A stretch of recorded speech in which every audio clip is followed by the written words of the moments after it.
Sharpe's Sword by Bernard Cornwell. Read by William Gaminara. Part 1. Sunday, June the 14th to Tuesday, June the 23rd, 1812. Prologue. The tall man on horseback was a killer. He was strong, healthy, and ruthless. Some men thought he was young to be a full colonel in Napoleon's Imperial Guard, but no one took advantage of his youth. A single glimpse of his curiously pale eyes, pale-lashed eyes, eyes that gave his strong, handsome face a chill of death, was enough to make men offer respect to Colonel Larue. Larue was the Emperor's man. He went where Napoleon sent him, and he performed his master's tasks with skill and pitiless efficiency. Now he was in Spain, sent there by the Emperor himself, and Colonel Larue had just made a mistake. He knew it. He cursed himself for it. But he was also planning how to escape his self-imposed predicament. He was trapped. He had ridden with a cavalry escort to a miserable village huddled at the edge of the great plains of Leon, and there had found his man, a priest. He had tortured the priest, stripping the skin inch by inch from the living body, and in the end, of course, the priest talked. They all talked to Colonel Larue in the end. Yet this time he had taken too long. At the moment of victory, at that very moment when the priest could take the pain no longer and screamed out the name which Larue had come so far to learn, the German cavalry erupted into the village. Men of the King's German Legion, who fought for Britain in this war, savaged the French dragoons, their sabres rising and falling, their hoofbeats drumming a rhythm behind the screams of pain, and Colonel Larue had run. He grabbed one companion, a captain of the cavalry escort, and together they had ridden desperately north, cutting their way through one group of Germans, and now, an hour later, they had stopped at the edge of a wood that grew about a sudden, quick stream that tumbled towards the river Tormes. The dragoon captain looked behind. "We've lost them." "We haven't." Larue's horse was streaked with white sweat. Its flanks heaved, and the colonel felt the terrible heat of the sun smashing through his gorgeous uniform. Red jacket looped with gold, green overalls reinforced with leather, with the silver buttons running down each leg. His black fur colback, thick enough to stop a sword blow to the head, hung from his pommel. The light breeze could not stir his sweat-plastered blonde hair. He suddenly smiled at his companion. "What's your name?" The captain was relieved by the smile. He was frightened of Larue, and this sudden, unexpected friendliness was a welcome change. "Delmar, sir. Paul Delmar." Larue's smile was full of charm. "Well, Paul Delmar, we've done great things so far. Let's see if we can lose them for good, huh?" Delmar, flattered by the familiarity, smiled back. "Yes, sir." He looked behind again, and again he could see nothing except for the bleached grassland silent under the heat.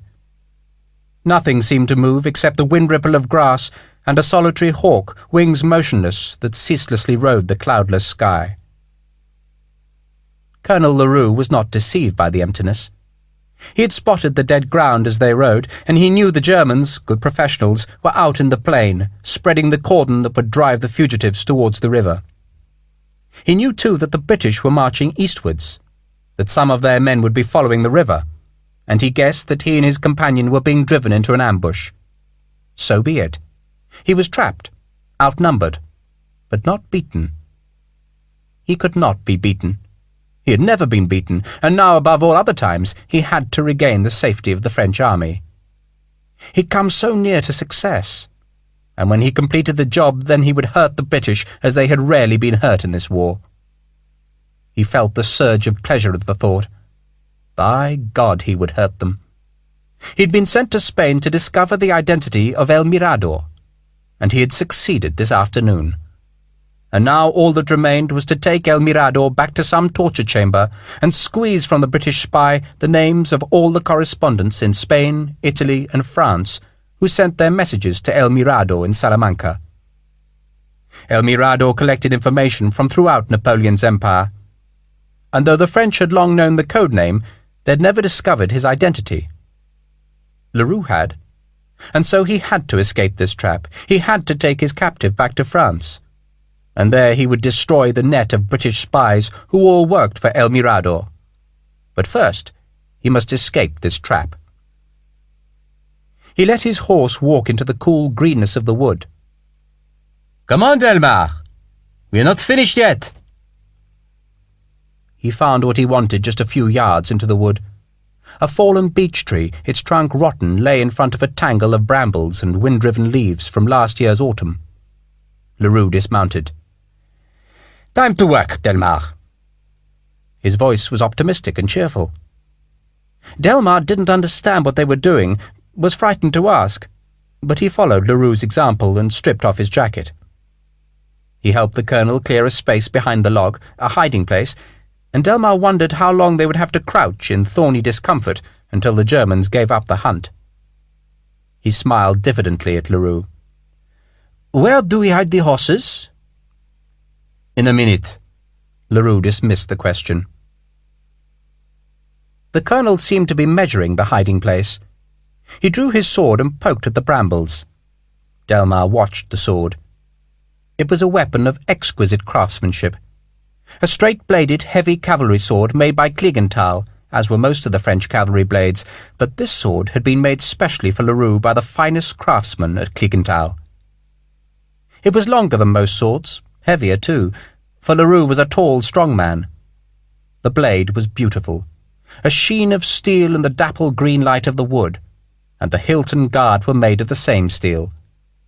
The handle was bound by silver wire, the sword's sole concession to decoration, but despite its plainness, the weapon proclaimed itself as a beautiful, exquisitely balanced killing blade. To hold that sword, Delmar thought, must be to know what King Arthur felt when he slid Excalibur, smooth as grey silk, from the churchyard stone. Larue straightened up, seemingly content. "Anything behind us, Delmar?" The dragoon captain turned. Nothing disturbed the peace of the beeches and oaks. "No, sir." "Keep watching. They're not far behind." Larue guessed he had 10 minutes, which was more than enough. He smiled at Delmar's back, measured the distance, and lunged. He wanted this kill to be quick, painless, and with a minimum of blood. He didn't want Delmar to cry out and startle anyone who might be further into the trees. The blade, as sharp as the day it had left its maker, pierced the base of Delmar's head. Larue's strength, an enormous strength, drove it through bone, through the spinal cord, and into the brain. There was a soft sigh, and Delmar crumpled forward. Silence. Larue guessed he would be captured, and he knew too that the British would not let Colonel Larue be exchanged for a British colonel captured by the French. Larue was a wanted man, and he'd seen to that himself. He worked by fear, he spread horror about his name, and all his victims, once dead, were inscribed with his name. He would leave a patch of skin untouched, and on the patch he would incise 2 words: Larue fecit. Just as if he were a sculptor boasting a fine piece of work, he would leave his mark. Larue made this. If Larue was captured, he could expect no mercy. Yet the British would not give a fig for Captain Paul Delmar. He changed uniforms with the corps, working with his usual speed and efficiency, and when he was done he pushed his uniform, together with Delmar's corpse, into the hiding place. He covered them swiftly with leaves and brambles, leaving the body to be eaten by beasts. He drove Delmar's horse away, not caring where it went, and then he mounted his own horse, placed Delmar's tall brass helmet on his head, and turned north towards the river where he expected to be captured. He whistled as he walked the horse, making no attempt to hide his presence, and at his side hung the perfect sword, and in his head was a secret that could blind the British. Larue could not be beaten. Colonel Larue was captured 20 minutes later. British greenjackets, riflemen, rose suddenly from cover inside the wood and surrounded him. For a moment Larue thought he had made a terrible mistake. The British, he knew, were officered by gentlemen, men who took honour seriously, but the officer who captured him seemed as hard and ruthless as himself. The officer was tall, tanned, with dark hair hanging unruly beside a scarred face. He ignored Larue's attempt to be pleasant, ordering the Frenchman to be searched. And Larue had a moment of alarm when a huge sergeant, even bigger than the officer, found the folded piece of paper between saddle and saddlecloth. Larue pretended to speak no English, but a rifleman was brought who spoke bad French, and the officer questioned the Frenchman about the paper. It was a list of names, all Spanish, and beside each name was a sum of money. "Horse dealers," Larue shrugged. "We buy horses. We're cavalry." The tall rifle officer heard the translation and looked at the paper. It could be true. He shrugged and pushed the paper into his pack. He took Larue's sword from the big sergeant, and the Frenchman could see the sudden lust in the rifle officer's eyes. Curiously, for an infantryman, the rifleman also wore a heavy cavalry sword, but where Larue's was expensive and beautiful, the rifle officer's sword was cheap and crude. The British officer held the sword and felt the perfect balance. He wanted it. "Ask what his name is." The question was asked and answered. "Paul Delmar, sir, captain in the 5th Dragoons." Larue saw the dark eyes rest on him. The scar on the rifleman's face gave him a mocking look. Larue could recognize the man's competence and hardness. He recognized, too, the temptation that the rifleman had to kill him at this moment and take the sword for himself. Larue looked about the clearing. The other riflemen seemed just as pitiless, just as tough. Larue spoke again. "He wants to give his parole, sir," the rifleman translated. The rifle officer said nothing for a moment. He walked slowly about the prisoner, the beautiful sword still in his hand, and when he spoke he did so slowly and clearly. "So what's Captain Delmar doing on his own? French officers don't travel alone. They're too frightened of the partisans." He'd come in front of Larue again, and the Frenchman's pale eyes watched the scarred officer. "And you're too bloody cocky, Delmar. You should be more scared. You're up to no bloody good." He was behind Larue now. "I think I'll bloody kill you." Larue did not react. He didn't blink, didn't move, but just waited until the rifle officer was in front of him again. The tall rifle officer stared at the pale eyes, as if they would give him a clue to the riddle of the officer's sudden appearance. "Bring him along, Sergeant, but watch the bastard." "Yes, sir." Sergeant Patrick Harper pushed the Frenchman towards the path and followed Captain Richard Sharpe out of the wood. Larue relaxed. The moment of capture was always the moment of greatest danger, but the tall rifleman was taking him to safety, and with him went the secret Napoleon wanted, El Mirador.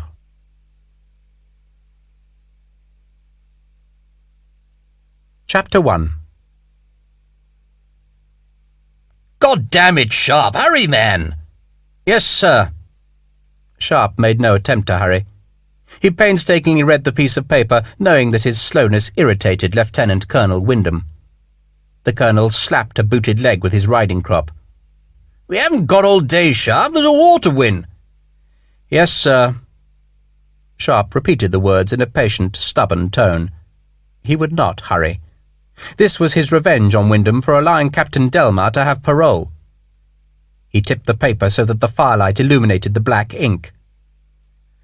"I, the undersigned, Paul Delmar, captain in the 5th Regiment of Dragoons, taken prisoner by the English forces on the 14th of June 1812, undertake upon my honour not to seek to escape, nor to remove myself from captivity without permission, and not pass any knowledge to the French forces or their allies until I have been exchanged rank for rank, or otherwise released from this bond. Signed, Paul Delmar, witnessed by me, Joseph Forrest, Major in His Britannic Majesty's South Essex Regiment." Colonel Wyndham rapped with his crop again, the noise loud in the pre-dawn chill. "Damn it, Sharpe!" "Seems to be in order, sir." "Order? Blood and hounds, Sharpe, who are you to say what's in order? Good God, I say it's in order, I do. Remember me, Sharpe, your commanding officer?" Sharpe grinned.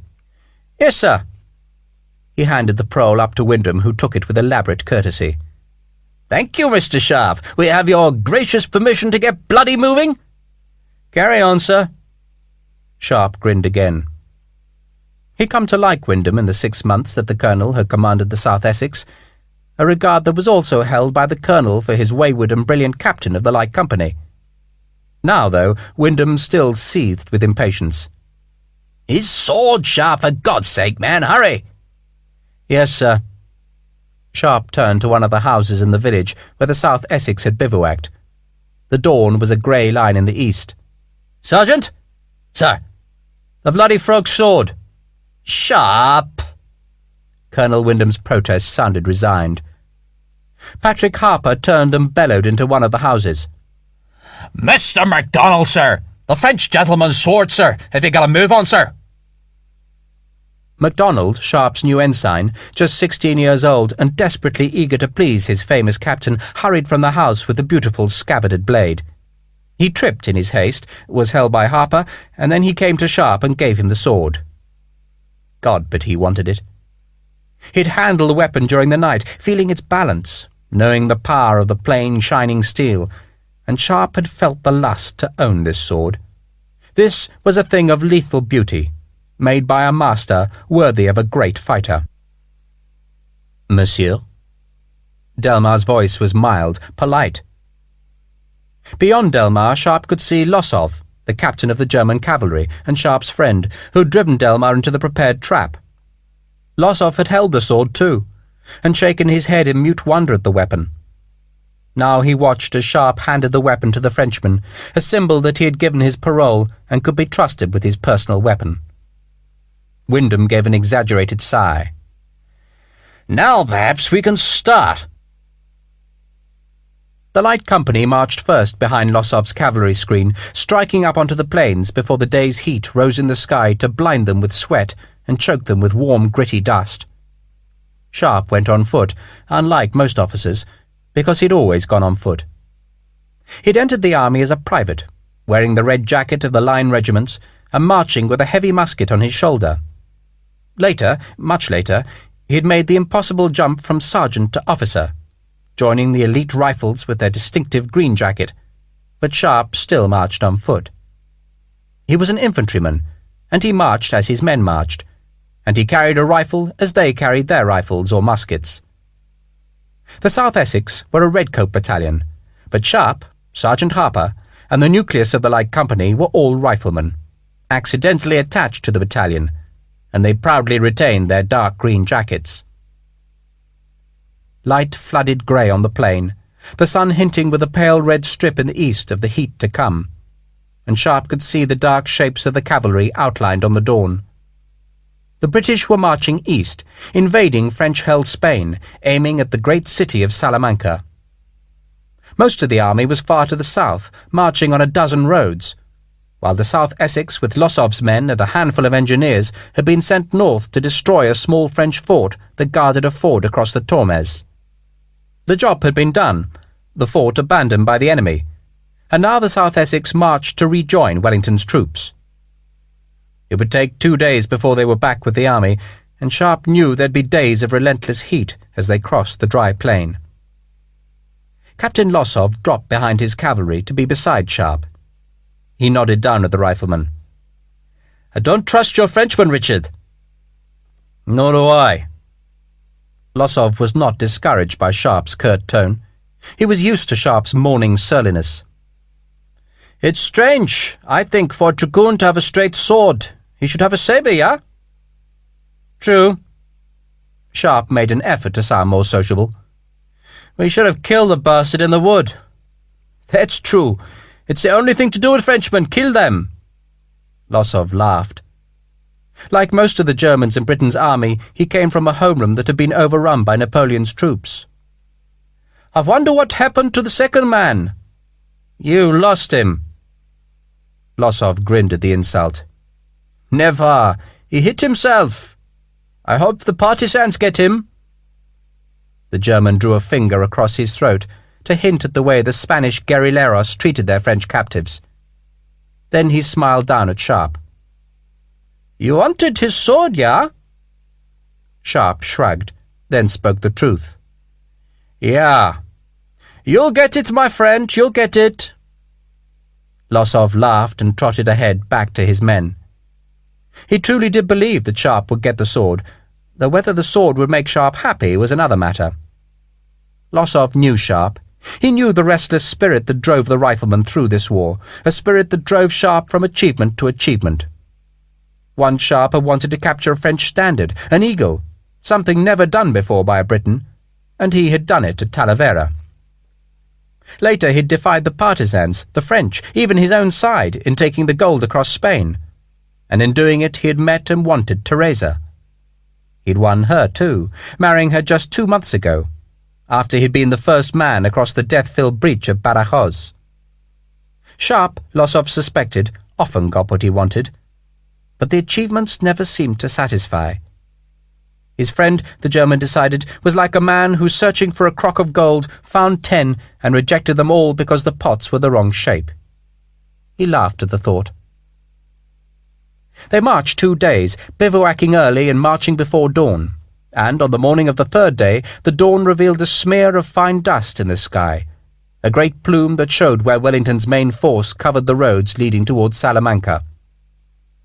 Captain Paul Delma, conspicuous in his strange rust-red pantaloons, and with the tall brass helmet on his head, spurred past Sharpe to stare at the dust cloud, as if he hoped to see beneath it the masses of infantry, cavalry and artillery that marched to challenge the greater forces of France.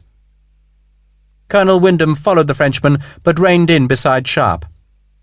"A damn fine horseman, Sharpe." "Yes, sir."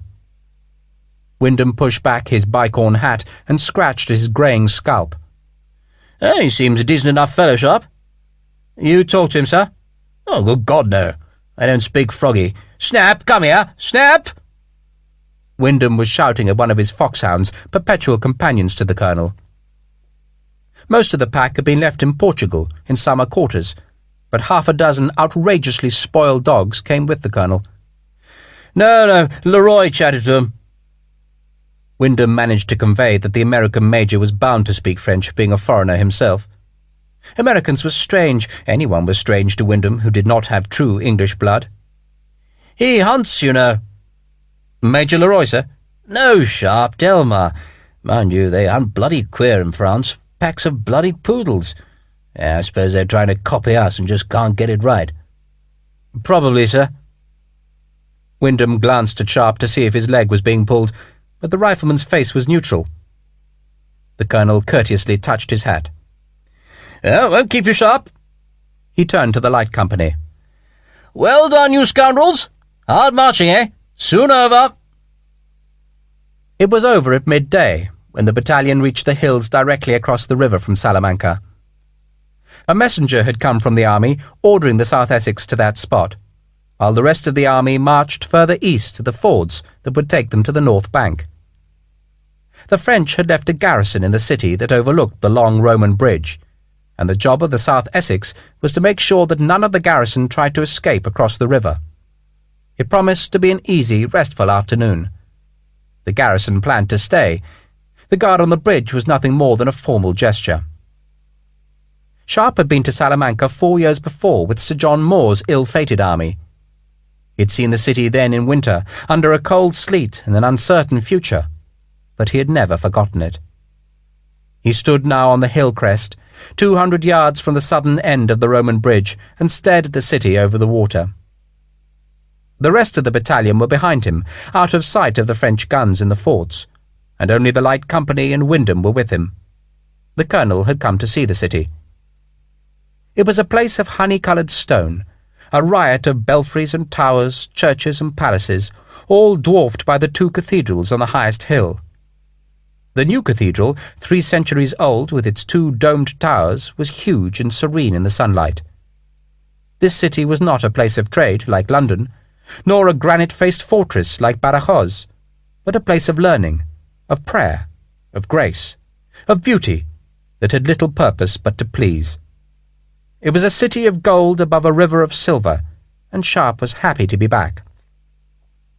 The city had been spoilt, though. The French had razed the southwestern corner of Salamanca and left just 3 buildings. The 3 had been changed into fortresses, given ditches and walls, loopholes and embrasures. and the old houses and churches, colleges and monasteries had been ruthlessly pulled down to give the three forts a wide field of fire. Two of them overlooked the bridge, denying its use to the British. The third was closer to the city centre. All three Sharpe knew would have to be taken before the British left the city and pursued the French army that had withdrawn to the north. He looked down from the forts to the river. It flowed slowly under the bridge between green trees. Marsh harriers, their wingtips flicked up, glided between green islands. Sharpe looked again at the magnificence of the golden stone cathedral and looked forward to entering the city. He didn't know when that would be. Once the far end of the bridge was secured by the 6th Division, the South Essex would march 2 miles east to the nearest ford and then go north to join the rest of the army. A few men of Wellington's forces would seize Salamanca until Marmont's army was defeated. But it was enough for Sharpe at this moment to stare at the intricate, serene beauty across the river and to hope that soon, very soon, he would have a chance to explore the streets once more. Colonel Wyndham's mouth twitched into a half-smile. "Extraordinary." "Extraordinary, sir?"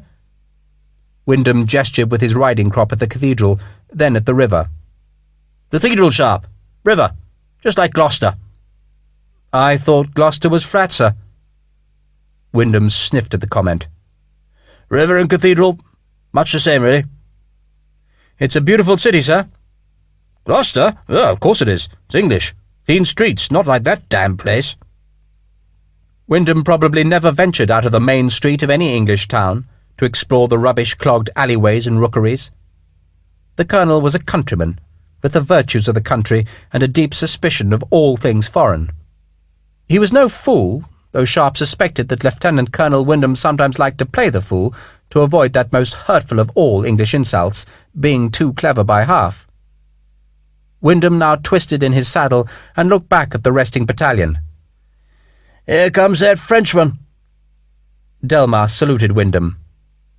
Major Larue had come with him and translated for the colonel's benefit. "Captain Delmas asks when he can be sent on to headquarters, sir." "A damned hurry, ain't he?" Wyndham's tanned, leathery face scowled, then he shrugged. "I suppose he wants to get exchanged before the damn frogs run all the way to Paris." Delmas was leaning far down from his saddle to let one of the colonel's dogs lick his fingers. Larue spoke with him while Wyndham fidgeted. The major turned back to the colonel. "He'd be grateful for an early exchange, sir. He says his mother is ill and he's keen to get news of her."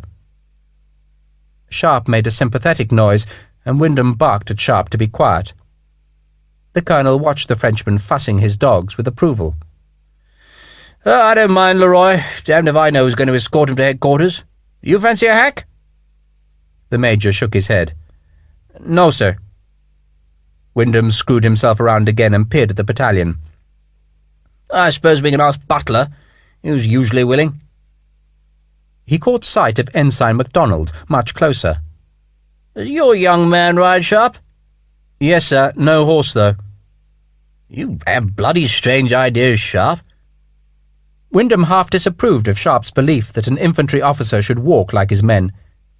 It made sense for some officers to be mounted. They could see further in battle and be seen by their men. But a light company fought on foot in the skirmish line, and a man on horseback was a plain target. Sharpe's officers wore their boots out.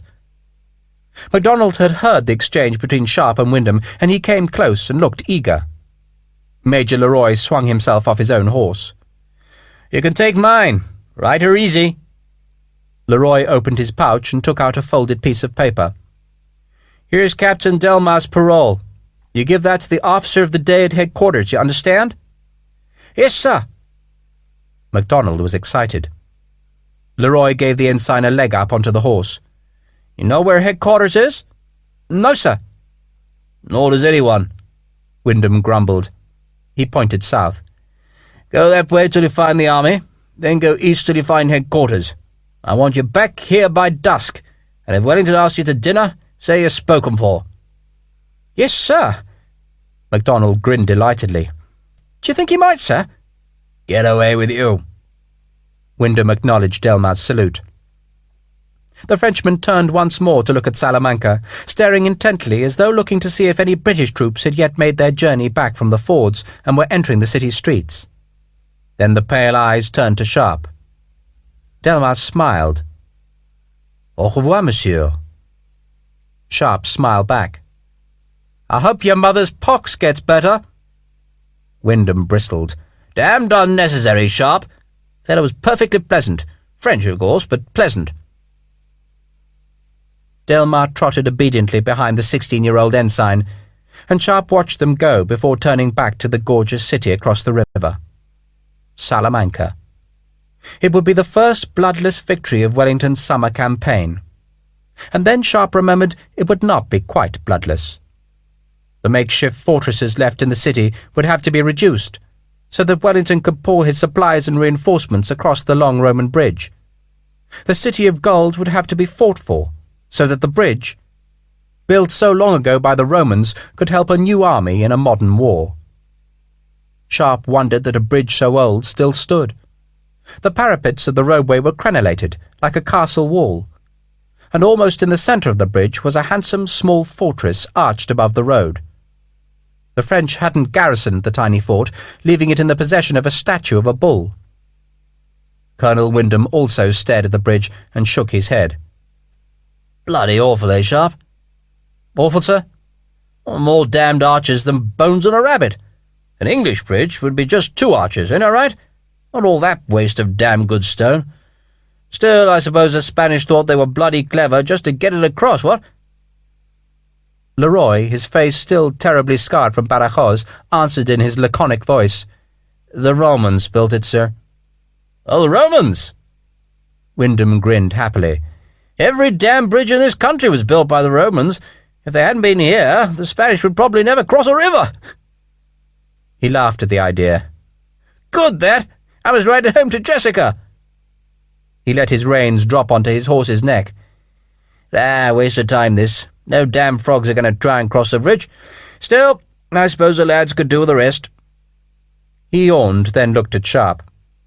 "Your company can keep an eye on things, Sharpe?" Sharpe did not answer. The colonel frowned. "Sharpe?" But Sharpe was turning away from the colonel, unslinging his rifle. "Light company!" By God! And wasn't instinct always right? Sharpe was pulling back the flint of his rifle, moving ahead of Wyndham's horse, while to his right, down in the small valley which approached the southern end of the bridge, was Delmar. Sharpe had seen the movement in the corner of his eye, and then, in a moment of shock, recognized the baggy pantaloons, the brass helmet, and only a rifle could stop the Frenchman now. Only a rifle had the range to kill the fugitive whom Sharpe's instincts had said not to trust. Damn the Parole! "Good God!" Colonel Wyndham saw Delmar. "Good God, his Parole! God damn him!" God might well damn Delmar, but only a rifleman could stop him reaching the bridge and the safety of the French forts on the far side. Delmar, low on his horse's neck, was 100 yards from the rifleman, with the same distance to go to the bridge entrance.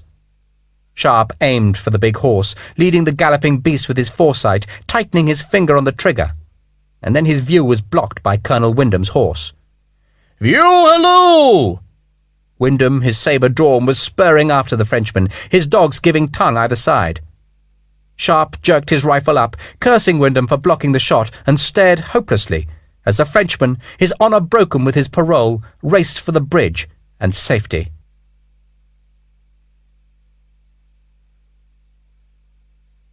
Chapter 2. Wyndham's horse blocked all the rifleman's shots for a few crucial seconds, but then the colonel dropped into the concavity of the hillside, and Sharpe re-aimed, fired, and was moving down the hill before he could see where his bullet had gone. The powder stung his face from the pan. He smelt the acrid smoke as he ran through it, and then he heard a fusillade of shots from his handful of riflemen. Sharpe had missed, but one of his men, Hagman probably, struck Delmar's horse. The Frenchman was pitched forward, the horse down on its knees, while dust spumed up to hide the dying horse and falling man. "Skirmish order!" Sharpe yelled, not wanting his men to be bunched into an easy target for the French artillery in the fortresses across the river. He was running fast now, pumping his arms left and right to tell his men to spread out, while ahead Lieutenant Colonel Wyndham raced up towards the fallen Delmar. The Frenchman scrambled to his feet, glanced once behind, and began running. The hounds bayed, stretched out, while Wyndham, sabre reaching forward, thundered behind.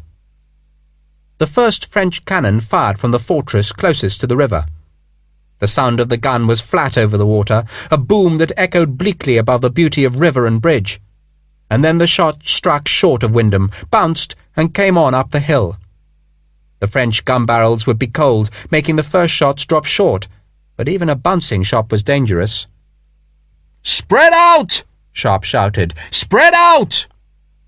More guns fired, their reports mingling like thunder, and the wind of one bouncing shot almost wrenched Wyndham from his horse.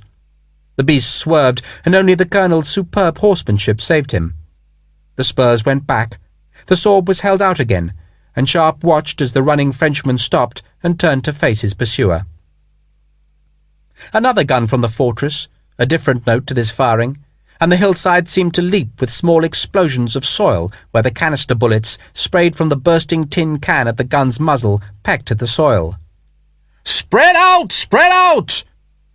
Sharpe was running recklessly, leaping rough ground, and he threw away his fired rifle, knowing one of his men would retrieve it, and clumsily drew his huge straight sword. Wyndham was angry. Honour had been trampled by the breaking of Delmar's parole, and the colonel was in no mood to offer the Frenchman mercy.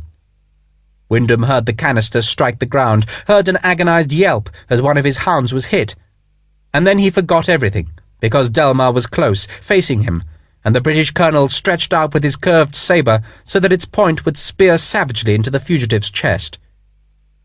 It seemed to Wyndham that Delmar struck with his sword too soon.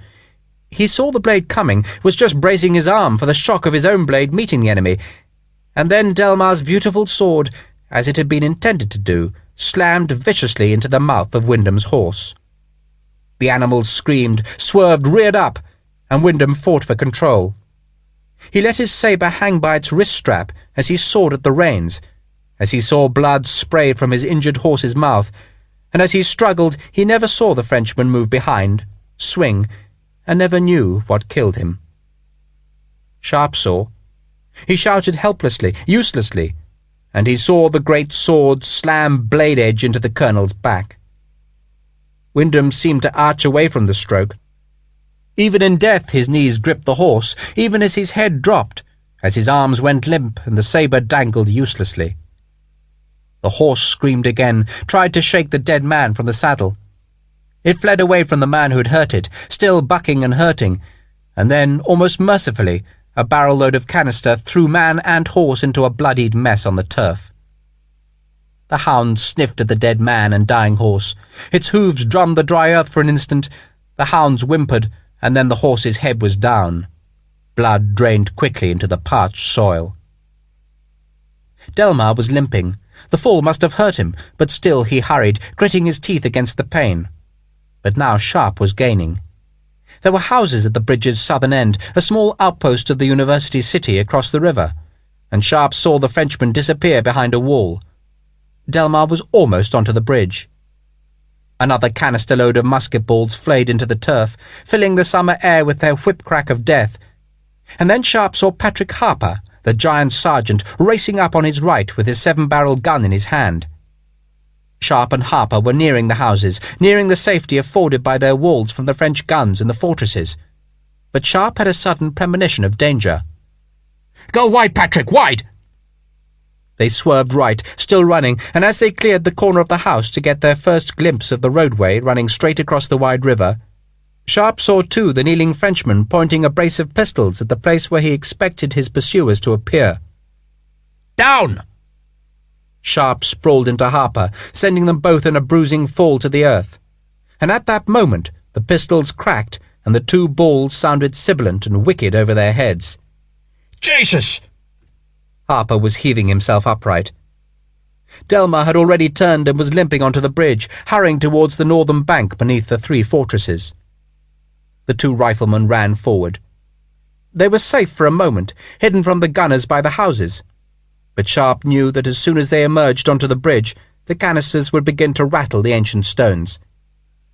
He led Harper left into what little protection the crenellated, low parapet might give. But the very instant that they stepped onto the bridge was the moment they both instinctively dropped to the roadway, heads covered, appalled by the sudden storm of canister that tangled the air above the bridge. "God save Ireland," Harper muttered. "God kill that bastard, come on!" They crawled, keeping below the parapet, and their pace was pitifully slow, so that Sharpe could see Delmar opening the gap between them. In his path the Frenchman seemed to leave a maelstrom of striking shot, screaming stone shards chipped from the road, the noise of metal on stone. Yet the Frenchman was untouched, kept safe by the gunner's accuracy, and Sharpe could sense that Delmar was escaping. "Down, sir!" Harper unceremoniously pushed Sharpe with a huge hand, and Sharpe knew that the horrid 7-barrel gun was being aimed over his head. He clapped his hands to his ears, abandoning the sword for a second, and waited for the explosion above his head. It was a horrid weapon, a gift from Sharpe to his sergeant, and a gun that only a huge man could handle.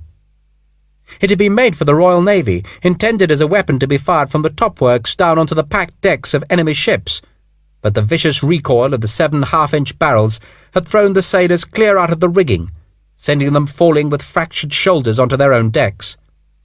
Patrick Harper, the huge Irishman, was one of the few men who had the brute strength to use one, and now he aimed the stubby, bunched barrels at the pantaloon figure that was limping beneath the arch of the small fortress. He pulled the trigger, and the gun belched smoke, bullets, and burning wadding that fell onto Sharpe's neck. It was a deadly gun at close range, but at 50 yards, the distance of Delmar's lead, it would be a lucky bullet that hit. A single word over Sharpe's head told him the Irishman had missed. "Come on!" A half-dozen riflemen had crawled onto the bridge after Sharpe and Harper. The rest stayed in the lee of the buildings and frantically loaded their weapons in hope of a clear shot. Sharpe pushed on, cursing the canister that screamed above the roadway. One ball, freakishly ricocheting from the far parapet, struck his boot heel, and Sharpe swore. "We'll have to bloody run, Patrick! Sweet Jesus!" The Donegal accent could not hide his feelings about running through the storm of shot. Harper touched the crucifix he wore about his neck. Since he'd met Isabella, the Spanish girl he'd saved from the rape at Badajoz, he'd become more religious. The two might live in mortal sin, but Isabella made sure her huge man paid some respect to their church. "Say the word, sir." Sharpe waited for another grinding barrelful of canister to crash onto the roadway. "Now!" They sprinted. Sharpe soared heavy in his pumping arm, and the air seemed filled with the sound of death, and the fear rose in him, fear at this ghastly way of dying, hit by canister and unable to strike back. He skidded into the safety of the small archway beneath the fortress and fell against the wall. God! They had survived. God only knew how, but he wouldn't try it again. The air had seemed thick with shot. "We'll have to bloody crawl, Patrick. Anything you say, sir." Daniel Hagman, the oldest man in Sharpe's company and the best sharpshooter in the battalion, methodically loaded his rifle. He'd been a poacher in his native Cheshire, caught one dark night, and he'd left wife and family to join the army rather than face the awful justice meted out by the assizes. He didn't use a cartridge with its rough powder. Instead, he measured his charge from the fine powder kept in his rifleman's horn, and then he selected a bullet and rammed it down the barrel. He'd wrap the bullet in a greased leather patch, a patch that would grip the rifling when the gun was fired and give a spin to the bullet, which made the weapon so much more accurate than the smooth-bore musket. He primed the gun, aimed, and in his mind was the memory of Rifleman Plunkett, who, 4 years before, had sent a bullet a full and astonishing 800 yards to kill a French general. Plunkett was a legend in his regiment, the 95th, because the Baker rifle was not reckoned to be truly accurate much over 200 yards, and now Hagman had a clear sight of his target just 100 yards away. He smiled. At this range he could pick his spot, and he chose the lower spine, letting the foresight settle a little above it, letting half his breath out, holding it, and then he squeezed the trigger. He couldn't miss at that range. The rifle slammed into his shoulder, smoke jetting from pan and muzzle, the burning powder stinging his cheek. The canister screamed onto the bridge, 4 cannon loads fired at once, and Hagman never knew what happened to his bullet. It never reached Delmar. Somewhere in the horror metal over the bridge, the bullet was lost. A freak chance. But Delmar still lived, still limped on towards the safety of the far bank. Yet there was still a chance. The fortresses were built on top of the hill above the river, and once the bridge was close to the northern bank, the guns couldn't see the roadway. In a few more yards, Sharpe knew he'd be able to stand up and run in safety, and Delmar knew it too. The Frenchman forced himself on, ignoring the pain, refusing to be beaten, and he managed to force his hurting body into a slow run that took him even further ahead. Then it seemed that everything would be lost. There were shouts ahead, and Sharpe looked up to see blue uniforms running down the hill towards the bridge. Voltigeurs. French light infantry, their red epaulettes distinctive in the sunlight. And Sharpe swore, for he knew that these troops had been sent out of the fortresses to see Delmar to safety. A dozen Frenchmen were coming down the hill, while others waited at its crest. Sharpe crawled, pushing himself on, Harper's breathing hoarse behind him. It truly did seem hopeless now. The Voltigeurs would reach Delmar long before Sharpe or Harper could, but he would not give up. A shard of stone, chipped by a canister strike, clanged on the metal scabbard of his sword, while another skinned across his knuckles and drew bright blood. The Voltigeurs were at the bridge's end, lining it, fumbling their muskets into the firing position, and Delmar was just feet away. A rifle bullet cracked past Sharpe. He saw a French Voltigeur duck away from the passing of the bullet, and then another Frenchman pitched forward. Forward! Sharpe looked up. There was musket smoke from the houses of the city which bordered the wasteland the French had cleared about the fortresses. "Look!" he pointed up. "The 6th must have got there!" It was not the 6th Division. The muskets were being fired by the citizens of Salamanca, venting their anger on the French who had occupied the city for so long. The Voltigeurs were caught between the two fires, the riflemen firing across the long bridge, and the Spaniards aiming from behind. "Come on!" They had reached the safe part of the bridge, that part which could not be reached by the guns. But at the same moment, Delmar had stumbled into the arms of his rescuers, who were already retreating, taking the fugitive up towards the forts. Sharpe and Harper ran, not caring about the odds, and the French Voltigeur officer calmly turned 6 of his men around, lined them, and brought their muskets up into the aim. Sharpe and Harper split automatically, Harper going to the right of the bridge, Sharpe to the left, so that the enemy would have to choose between two smaller targets. Sharpe was shouting now, an incoherent shout of rage that would frighten the enemy, and he could hear Harper bellowing to his right. Another rifle bullet cracked past them, hitting a Frenchman in the knee, and his shout of sudden pain made the others nervous. 2 of their number were wounded, both men crawling back towards the hill. Behind them Spanish muskets fired, and before them the riflemen were firing down the long length of the bridge between the 2 huge men who were screaming defiance at them. The 4 remaining Voltigeurs pulled their triggers, wanting only to retreat to the safety of the fortresses. Sharpe sensed the wind of the musket balls, knew he wasn't hit, and he had the huge sword ready for its first strike. The enemy's skirmishers were going backwards, retreating after Delmar, but the officer tried to hold them. He shouted at them, pulled at one of them, and when he saw it was hopeless, he turned himself with his long, slim sword, waiting for Sharpe. It was the French officer's bravery that made the 4 men turn. Their muskets weren't loaded, but they still had long bayonets, which they twisted onto their muskets, but they were too late to save their lieutenant.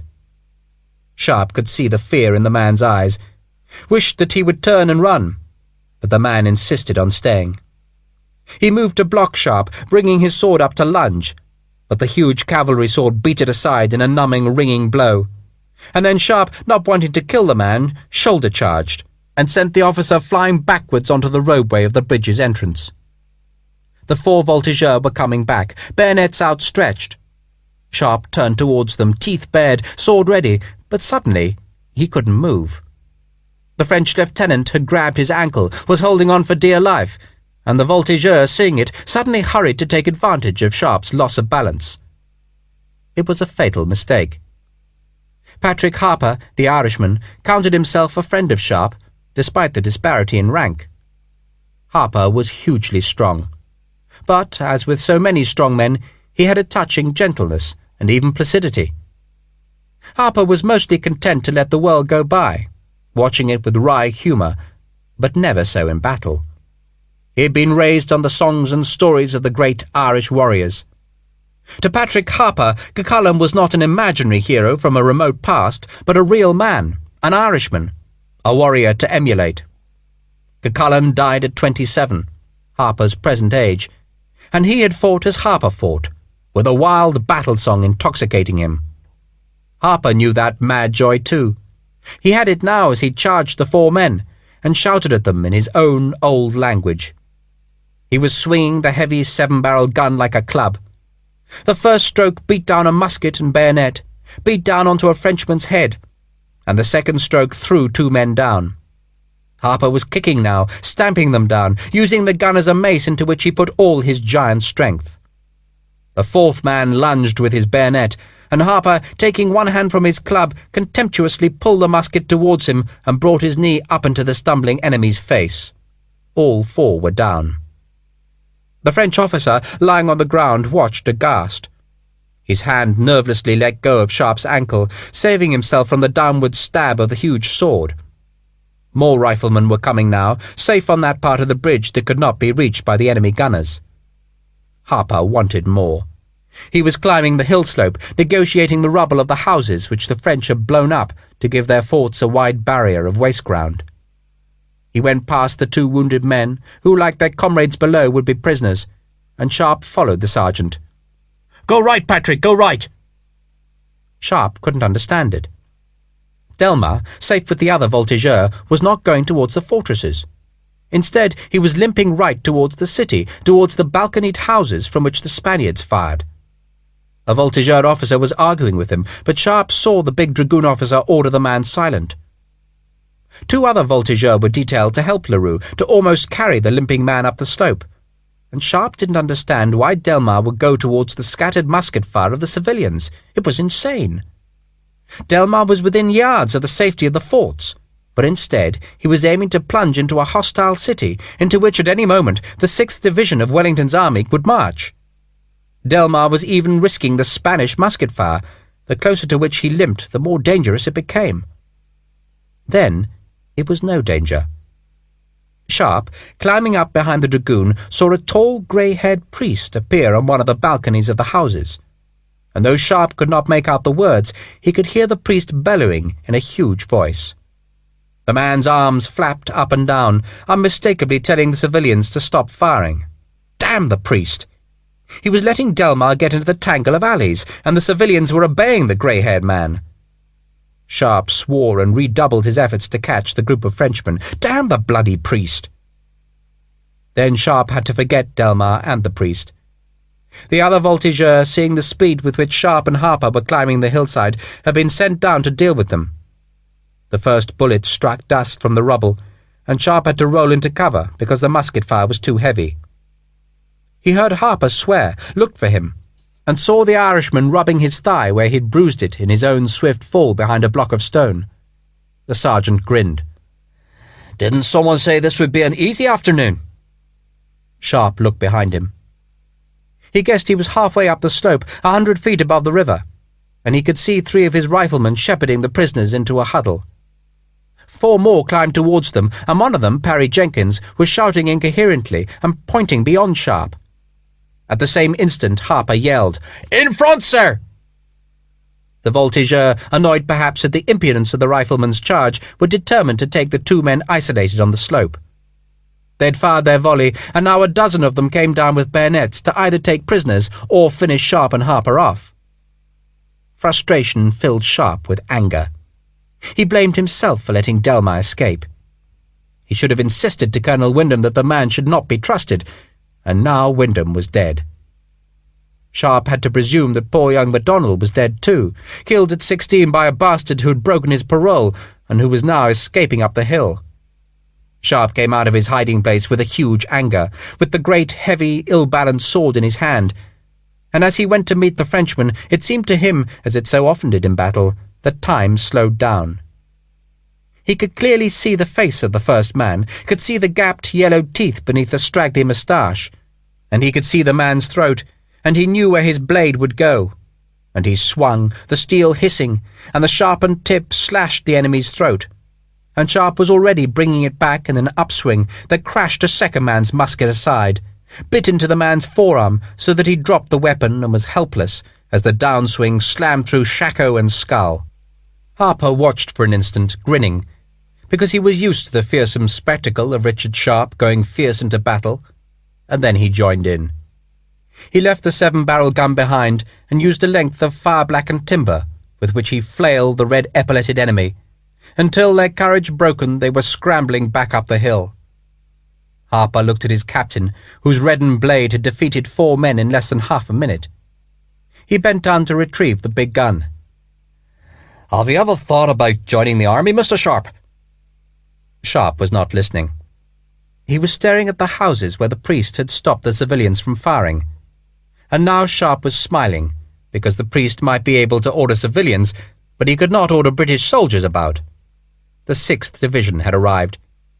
He could see the red uniforms at the hilltop. He could hear the crackle of muskets, and Sharpe drove himself up the slope so he could find out where Delmar was.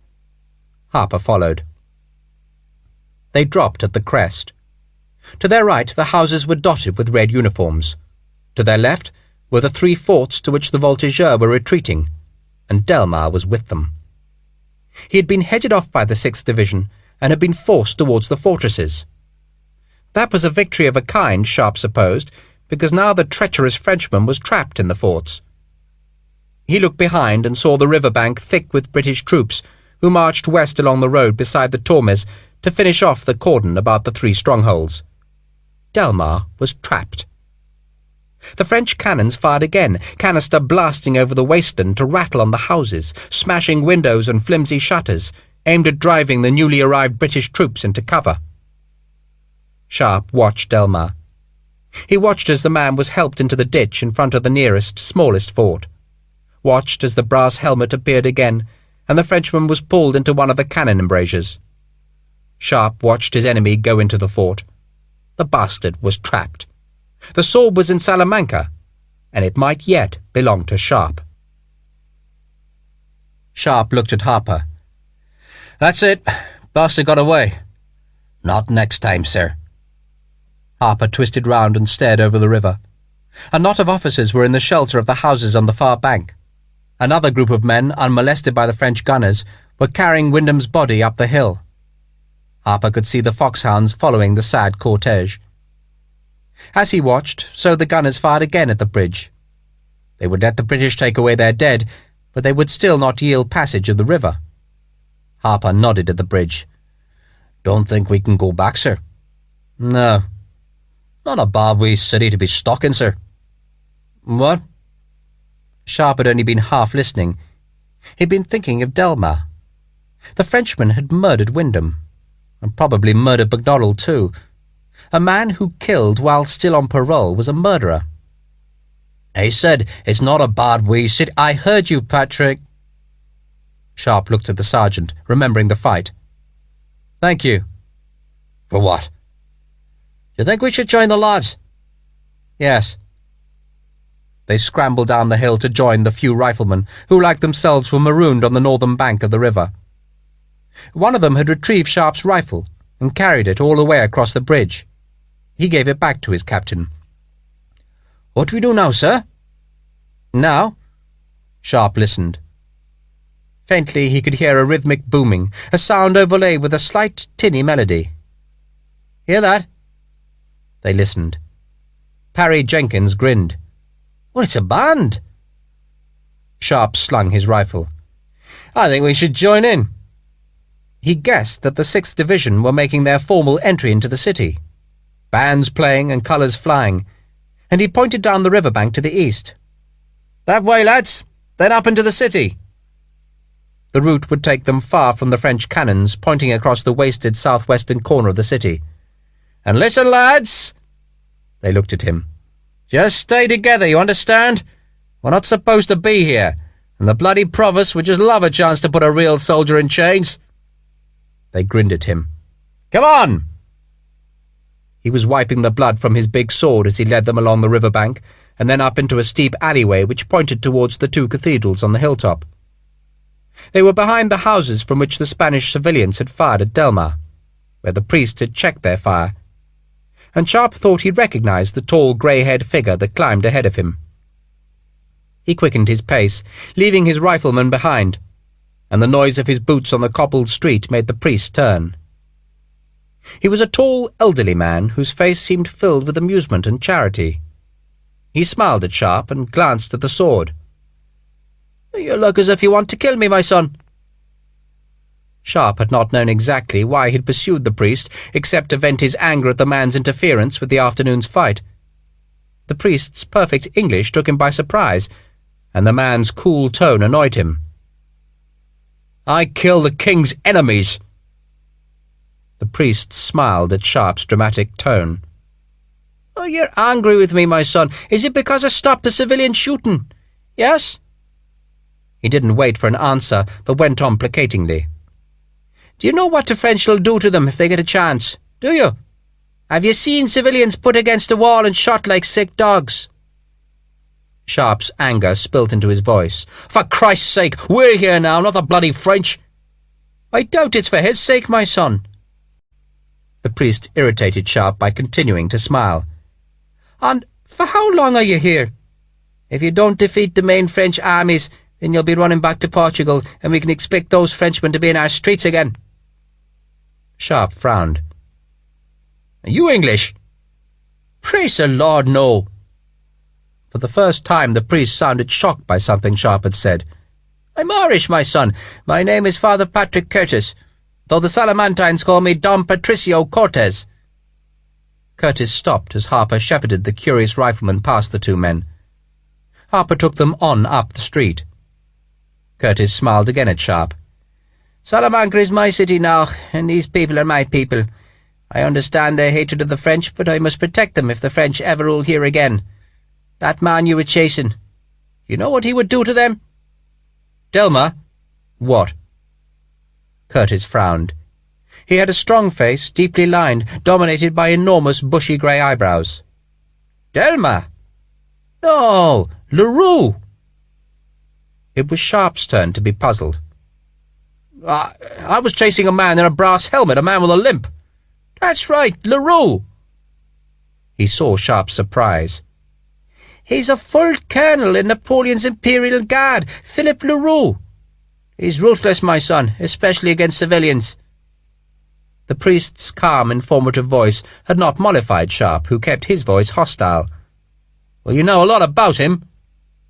Curtis laughed. "Of course, I'm Irish. We're always interested in other people's business.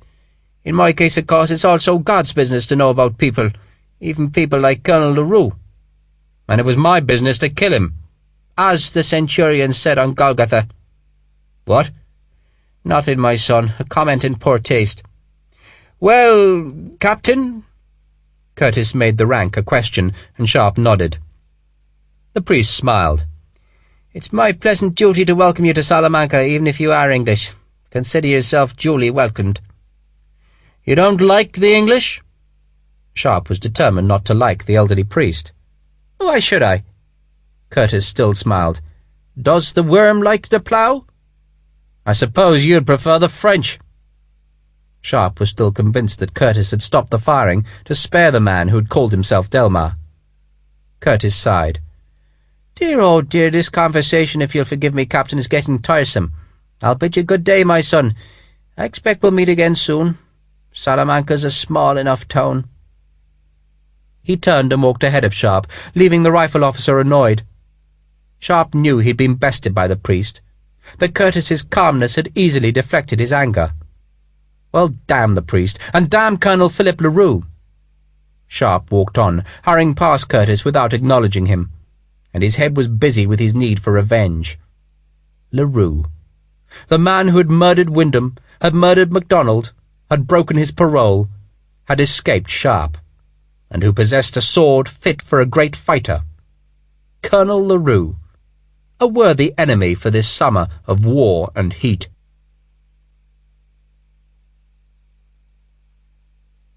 Chapter 3. Sharpe overtook his men and led them along beside the two cathedrals and into streets that were crowded with people ready to celebrate the city's release from the French. Blankets had been hung from the poorer balconies, flags from the richer, while women leaned over window ledges and balustrades. "Vive Ingles!" Harper bellowed back at them. "Vive Irlandes!" Wine was pressed on them, flowers tossed to them, and the cheerful holiday crowd jostled the riflemen as they moved towards the music in the city centre. Harper grinned at Sharpe. "The lieutenant ought to be here." Sharpe's lieutenant, Harold Price, would have been inordinately jealous. The girls were beautiful, smiling, and Price would have been torn by indecision like a terrier not knowing which rat to take first. A woman, monstrously fat, jumped up and down to plant a kiss on Harper's cheek, and the Irishman swept her up in his arms, kissed her happily, and put her down. The crowd cheered, loving it, and a small child was handed to the sergeant, who took her, skinny legs flailing, and put her on his shoulders. She drummed on his shako top, beating with the band sound, and beamed at her friends. Today was holiday in Salamanca. The French were gone, either north with Marmont, or else into their 3-cordoned fortresses, and Salamanca was free. The street opened into a courtyard, gorgeously decorated with carvings, and Sharpe remembered the place from his last visit. Salamanca was a town like Oxford or Cambridge, a university town, and the courtyard was part of the university. The stones of the buildings had been carved as delicately as silver filigree, the workmanship of the masons breathtakingly skilled, and he saw his men staring in wonder at the riotous stone. There was nothing like this to be seen in England, perhaps anywhere in the world, yet Sharpe knew that the best of Salamanca was still to come. Bells pealed from a dozen belfries, a cacophony of joy that clashed with the army band. Swallows in their hundreds were wheeling and swooping over the rooftops, the harbingers of evening, and he pushed on, nodding and smiling at the people. And he noticed in the next street how the doors still bore the chalk marks left by the French billeting officers. Tonight the 6th Division would be in these houses, and welcomed more readily because the British paid for their rooms and for their food. The French had gone, and Sharpe smiled because Larue was trapped in the forts. And then he wondered how it would be possible to arrange it so that he could be present when the 6th Division assaulted the forts. The street ended in a wide space, and Sharpe saw the tips of bright bayonets bobbing rhythmically over the heads of the crowd towards an archway. Harper put the small girl down, releasing her to run and join the crowd lining the parade route, and the light company men followed Sharpe towards the archway. Like all the riflemen in Sharpe's company, Harper had been here before, back in the winter of '08, and he remembered the Plaza Mayor that lay beyond this archway. It was in the Plaza Mayor that the 6th Division gathered for the formal parade to mark the British entry into Salamanca. Sharpe stopped just short of the archway and looked at Harper. "I'm going to find Major Hogan. Keep the lads together and meet me here at 10 o'clock. "Yes, sir." Sharpe looked at the men with Harper, rogues all of them. They were typical of the drunks, thieves, murderers, and runaways who had somehow become the best infantry in the world. He grinned at them. "You can drink." They gave ironic cheers, and Sharpe held up a hand. "But no fights. We're not supposed to be here, and the bloody provosts would love to beat the hell out of you. So stay out of trouble, and keep your mates out of trouble, understand? Stick together. You can drink, but I'm not carrying anyone home tonight, so stay on your feet." Sharpe had reduced the army's regulations to 3 simple rules. His men were expected to fight, as he did, with determination. They were not to steal, except from the enemy, or unless they were starving, and they were never to get drunk without his permission. They grinned at him, and held up wine that had been given them. They would have sore heads in the morning. He left them and pushed his way through the crowds that lined the archway. He knew just what to expect, but still it took his breath away as he stood for a moment and just stared at what he thought was the most beautiful place he had seen in his life. Salamanca's Plaza Mayor, the Great Plaza. It had been finished just 30 years before, and had taken 70 years to build, but the time had been well spent. The square was formed of continuous houses, each of 3 stories above the arched colonnade, and every room facing the plaza opened onto a wrought-iron balcony. The severity of the building's design was softened by decorated scrollwork, carved coats of arms, and a spire-studded balustrade that edged the sky. The houses met at the north side of the plaza in a splendid palacio, higher than the houses and more ornate, and on the eastern side, full in the rays of the descending sun, was the royal pavilion. The stone of the whole plaza was golden in the late afternoon, traced with 1,000 shadows cast by balconies, shutters, carvings, and spires.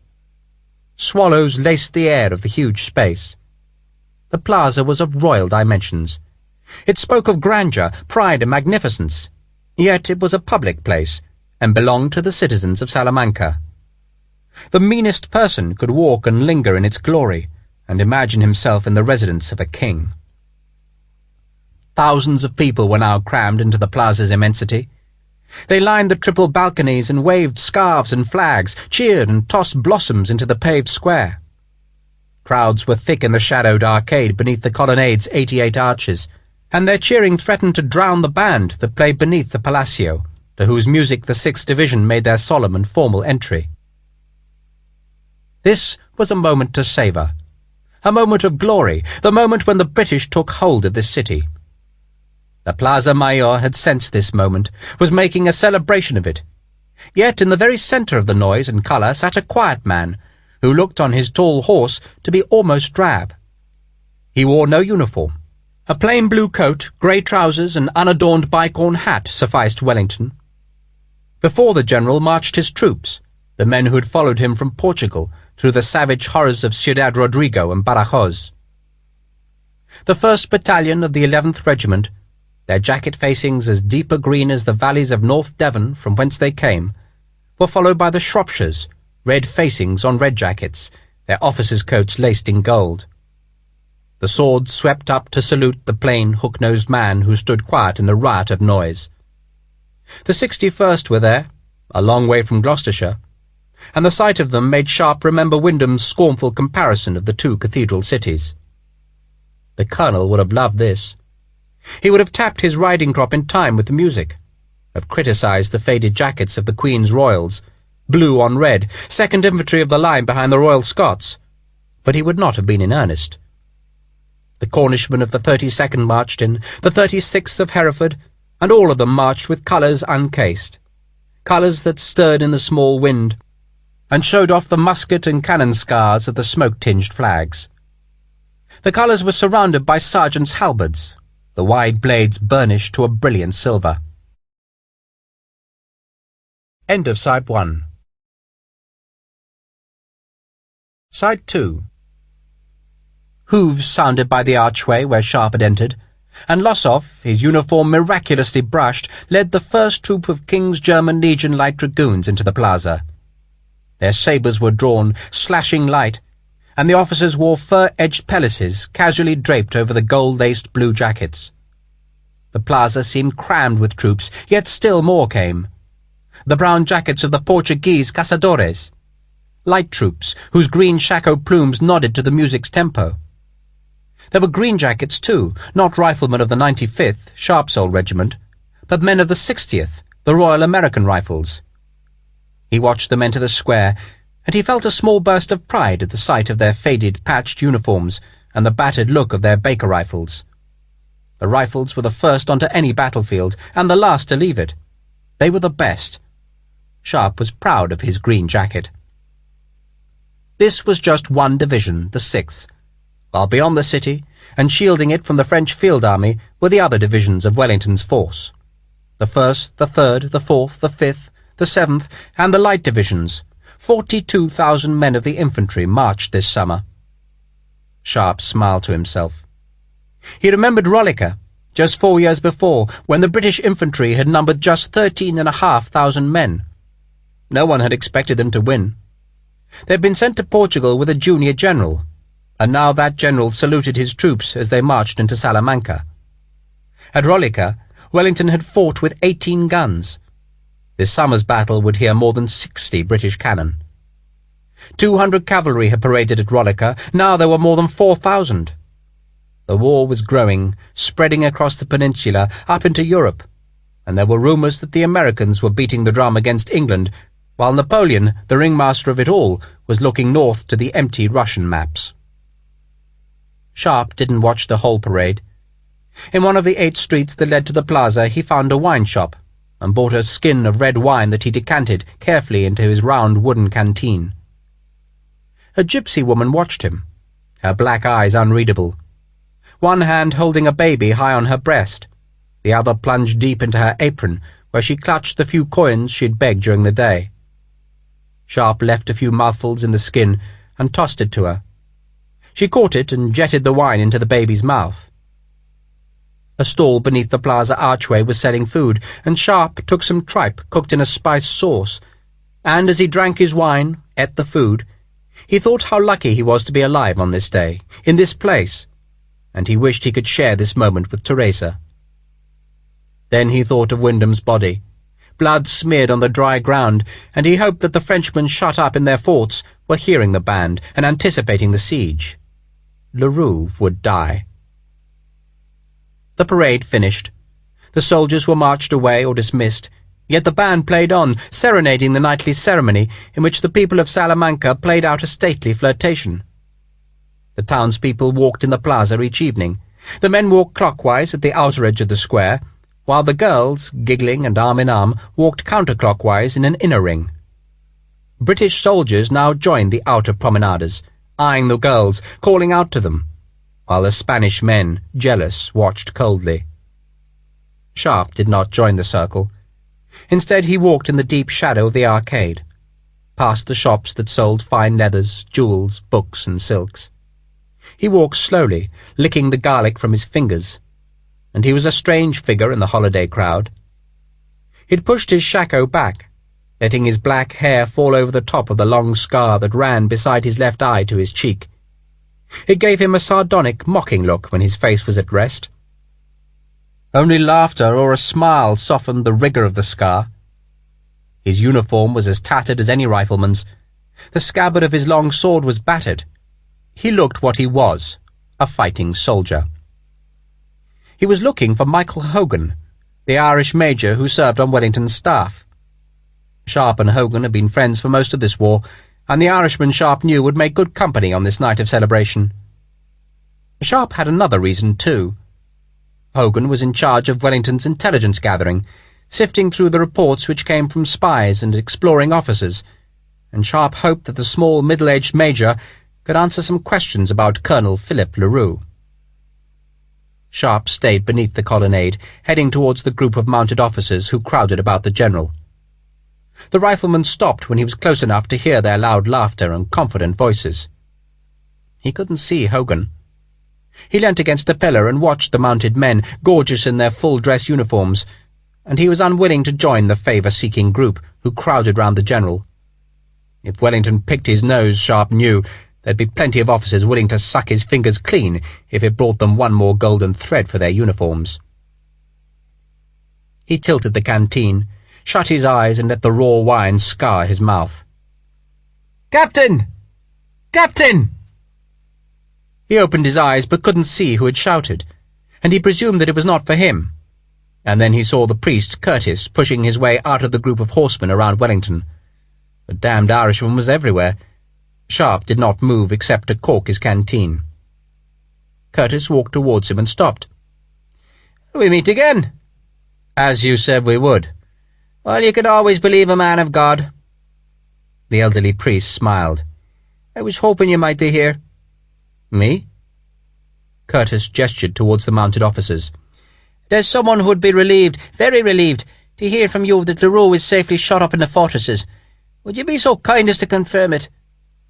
He gestured again, inviting Sharpe to walk with him, but the tall rifleman did not move. "Well, don't they believe you?" The elderly priest smiled. "I'm a priest, Captain, a professor of astronomy and natural history and rector of the Irish College here. Those aren't suitable qualifications, I'm afraid, for these warlike matters. You, on the other hand, will be believed on this subject. Would you mind?" "You're what?" Sharpe had thought the man just an interfering priest. Curtis smiled gently.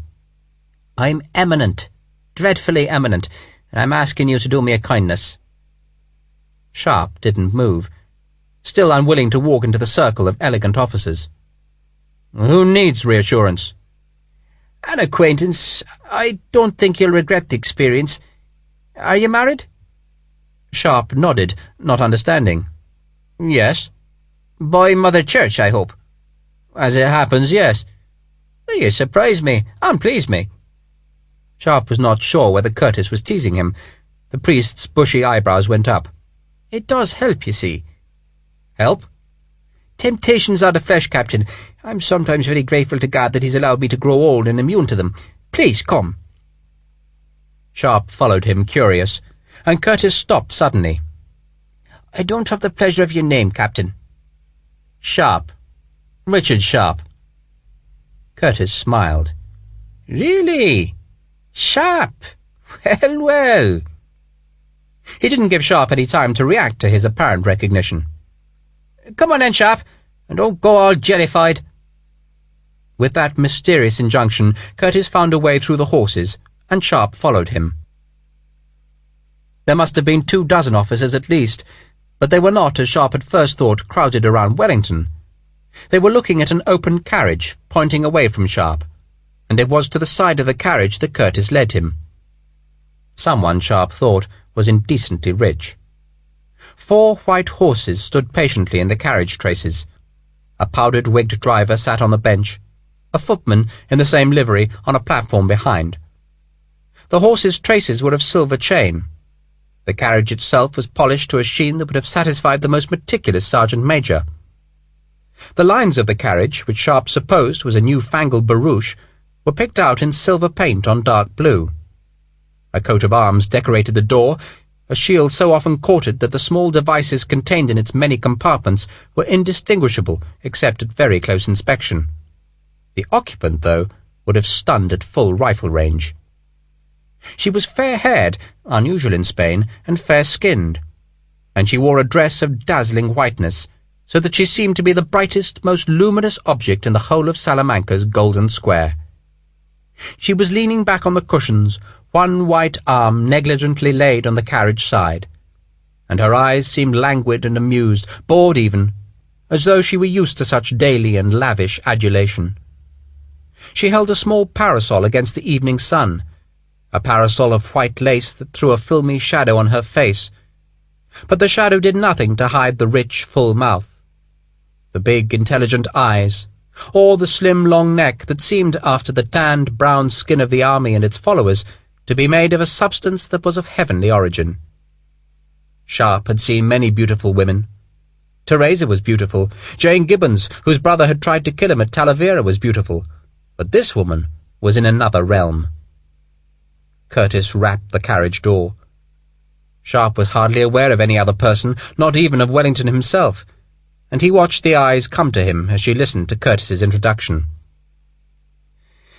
"Captain Richard Sharpe, I have the honour to name you La Marchesa de Casares el Grande Melida Salaba." She looked at him. He half expected her to offer him a white-gloved hand, but she just smiled. "People never remember it." "La Marchesa de Casares el Grande il Melida Salaba." Sharpe marvelled that he got the words out without stammering. He understood exactly what Curtis meant by jellification. She raised an eyebrow in mock surprise. Curtis was telling her in Spanish about Larue. Sharpe heard the name mentioned and saw her glance at him. Each glance was stupefying.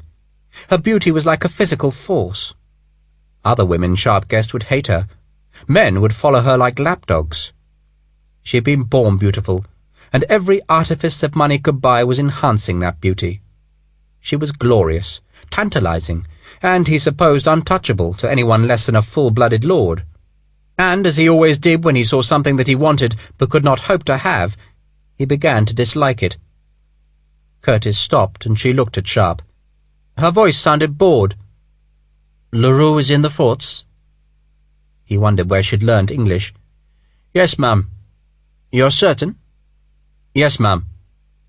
She nodded, dismissing him, and it seemed to Sharpe that his reassurances had not been wanted nor welcomed. Then she turned back to him and raised her voice. "You do seem so much more soldier-like, Captain, than these pretty men on their horses." He was not supposed to reply. The remark had been made, he suspected, purely to annoy her gallant admirers. She didn't even bother to see what effect it had on them, but merely drew a silver-tipped pencil from a small bag and began writing on a piece of paper. One man rose to the bait, a foppish cavalry officer whose English drawl spoke of aristocratic birth. "Any brute can be brave, ma'am, but a currycomb always improves it." There was a moment's silence. La Marchesa looked up at Sharpe and smiled. "Sir Robin Callard thinks you're an uncombed brute." "Rather that than a lapdog, ma'am." She had succeeded. She looked at Callard and raised an eyebrow. He was forced to be brave. He stared at Sharpe, his face furious. "You're insolent, Sharpe." "Yes, he is." The voice was crisp. Wellington leant forward. "He always has been." The general knew what La Marchesa was doing, and he would stop it. He hated duelling among his officers. "It's his strength and weakness." He touched his hat. "Good day, Captain Sharpe." "Sir." He backed away from the carriage, ignored by La Marchesa, who was folding her piece of paper. He'd been dismissed, contemptuously even, and he knew that a tattered captain with an old sword had no place among these scented, elegant people. Sharpe felt the resentment rise sour and thick within him. Wellington needed Sharpe when there was a breach to be taken at Badajoz, but not now. Not among his lordship's own kind. They thought Sharpe was a mere brute who needed a currycomb. Yet he was a brute who kicked, clawed, and scratched to preserve their privileged, lavish world. Well, damn them. Damn them to a stinking hell. Tonight he would drink with his men, not one of whom would dream of owning as much money as the worth of a single silver trace chain from La Marchesa's coach. Yet they were his men. Damn the bitch and the men who sniffed about her. Sharpe would prove he didn't care a damn for them. "Sharpe?" He turned. A handsome cavalry officer, hair as gold as La Marchesa's, uniform as elegant as Sir Robin Callard's, stood smiling at him. The man's left arm was in a sling that covered the blue and silver of his jacket, and for a second Sharpe thought this man must be Callard's second, come to offer a duel. Yet the cavalry officer's smile was open and friendly, his voice warm. "I'm honoured to meet you, Sharpe. Jack Spears, Captain." He grinned broadly.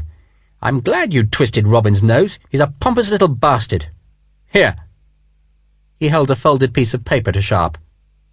Sharpe took it reluctantly, not wanting anything to do with the glittering circle about the blue and silver barouche. He unfolded the pencil-written note. "I'm giving a small reception this evening at 10 o'clock. Lord Spears will direct you." It was signed simply H. Sharpe looked at the startlingly handsome cavalryman. "H?" Spears laughed. "Helena! La Marchesa de Tiddly-Tum and Tumbly-Tid, and the object of an army's combined lust. Shall I tell her you'll come?" His voice was relaxed and friendly. "You're Lord Spears?" "Yes." Spears unleashed all his charm on Sharpe. "By the grace of God and the timely bloody death of my elder brother. But you can call me Jack, everyone else does." Sharpe looked again at the note. Her handwriting was childishly round, like his own. "I've other business tonight." "Other business?" Spears' cry of mock amazement made some of the promenading Salamantines look curiously at the young, handsome cavalry officer. "Other business? My dear Sharpe, what other business could possibly be more important than attempting to breach the fair Helena?" Sharpe was embarrassed. He knew Lord Spears was being friendly, but Sharpe's encounter with the Marchesa had made him feel shabby and inadequate. "I have to see Major Hogan. Do you know him?" "Know him?" Spears grinned. "He's my lord and master. Of course I know Michael. But you won't see him tonight. Well, not unless you go south a couple of 100 miles. You work for him?" "He's kind enough to call it work." Spears grinned. "I'm one of his exploring officers." Sharpe looked at the young lord with a new respect. The exploring officers rode far behind enemy lines, wearing full uniforms so they could not be accused of spying, and relying on their swift, corn-fed horses to ride them out of trouble. They sent back a stream of information about enemy movements, entrusting their messages and maps to Spanish messengers. It was a lonely, brave life. Spears laughed. "Oh, I've impressed the great Sharpe. How wonderful! Was it important to see Michael?" Sharpe shrugged. In truth, he'd used Hogan's name as an excuse for avoiding the Marchese's invitation. "Oh, I wanted to ask him about Colonel Larue." "Oh, that prized little bastard." For the first time there was something other than gaiety in Spears' voice. "You should have killed him." Spears had evidently overheard the priest's brief conversation with the Marchese. "Well, you know him?" Spears touched the sling. "Who do you think did this? He nearly caught me one dark night last week. I tumbled out of a window to escape him." He smiled again. "Not very gallant, but I didn't fancy the noble line of Spears coming to an end in a Spanish flea pit." He clapped Sharpe's shoulder with his free hand. "Michael will want to talk to you about Larue, but in the meantime, my dear Sharpe, you are coming to the Palacio Casares tonight to drink La Marchesa's champagne." Sharpe shook his head. "No, my lord." "My lord, my lord! Call me Jack. Now tell me you're coming." Sharpe screwed the paper into a ball. He was thinking of Teresa and feeling noble that he was rejecting the invitation. "I'm not coming, my lord." Lord Spears watched Sharpe walk away, cutting across the circling walkers in the Plaza Mayor, and the cavalryman smiled to himself. 10 to 1 you do, my friend. 10 to 1 you do.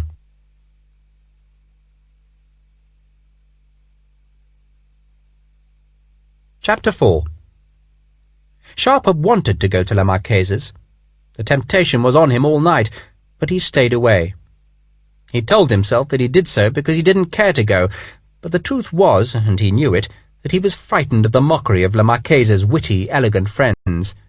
He would be out of place. He drank instead, listening to the stories of his men, and chasing away the one provost who tried to challenge their presence in the city. He watched them betting on cockfights, watched them losing their money because the prize birds had been fed rum-soaked raisins, and he pretended that he would rather be with them than with anyone else. They were pleased, he knew, and he felt ashamed because it was a pretence. He watched yet another dead cockerel being taken from the blood-soaked ring, and he thought of the luminous woman with the gold hair and white skin. Nothing kept the small group of riflemen in Salamanca, and so the next morning they marched early to the San Cristobal Ridge, where the main army waited for the French. They marched with sore heads and sour throats, leaving the city behind and going to the place they belonged. They all expected a battle. The French had been manoeuvred out of Salamanca, but Marmont had left the garrison behind in the 3 fortresses, and it was obvious to even the least soldier that once the French marshal had been reinforced from the north, then he'd come back to rescue his men trapped in the city. The British waited for him, hoping he would attack the great ridge that barred the road to the city, the ridge behind which Sharpe reunited his men with the South Essex. MacDonald was dead, buried already, killed by a thrust of Larue's sword between his ribs. Major Forrest, in temporary command after the death of Wyndham, shook his head sorrowfully. "I'm truly sorry about the boy, Richard." "I know, sir." Sharpe had hardly had time to know the ensign. "You'll want me to write to his parents?" "Oh, would you? I've written to Wyndham's wife." Forrest was shaving from a canvas bucket. "Oh, a letter seems so inadequate. Oh, dear." Forrest was a kind man, even a meek man, and he was ill-suited to the trade of warfare. He smiled at Sharpe. "I'm glad you're back, Richard." "Thank you, sir." Sharpe grinned. "Look at that." Isabella, small and plump, was brushing at Harper's jacket, even as she welcomed him tearfully. The whole battalion was bivouacked on the grassland, their wives and children in attendance, and as far as Sharpe could see, east and west, other battalions waited behind the ridge. He walked up to the crest and stared north at the great plain that was bright with poppies and cornflowers. It was over those flowers, over the sun-bleached grass, that the enemy would come. They would come to crush the one army that Britain had in Spain, one army against 5 French, and Sharpe stared at the heat-blurred horizon and watched for the telltale spark of light reflected from sword or helmet that would say the enemy was coming to do battle. They did not come that day, nor the next, and as the hours passed, so Sharpe began to forget the events of Salamanca. Colonel Larue lost his importance. Even the golden-haired Marchese became a remote dream. Sharpe did his job as company commander, and he filled his time with the day-to-day rhythm of soldiering. The books had to be kept up to date. There were punishments to mete out, rewards to be given, quarrels to ease, and always the business of keeping bored men up to their highest standard. He forgot Larue. He forgot La Marquesa, and on the third day on the San Cristobal Ridge he had good reason to forget. It was a perfect day, the kind of summer's day that a child might remember forever. A day when the sun shone from a burnished sky and spilt light on the poppies and cornflowers that were spread so lavishly in the ripening wheat. A small breeze stole the venom of the sun and rippled the crops, and onto that perfect stage, that setting of gold, red, and blue, came the army of the enemy. It seemed almost a miracle. An army marched on dozens of roads, its flanks far from each other, and in a summer's campaign it was usual for a man never to see more than a half-dozen other regiments.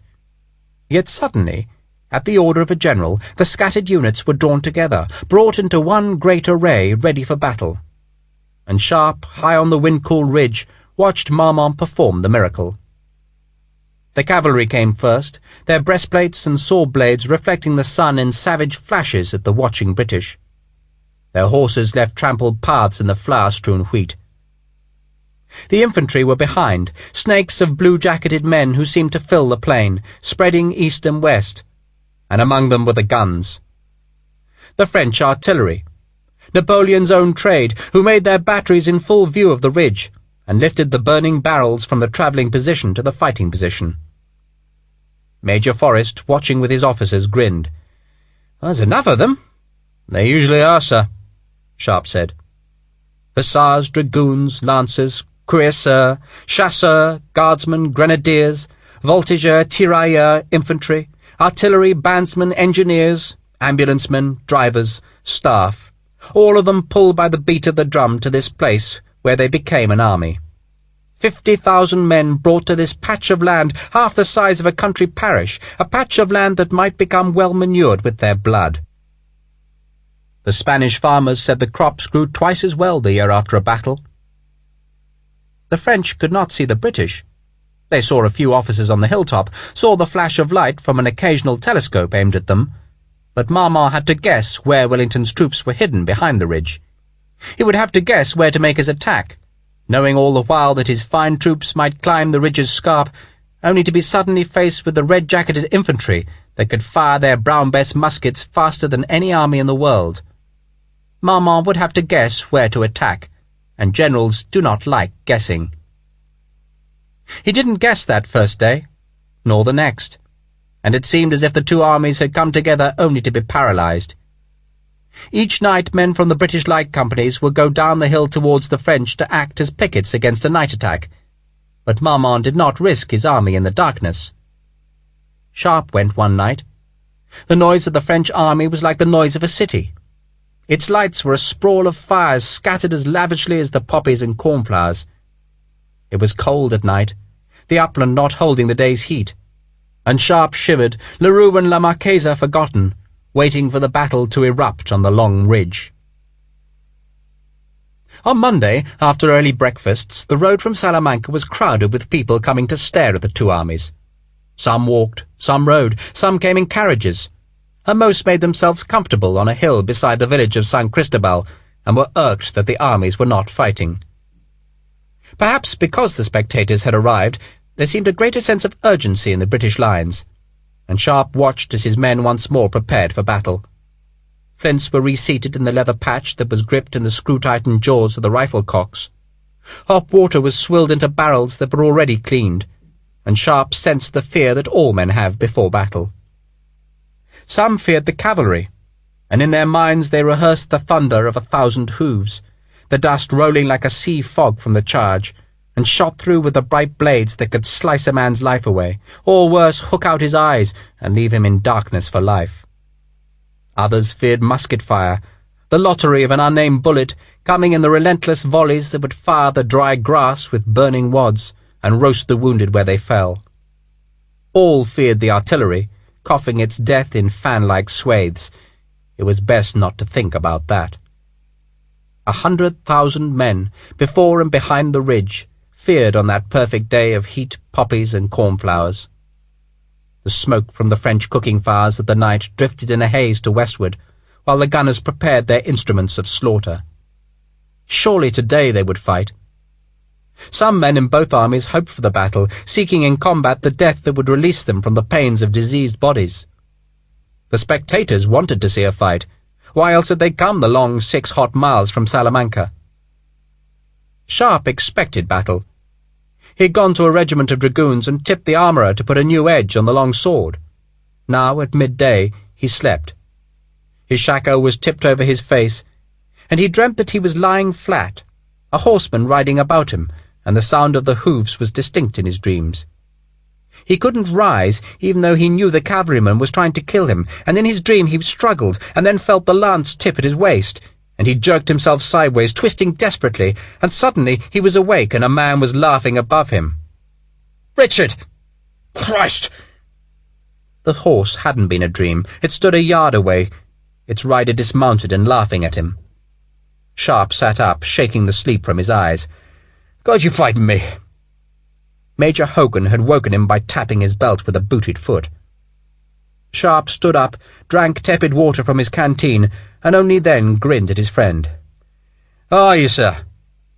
"As well as the good Lord permits. Yourself?" "Bored with this waiting. Why doesn't the bastard attack?" Sharpe looked at his company, most of whom dozed in the sun, as did the men of the South Essex's other 9 companies. A few officers strolled in front of the somnolent lines. The whole British army seemed asleep, except for a few sentries on the skyline. Major Hogan, his grey moustache stained yellow by the snuff to which he was addicted, looked Sharpe up and down. "Well, you're looking well. I hope you are, because I might need you."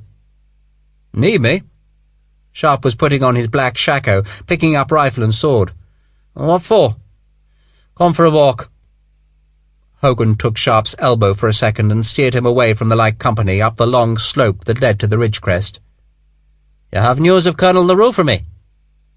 "Larue?" For a brief moment Sharpe was lost. The events of Salamanca seemed so long ago, even far away, and his mind at this moment was concerned with the battle that would be fought for the San Cristobal Ridge. He was thinking of skirmishers, of riflemen, not about the tall, pale-eyed French colonel who was in the city's fortresses. Hogan frowned. "Well, you met him?" "Yes." Sharpe laughed ruefully. "Oh, I met the bastard." He told Hogan about the capture of the dragoon officer, of the parole, of the man's escape, and, finally, how he'd chased him up the hill. Hogan listened intently. "Are you certain?" "Well, that he's in the forts, yes." "Surely?" Hogan had stopped, was staring hard at Sharpe. "You're really certain?" "I saw him climb in. He's there." Hogan said nothing as they finished the climb to the ridge-top. They stood there where the ground dropped steeply away to the great plain where the French were gathered. Sharpe could see an ammunition tumbril coming forward to the closest battery, and he had to fight back the thought that his own death might be on that cart. Hogan sighed. "Oh, God damn it, but I wish you'd killed him." "Well, so do I." Hogan stared. Sharpe suspected, without seeing, at the French army. The major was thoughtful, worried even, and Sharpe waited as he took from his pocket a scrap of paper. Hogan thrust it at Sharpe. "I've carried that for 2 months." The paper meant nothing to Sharpe. It had groups of numbers written like words in a short paragraph. Hogan smiled wryly. "It's a French code, Richard. A very special code indeed." He took the paper back from Sharpe. "We have a fellow who can read these codes, a Captain Scovell, and damn clever he is too." Sharpe wondered what the story was behind the scrap of paper. A French messenger ambushed by partisans? Or one of the Spaniards who tried to smuggle messages through hostile territory, the paper hidden in a boot heel or hollow stick? A man captured and killed so that this piece of paper could reach Hogan. The French, Sharpe knew, would send 4 or 5 identical messages because they knew that most would be intercepted and delivered to the British. Hogan stared at the numbers. "It's one thing to decode these messages, Richard. It's another to understand them. This one's the Emperor's own code. How about that?" He smiled in understandable triumph at Scovell's victory. "It was sent from the man himself to Marshal Marmont. and I'll tell you what it says." He read from the numbers as if they were words. "I send you Colonel Larue, my own man, who works for me. You're to afford him whatever he requests." "That's all, Richard. I can read it, but I can't understand it. I know that a Colonel Larue is here to do a special job, a job for the Emperor himself. But what's the job? Then I hear more things. Some Spaniards have been tortured, skinned alive, and the bastard signed them with his name. Why?" Hogan folded the paper. "There was something else. Larue got Cahoon Grant." That shocked Sharpe. "Killed him?" "No, captured him. We're not exactly trumpeting that failure about." Sharpe could understand Hogan's misery. Cahoon Grant was the best of the British exploring officers, a colleague of Lord Spear's who rode brazenly on the flanks of the French forces. Grant was a severe loss to Hogan and a triumph for the French. Sharpe said nothing. To his right he could see, half a mile away, the general and his staff bunched on the skyline. An aide-de-camp had just left the small group and was spurring back down the ridge towards the British forces. Sharpe wondered if something was about to happen. The French were making a move, yet not a particularly forceful one. Directly ahead of Sharpe and Hogan, at the foot of the ridge scarp, was a small knoll that disturbed the smoothness of the plain where the French were gathered. 2 enemy battalions had come slowly forward and now lined the knoll's crest. They were no threat to the ridge, and, having taken the tiny summit, they seemed content to stay there. 2 field guns had come with them. Hogan ignored them. "I have to stop Larue, Richard. That's my job. He's taking my best people, and he's killing them if they're Spanish and capturing them if they're British, and he's too bloody clever by half." Sharpe was surprised by the gloom in his friend's voice. Hogan was not usually downcast by setbacks, but Sharpe could tell that Colonel Philip Larue had the Irish major desperately worried. Hogan looked up at Sharpe again. "You searched him?" "Yes." "Well, tell me again what you found. Tell me everything." Sharpe shrugged. He took off his shako to let the small breeze cool his forehead. He spoke of that day in the wood, of the prisoner's seeming arrogance. He mentioned the sword. He spoke of his suspicion that Larue pretended not to understand English. Hogan smiled at that. "Oh, you were right. He speaks English like a bloody native. Go on." "Well, there isn't any more. I've told you everything." Sharpe looked behind the ridge to see where the aide-de-camp had ridden, and an urgency suddenly came over him. "Look! We're moving! Christ!" He crammed his shako back on. The South Essex, together with another battalion, had been stirred into activity. They'd stood up, dressed their ranks, and now they were climbing the hill in companies. They were going to attack. Sharpe looked north at the small knoll, and he knew that Wellington was meeting the French move with a move of his own. The French would be pushed off the small hill, and the South Essex was to be one of the 2 battalions that did the pushing. "I must go." "Richard!" Hogan held his elbow. "For God's sake, nothing else? No papers, no books? Nothing hidden in his helmet? I mean, God, he must have had something." Sharpe was impatient. He wanted to be with his men. The light company would be first into the attack, and Sharpe would lead them. Already he was forgetting Larue and thinking only of the enemy's skirmishers he would face in a few minutes. He snapped his fingers. "No, yes, there was one thing. Jesus, a piece of paper. He said it was horse dealers or something. It was just a list." "But you have it?" "It's in my pack down there." He pointed to the place the South Essex had left. The battalion was halfway up the slope now, the light company already stretching ahead. "I must go, sir." "Can I look for the paper?" "Yes." Sharpe was running now, released by Hogan, and his scabbard and rifle thumped as he hurried towards his men. The leather casings were being stripped from the colours, so that the flags unfurled spread in the small breeze, their tassels bright yellow against the Union flag. He felt the surge of emotion because the colours were a soldier's pride. They were going to fight. Are they going to fight? The Marchesa de Casares el Grande Melida Saraba had come to San Cristobal hoping for a battle. Lord Spears was with her, his horse close to the elegant barouche, while La Marchesa herself was chaperoned by a dowdy middle-aged woman who was wilting of the heat in a thick serge dress. La Marchesa wore white, and had her filmy parasol raised against the sun. Lord Spears tugged at his sling to make it comfortable. "No, my dear, it's just a redeployment." "I do believe you're wrong, Jack." "10 guineas says I'm not." "Oh, you owe me twice that already." La Marchesa had taken out a small silver telescope that she trained on the 2 British battalions. They were marching towards the crest. "Still, I'll take you, Jack, 10 guineas. She put the telescope in her lap and picked up a folding ivory fan with which she cooled her face.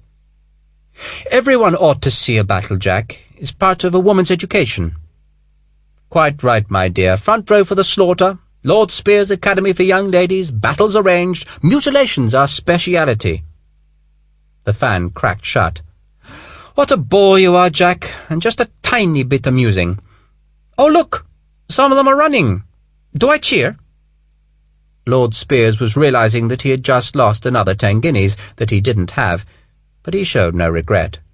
"Why not? Hip, hip! Hooray!" said La Marchesa. Sharpe blew his whistle that sent his men scattering into the loose skirmish chain. The other 9 companies would fight in their ranks, held by discipline, but his men fought in pairs, picking their ground and being the first to meet the enemy. He was on the crest now, the grass long beneath his boots, and his skirmish line was going down towards the enemy. Once again he forgot Larue, forgot Hogan's concern, for now he was doing the job for which the army paid him. He was a skirmisher, a fighter of battles between the armies, and the love of combat was rising in him, that curious emotion that diluted fear and drove him to impose his will on the enemy. He was excited, eager, and he led his men at a swift pace down the hillside to where the enemy's skirmishers, the voltigeurs, were coming out to meet him. This was his world now, this small saddle of land between the escarpment and the knoll, a tiny piece of grassland that was warm in the sun and pretty with flowers. There he would meet his enemy, and there he would win. "Spread out! Keep moving!" Sharpe was going to war.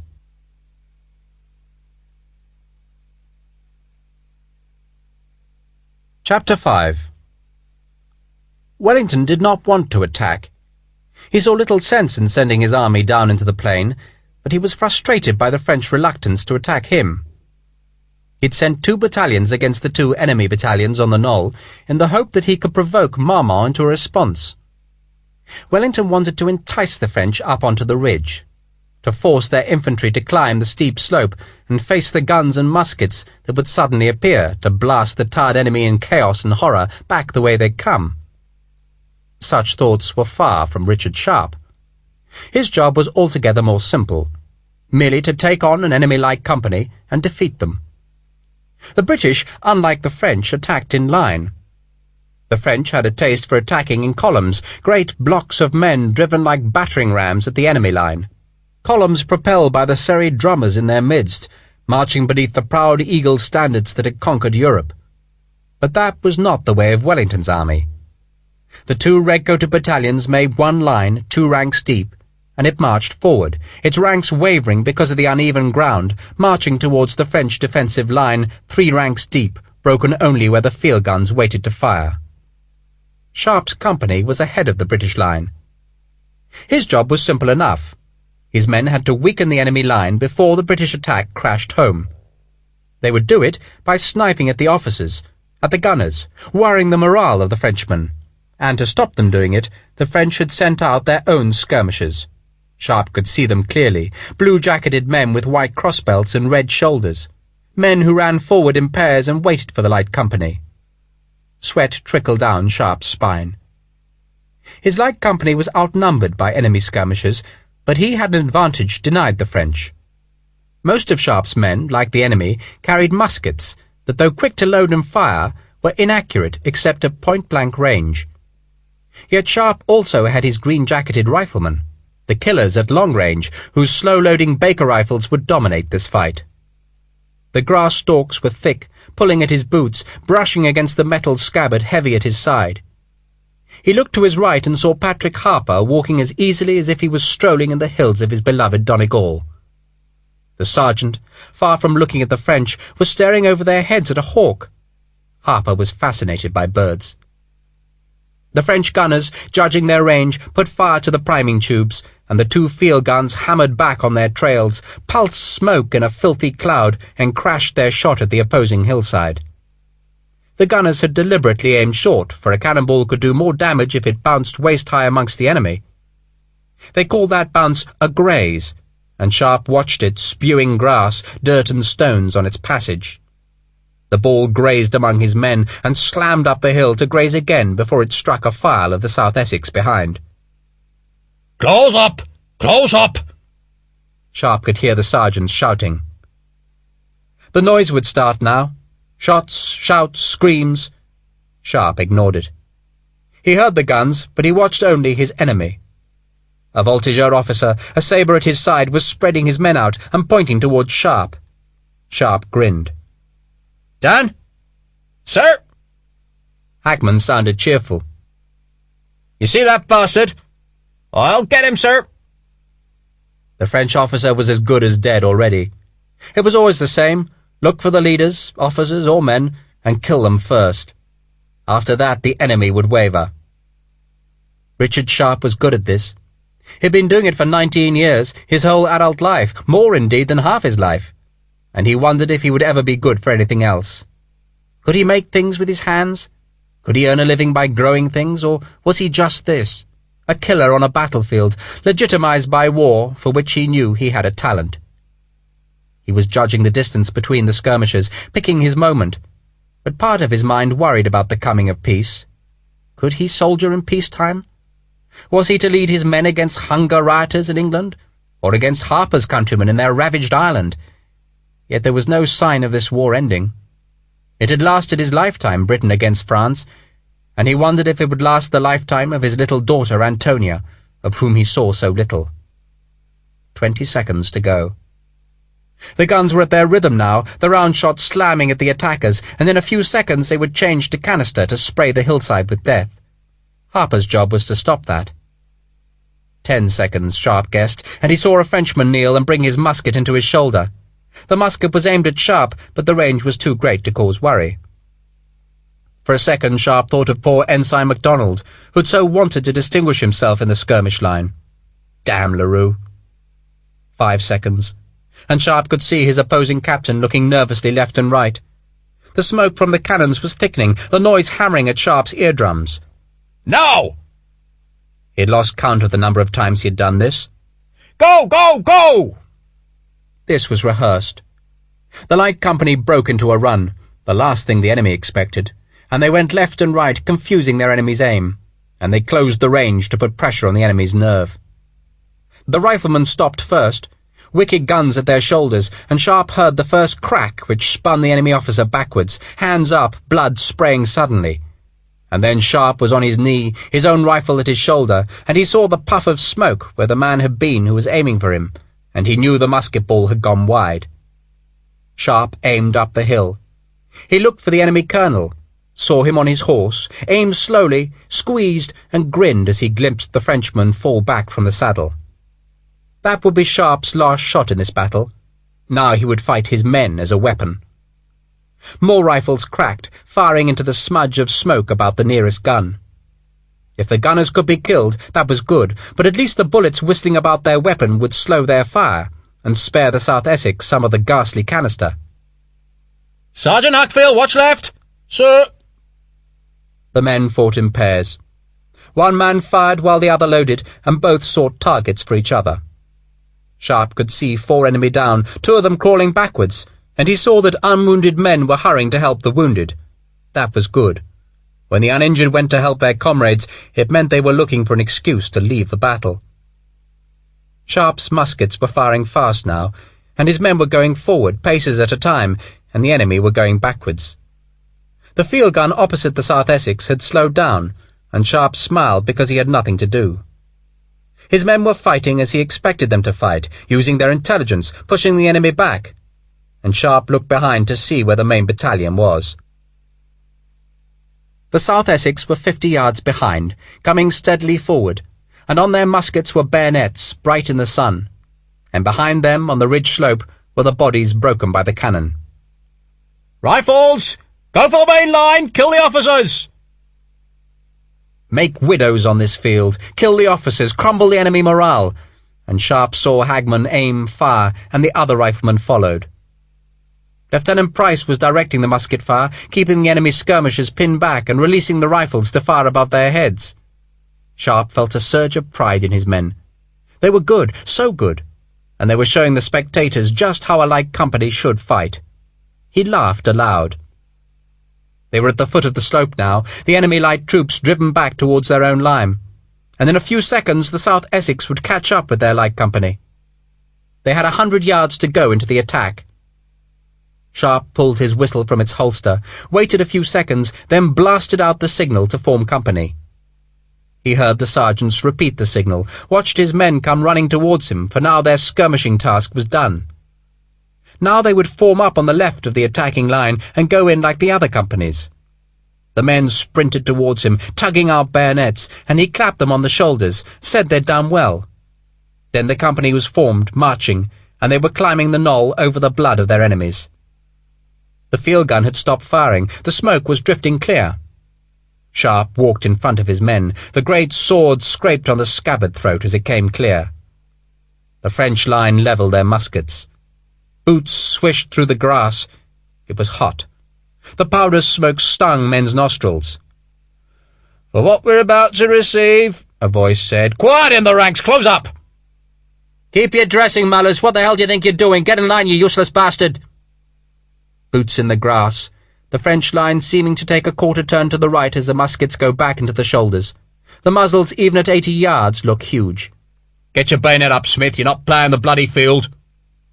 Sharpe listened to the sergeants. "Steady, lads, steady!" The French officers had their swords raised. The cannon smoke had cleared now, and Sharpe could see that the field gun had gone. It had been taken back away from the infantry. "Take it, light men, lads!" 70 yards, and the French swords swept down, and Sharpe knew they'd fired too soon. The smoke rippled from the hundreds of muskets. The sound was like the falling of giant stakes, and the air was thick with the thrumming of the balls. The attacking line was jerked by the balls. Some men fell backwards, some stumbled. Most kept stolidly on. Sharpe knew the enemy would be frantically reloading, fumbling with cartridges and ramrods, and he instinctively quickened his pace, so that the South Essex might close the gap before the enemy had recharged their weapons. The other officers hurried too, and the attacking line began to lose its cohesion. The sergeants yelled, "It's not a stunning steeplechase! What's your dressing?" 50 yards, 40, and Major Larue, whose voice was twice as loud as Forrest's, bellowed at the South Essex to halt. Sharpe could see some enemy muskets being rammed. The Frenchmen were looking nervously at their enemy so close. Larue filled his lungs. "Level your muskets!" The light company alone was not loaded. The other companies levelled their muskets, and beneath each muzzle the 17-inch bayonet pointed towards the French. "Fire! And charge! Come on!" The crash of that volley, the smoke, and then the redcoats were released from the sergeant's discipline, and they were free to take their blades up the hill to savage the enemy who had been shattered by the close volley. "Kill the bastards! Go on, get in with them!" And the cheer carried them up the slope, screaming mad, wanting only to get at the men who had threatened them during the long approach march, and Sharpe ran ahead of his men with his long sword ready. "Halt! Form up! Hurry!" The enemy had gone. They had fled the bayonets, as Sharpe had guessed they would. The enemy battalions were running full tilt back towards the main army, and the redcoats were left holding the small knoll which bore the dead and wounded of their enemy. The looting had begun already, practised hands stripping the casualties of clothes and money. Sharpe sheathed his unblooded sword. It had been well done, but now he wondered what was next. 1,200 British troops held the small hill, the only British troops on a plain that was peopled with more than 50,000 Frenchmen. That was not his concern. He settled down to wait. "They've run away." La Marchesa sounded disappointed. Lord Spears grinned. "Well, that was only a 10-guinea battle, my dear. For 200 you get the whole spectacle. Slaughter, dismemberment, pillage, and even a little rape." "Is that where you come in, Jack?" Spears laughed. "I've waited so long for that invitation, Helena." "You'll have to wait a little longer, dear." She smiled at him. "Was that Richard Sharpe?" "It was. A genuine hero, and all for 10 guineas." which I doubt I'll ever see. Is he truly a hero?" Her huge eyes were fixed on Spears. "Oh, good Lord, yes. Absolutely genuine. The poor fool must have a death wish. He took an eagle. He was first into Badajoz, and there's a rumour he blew up Almeida." "How delicious." She opened her fan. "You're a little jealous of him, aren't you?" He laughed because the accusation was not true. "I wish to have a long, long life, Elena, and die in the bed of someone very young and breathtakingly beautiful." She smiled. Her teeth were unusually white. "I rather want to meet a real hero, Jack. Persuade him to come to the Palacio."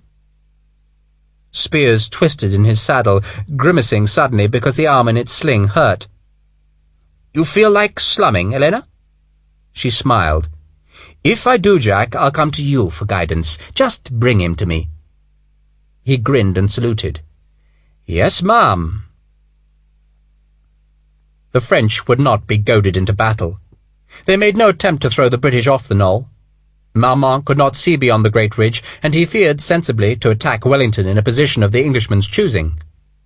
Smoke drifted from the knoll, dissipating into shimmering heat over the grass. Men lay on the ground and drank brackish warm water from their canteens. A few desultory fires burned from the musket fire, but no one moved to stamp them out. Some men slept. "Well, is that it?" Lieutenant Price frowned towards the French. "Well, you want more, Harry?" Sharpe grinned at his lieutenant. "I sort of expected more." Price laughed and turned round to look at the ridge. A staff officer was riding his horse recklessly down the slope. "Oh, here comes a fancy boy." "We're probably being pulled back." Harper gave a massive yawn. "Perhaps they're offering us free entrance to the staff brothel tonight." "Isabella will kill you, Harps." Price laughed at the thought. "You should be unattached like me." "It's the pox, sir. I couldn't live with it." "And I can't live without it. Hello." Price frowned because the staff officer, instead of riding towards the colours where the battalion's commanding officer would be found, was aiming straight for the light company. "We've got a visitor, sir." Sharpe walked to meet the staff officer, who called out when he was still 30 yards away. "Captain Sharpe?" "Yes?" "You're wanted at headquarters now. Do you have a horse?" "No." The young man frowned at the reply, and Sharpe knew he was considering yielding up his own horse to expedite the general's orders. The consideration did not last long in the face of the steep uphill climb. The staff officer smiled. "Well, you'll have to walk.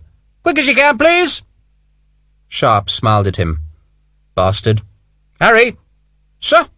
"Take over. Tell the Major I've been called to see the General." "Aye, sir. Give him my best wishes." Sharpe walked away from the company, between the small fires and up the hillside that was littered with the torn cartridge papers of his skirmishers. Larue. It had to be Larue who was pulling Sharpe back towards the city.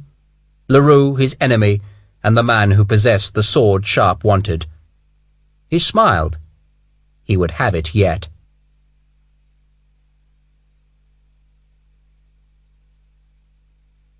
Chapter 6.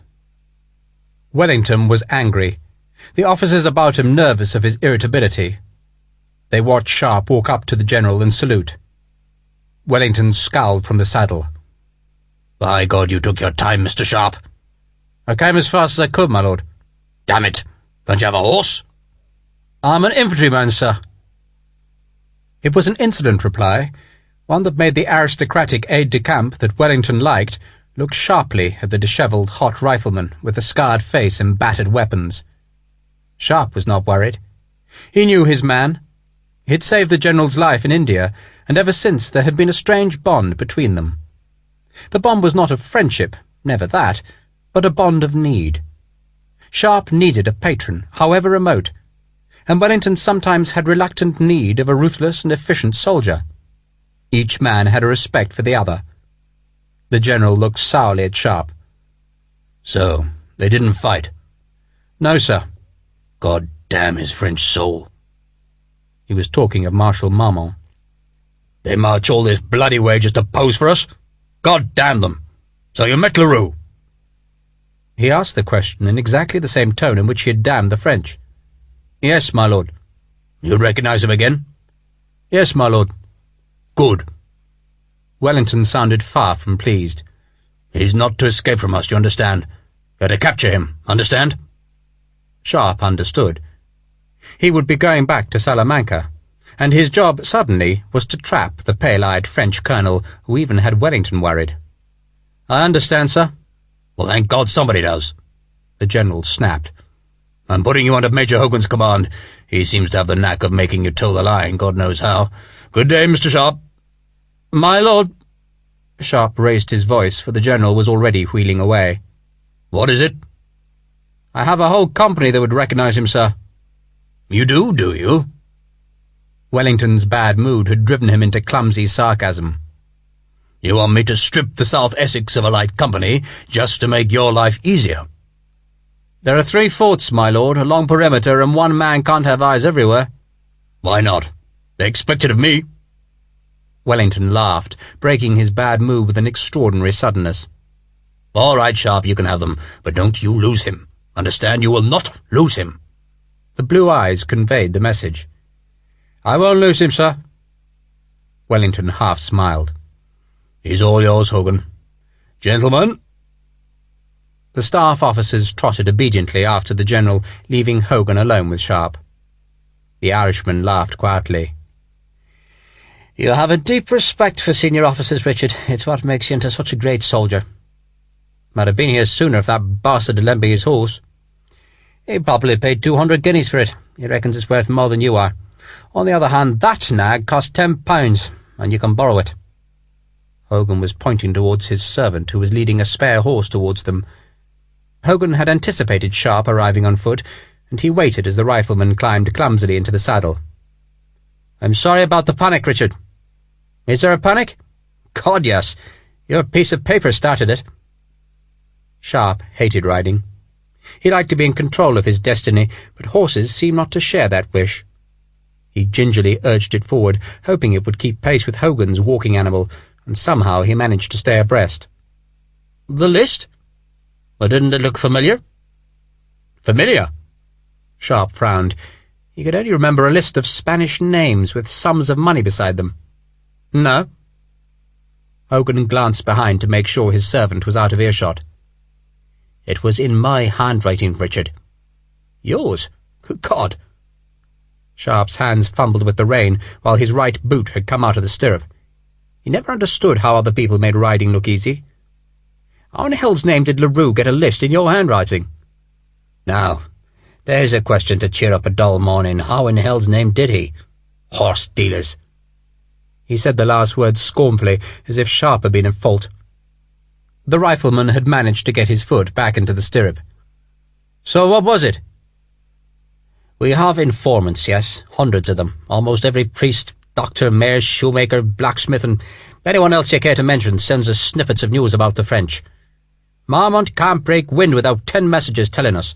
Some of them, Richard, are very good messages indeed, and some of them cost us money." Hogan paused as they passed a battery of artillery. He returned the lieutenant's salute, then looked back at Sharpe. "Most of them do it out of patriotism, but a few need money to keep their loyalty intact. That list, Richard, was my list of payments for the month of April." Hogan looked and sounded sour. "It means, Richard, that someone in our headquarters is working for the French, for Larue, God knows who. We've got cooks, washerwomen, grooms, clerks, servants, sentries, anyone. God, I thought I'd just misplaced that list. But no." So Larue has worked his way through that list. He's killed most of them in ways that are pretty horrid, and that's bad enough. But the really bad news is yet to come. One man on that list, a priest, just happened to know something that I'd rather he hadn't known, and now I think Larue knows it." Sharpe said nothing. His horse was ambling happily enough, going westward on the track that led behind the ridge. He would let Hogan tell his unhappy tale at his own pace. The Irish major wiped sweat from his face. "Larue, Richard, he's damned close to hurting us really badly. We can afford to lose a few priests and mayors, but that's not what Larue wants. We can afford to lose Cahoon Grant, but that isn't what Larue came here to do either. There's one person, Richard, we can't afford to lose. That's the person Larue came to get." Sharpe frowned. "Wellington?" Him too, maybe, but no, not Wellington. Hogan slapped irritably at a fly. This is a bit I shouldn't tell you, Richard, but I'll tell you a little of it, just enough so you know how important it is for you to stop that bastard getting out of the forts.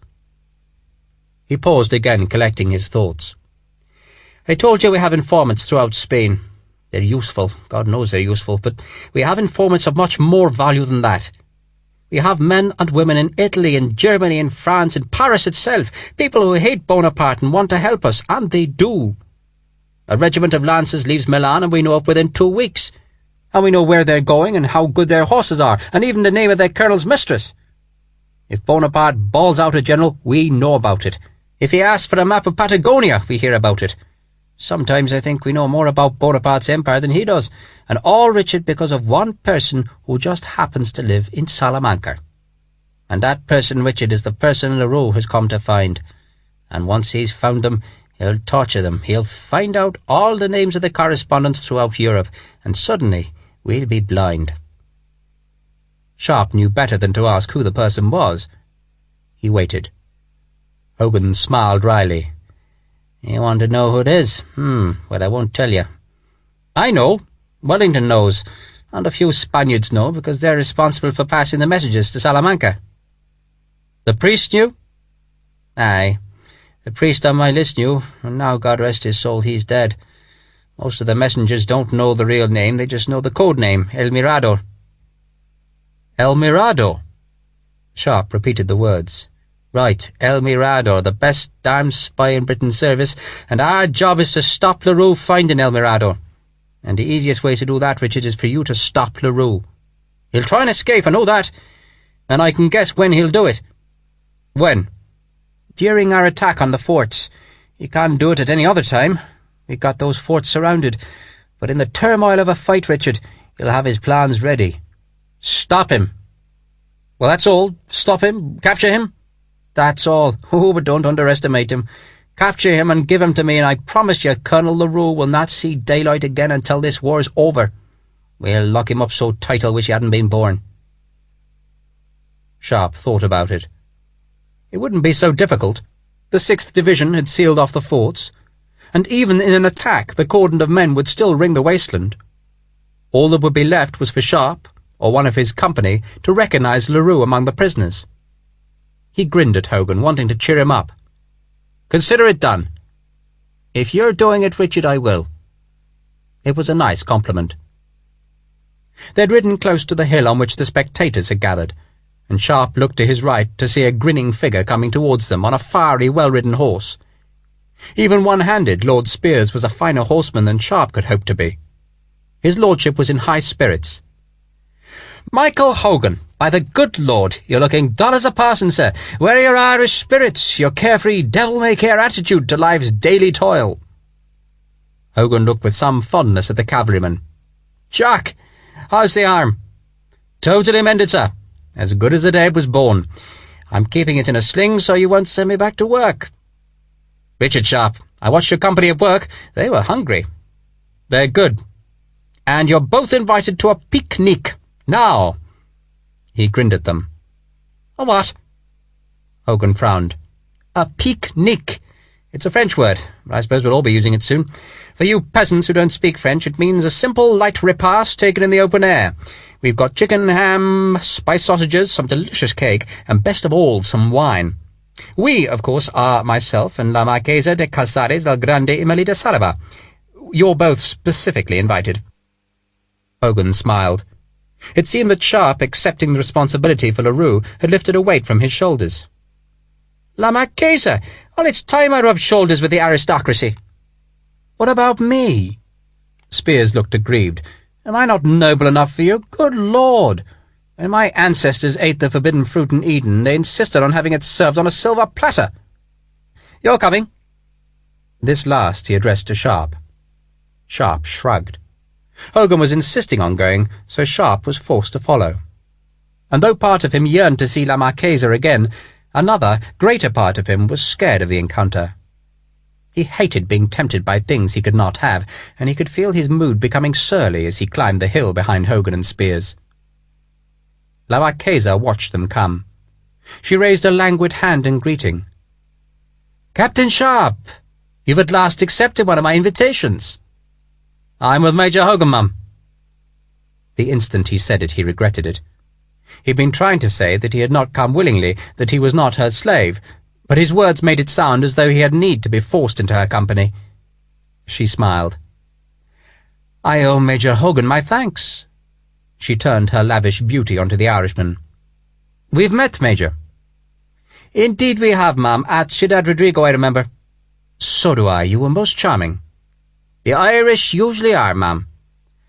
"Such a pity the English haven't learned from their neighbours." She looked at Sharpe, who sat miserable on his uncomfortable horse. She smiled again at Hogan. "You're well?" "Indeed, ma'am, and thank you, ma'am. Yourself, your husband?" "My husband? Ah." She fanned her face. "Poor Louis is in South America, suppressing one of our colonial rebellions. It seems so silly. You're here to liberate our country, while Louis is busy doing the opposite somewhere else." She laughed, then looked again at Sharpe. "My husband, Captain Sharpe, is a soldier like you." "Indeed, ma'am."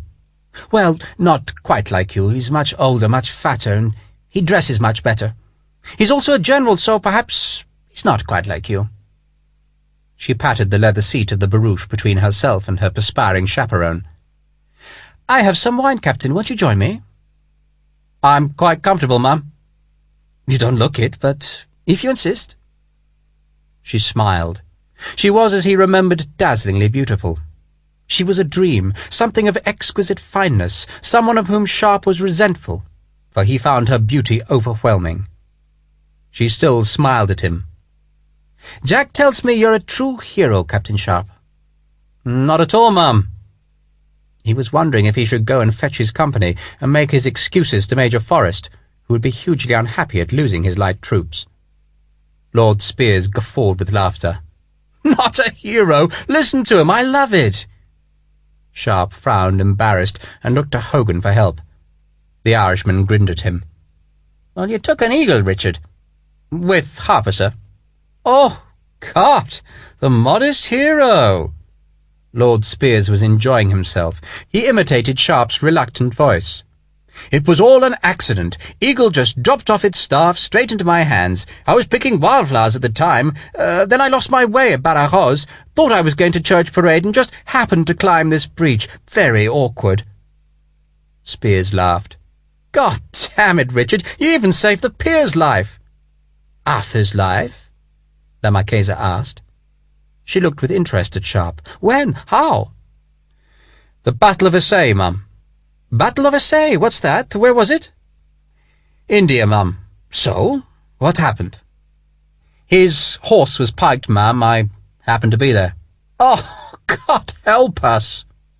Spiers' smile was friendly. "He only fought off thousands of bloody heathens and says he happened to be there." Sharpe's embarrassment was acute. He looked at Hogan. "Should I fetch my company, sir?" "No, Richard, you should not. It can wait.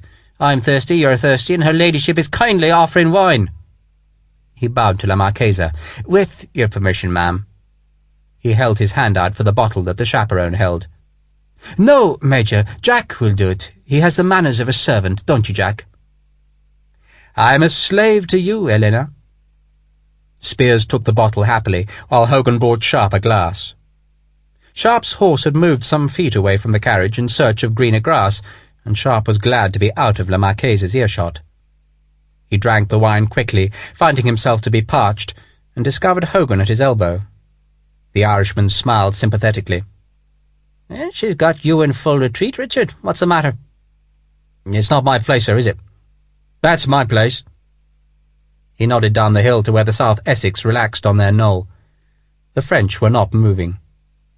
"She's just a woman trying to be friendly." "Yes."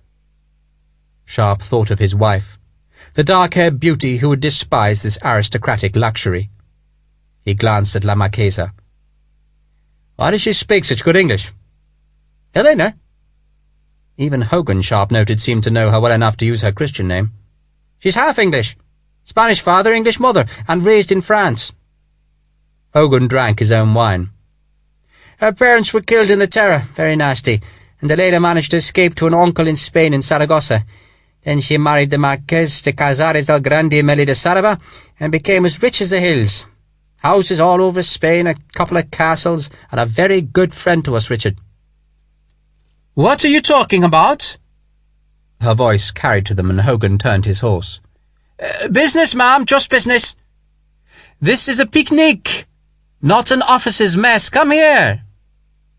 She made Spears give Sharpe more wine, that he drank just as fast as the first glass. The crystal goblet was ridiculously small.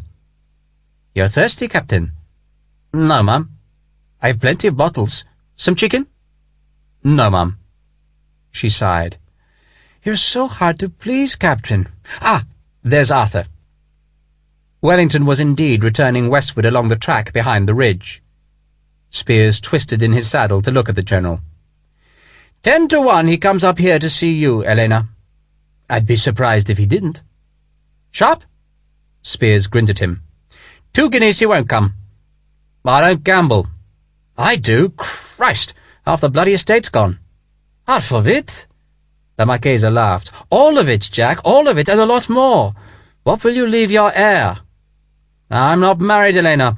Thus none of my bastards can be described as an heir. He blew her a kiss. If only your dear husband would die, I'd be on my knees to you. I think we'd make a handsome couple. And how long would my fortune last? Your beauty is your fortune, Elena, and that is safe forever. How pretty, Jack, and how untrue. Oh, the words were said by Captain Sharpe, my dear. I just repeated them.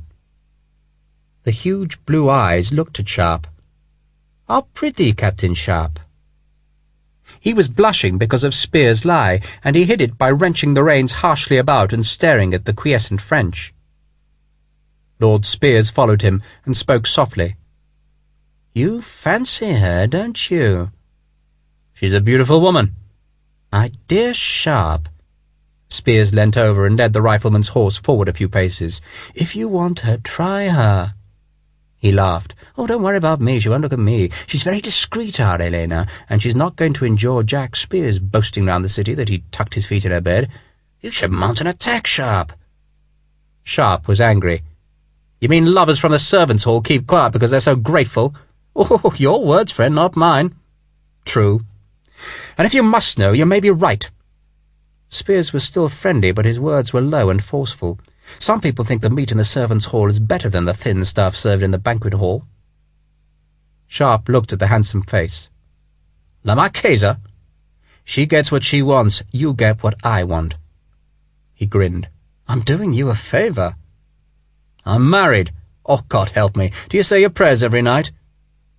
Spears laughed aloud, then turned for hoofbeats presaged Wellington's arrival at the head of his staff. The General reined in, doffed his bicorn hat, then cast a cold glance at Spears and Sharpe. You're well escorted, Helena. Dear Arthur. She offered him her hand. You have disappointed me. I? How? I came for a battle. Well, so do we all. If you have any complaints, you must address them to Mama. The fellow absolutely refuses to attack. She pouted at him. But I so hope to see a battle. You will, you will. He patted his horse's neck. I'll lay you odds that the French will sneak away tonight. I gave them their chance and they turned it down, so tomorrow I'll take those forts. The forts? I can watch from the Palacio. Then pray Marmont sneaks away tonight, Elena, for if he does I'll lay on a full assault for you. All the battle you could wish. She clapped her hands. Then I will give a reception tomorrow night to celebrate your victory. You'll come? To celebrate my victory? Wellington seemed positively skittish in her presence. Of course I'll come. She waved a hand round all the horsemen gathered about the elegant barouche. You must all come, even you, Captain Sharpe. You must come. Wellington's eyes met Sharpe. The General gave a thin smile. Captain Sharpe will be busy tomorrow night. Then he will come when his business is finished. We shall dance till dawn, Captain. Sharpe felt, though he didn't know if it was meant, a subtle mockery in the eyes that watched him.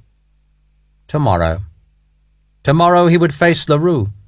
Tomorrow he would fight that sword, and Sharpe felt the desire to fight. He would beat Larue, this colonel who had put a chill of fear into the British. He would face him, fight him, and he would drag him captive from the wasteland. Tomorrow he would fight, and these foppish aristocrats would watch from La Marchesa's palacio. And suddenly Sharpe knew what reward he wanted for facing Colonel Philip Larue. Not just the sword. He would have that anyway as the spoils of war. But something else. He would have the woman.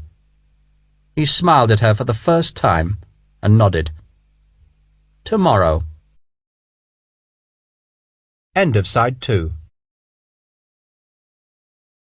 Side 3. Chapter 7. Tired cavalry scouts came back to the city in the early Tuesday hours. Marmont's army had gone north in the night. The French had abandoned the garrison of the forts in the city. They would bide their time now and hope that at some point in the summer they would catch Wellington flat-footed and fight a battle more on their own terms. The fortresses served no purpose now for Wellington. They had failed to bring Marmont to battle for their rescue, and they stopped his supply trains using the long Roman bridge, so the fortresses would be destroyed. La Marchesa would get her battle, and Sharpe would have to seek Larue among the prisoners. If there were prisoners. It had seemed a light thing for the general to promise La Marchesa an assault of the 3 buildings, but Sharpe could see that the defenders would not easily give in. He had stared long and hard at the buildings, marooned in their waste ground, and the more he looked, the less he liked. The waste ground was split by a deep gorge that ran southwards towards the river. On the right of the gorge was the largest of the French forts, the San Vicente, while to the left were the forts of La Merced and San Cayetano. An attack on any one of the 3 forts would be savaged by gunfire from the others. The 3 buildings had been convents until the French evicted the nuns and turned this corner of the city into a stronghold. For nearly a week now the convents had been under fire from British guns, yet the artillery had done remarkably little damage. The French had prepared the buildings well. Out of the levelled houses that had surrounded the convents, they had made a crude glacis that bounced the round shot up and over the defensive works. They had buttressed walls behind the deep ditch which surrounded each convent, and over their gun emplacements and troop shelters they had made huge, thick roofs. Each roof was like a massive box filled with earth, designed to soak up the British howitzer shells that fell with fluttering smoke from the sky. The French garrisons were surrounded, trapped, but it would be hard for the British to break in. Sharpe paraded his company, not entirely by chance, outside the Palacio Casares. The huge gate stood open, revealing the central courtyard in the middle of which a fountain splashed into a raised pool. The courtyard was paved, filled with flowers in ornate tubs, and Sharpe stared through the shadows of the archway at the great door above the formal steps. The house seemed deserted. Thickly woven straw mats had been lowered over the windows, blotting the sun, and the water in the fountain was the only sign of movement in the great, rich house. Above the gateway, on the tall, blank outer wall, the coat of arms that decorated the barouche door was carved in pale gold stone. Above that, high above, Sharpe could see plants growing at the wall's top, evidence perhaps of a balcony or even roof garden, and it was there he knew that La Marchesa would get her view, above the rooftops of the wasteland and the forts. Not that she would see much. The attack would be made at last light. Sharpe would have preferred a night attack, but Wellington distrusted them, remembering the closeness of disaster to success that the night had brought in Seringapatam so long ago. He turned away from the house to his company, and he knew that he had become obsessed with this woman. It seemed to him to be ridiculous, to be an ambition of impossible proportions, but now he was snagged on it. His job was to kill Larue, to protect the unknown figure of El Mirador. Yet his mind stayed with La Marchesa. "Sir." Harper came to formal attention. "Company ready for inspection, sir." "Lieutenant Price?" "Sir?" "Weapons, please." Sharpe trusted his men. None were going to battle with unserviceable weapons. Price could look at them, tug at screwed flints, feel bayonet edges, but he would find nothing. Sharpe could hear the assault troops being paraded. They were all light troops, the best of their battalions, and they were assembling way back from the wasteland, hoping that the sudden eruption of the attack would take the French by surprise. The siege guns still fired. 4 18-pounders had been dragged across the fords and brought to the city, and the huge iron guns hammered at the forts. "Listen to me," he spoke quietly. "We're not here for heroics. It's not our job to capture the forts, understand?" They nodded. Some grinned. "The other light companies do that. Our job is to find one man, the man we captured. So we stay behind the attack. If we can, we move to one side, out of the firing line. I don't want casualties. Keep your heads down and skirmish order all the way. If we capture the forts, then our job is to search the prisoners. Normal squads, I don't want anyone going off on their own. There's no bloody reward, so don't go in for heroics. And remember, this bastard killed young MacDonald and he killed Colonel Wyndham. He's dangerous. If you find him, or if you think you found him, tie the sod up. And I'm paying 10 guineas for his sword." "What if it's worth more, sir?" It was Batten's voice, the whining, grumbling, never-satisfied Batten. Harper started towards him, but Sharpe held up a hand. "It is worth more, Batten, probably 20 times more, but if you sell it to anyone else but me, I'll have you digging latrines for the rest of the bloody war. Clear?" The others grinned. A private soldier could hardly expect to sell a valuable sword on the open market. He'd be accused of stealing it, and the penalty for theft could be hanging. Some sergeants would pay more, but not much more, and make their profit in Lisbon. 10 guineas was a big sum, more than a year's wages after deductions, and the company knew it was a fair offer. Sharpe raised his voice again. "No bayonets. Load, but flinch down. We don't want them knowing we're coming. One musket banging off, and they'll be giving us canister for supper." He nodded at Harper. "Right turn. You know where we're going." Harper kept his voice low. "Right turn." "Captain Sharpe!" It was Major Hogan hurrying towards the main battery where the 18-pounders sounded. "Sir!" Sharpe snapped to attention, saluted. In front of the company they were formal, correct. "Good luck!" Hogan grinned at the men. They knew him well. The riflemen had spent weeks with him before they were forcibly joined to the South Essex. The redcoats remembered him from Badajoz, or nights when he had come to seek Sharpe's companionship. The Irish major looked at Sharpe, turned his back to the men and made a resigned gesture. "Good luck to you." "Not good?" "No." Hogan sniffed. "Some idiot messed up the ammunition supply. We got about 15 rounds for each gun. What the hell use is that?" Sharpe knew he meant the big 18-pounders. "Well, what about the howitzers?" Hogan had taken out his snuff-box, and Sharpe waited while the major inhaled his usual huge pinch. He sneezed. "God and his angels!" He sneezed again.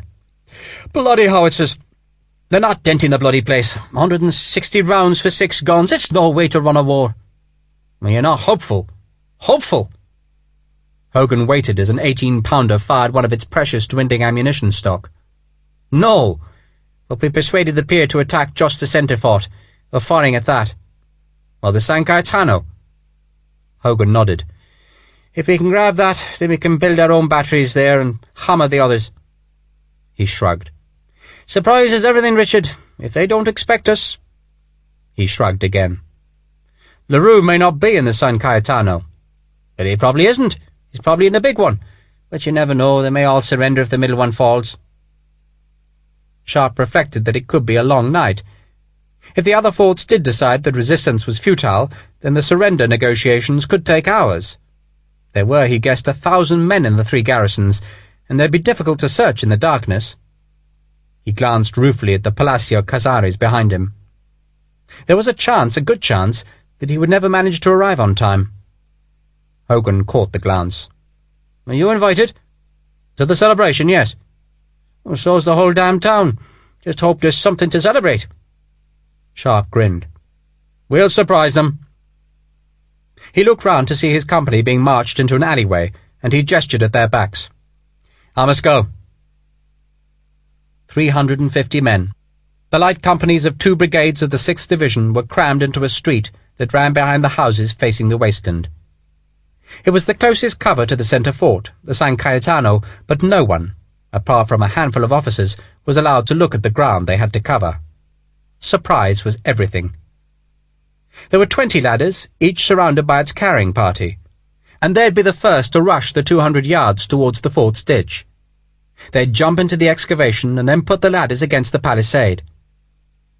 Sharpe could hear the crack of rifles, startling the swallows who flew in the dusk. Riflemen had surrounded the forts for the 6 days since the army had entered Salamanca, living uncomfortably in the shallow pits of the waste ground, sniping at the French embrasures. The evening sounded normal. The French could not have detected anything unusual in the rhythm of the siege. The big guns fired intermittently, the rifles cracked, and as the light faded, so did the sound of the firing. It would seem, Sharpe hoped, a peaceful night in the 3 forts built on the hill above the slow-sliding river Tormes. A big sergeant with a scarred face tugged at a rung of one of the ladders. It bent, fractured, and the sergeant spat moodily against a wall. "Bloody Greenwood!" Harper was loading his 7-barrel gun, carefully measuring powder from his rifleman's horn. He grinned up at Sharpe. "Met that Irish priest while you were chatting with the Major, sir. Wished us luck." "Curtis? How the hell does he know? I thought this was secret." Harper shrugged, then tapped the butt of the huge gun on the ground. "Probably saw this lot march in, sir." He jerked his head at the light companies. "Don't exactly look as if they're coming for a regimental dance." Sharpe sat and waited, head back against the wall, the loaded rifle between his knees. It seemed strange on this perfect summer's evening, the light fading into translucent grey, to think of the vast, secret war that shadowed the war of guns and swords. How had the priest known this attack was to take place tonight? Were there French spies in Salamanca who also knew? Who might have already warned the fortresses? Sharpe supposed there might be. It was possible that the French were ready, eagerly awaiting the first attack that they would shred with canister. Sharpe had only seen one French spy. He had been a small Spaniard, jolly and generous, who had purported to be a lemonade seller outside Fuentes de Honoro. He proved to be a corporal in one of the Spanish regiments that fought for the French, and Sharpe had watched the man hung. He had died with dignity, a smile on his lips, and Sharpe wondered what bravery it took to be such a man. El Mirador, Sharpe supposed, had that bravery. He had lived in Salamanca, under French occupation, and still he had sent his stream of intelligence towards the British forces in Portugal. Tonight Sharpe was fighting for that brave man, for El Mirador, and he looked up at the fading light and knew that the attack must come soon. "Sharpe!" A senior officer was looking at him. Sharpe struggled to his feet and saluted. "Sir?" "Brigadier General Bowes. I'm in command tonight, but I gather you have your own orders." Sharpe nodded. Bowes looked curiously at the strange figure, dressed half as an officer and half as a rifleman. The brigadier seemed satisfied. "Glad you're with us, Sharpe." "Thank you, sir. I hope we can be useful." Bowes gestured abruptly towards the hidden fort. "There's a crude trench for the first 70 yards. That'll cover us. After that, it's up to God." He looked with frank admiration at the wreath on Sharpe's sleeve. "You've done this sort of thing before?" "Badajoz, sir." "Well, this won't be as bad." Bowes moved on. The attackers were standing up, straightening their jackets, obsessively checking the last few details before the fight.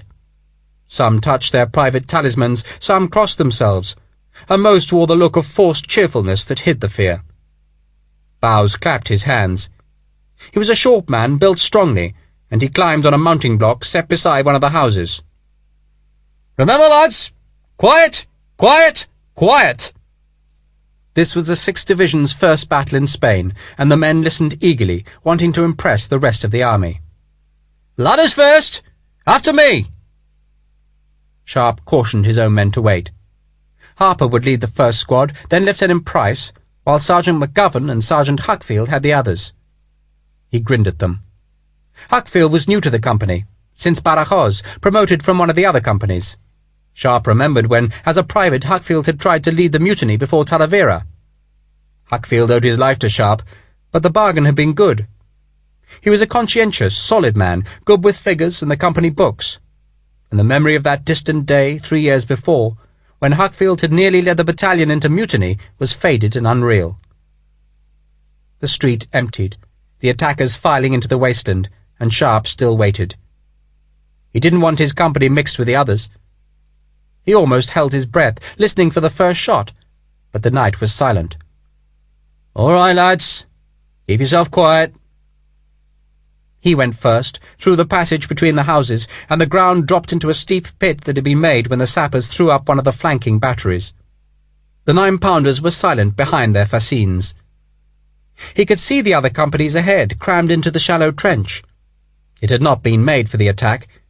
Instead, it was the remnants of a small street, and it gave cover because the destroyed houses either side were banks of rubble. He dared not raise his head to look at the San Cayetano. There was a hope that the French were dozing, not expecting trouble. But he had no reason to suppose that their sentries would be any the less watchful because the night was quiet. A ladder far ahead banged on rubble, and there was the sound of loose stones falling. He froze, his senses acute for an enemy reaction, but still the night was quiet. There was a soft background noise unceasing, and he realized it was the wash of water against the piles of the bridge arches. An owl sounded south of the river. The light was pearl grey, the west soaked in crimson, the air warm after the day's heat. The people of Salamanca, he knew, would be walking the stately circles in the great plaza, sipping wine and brandy, and it would be a night of rich beauty in the city. Wellington was waiting, fearing surprise was lost, and Sharpe suddenly thought of La Marquesa, up on her roof or balcony, staring at the darkening shadows of the wasteland. A bell struck the half-hour past 9.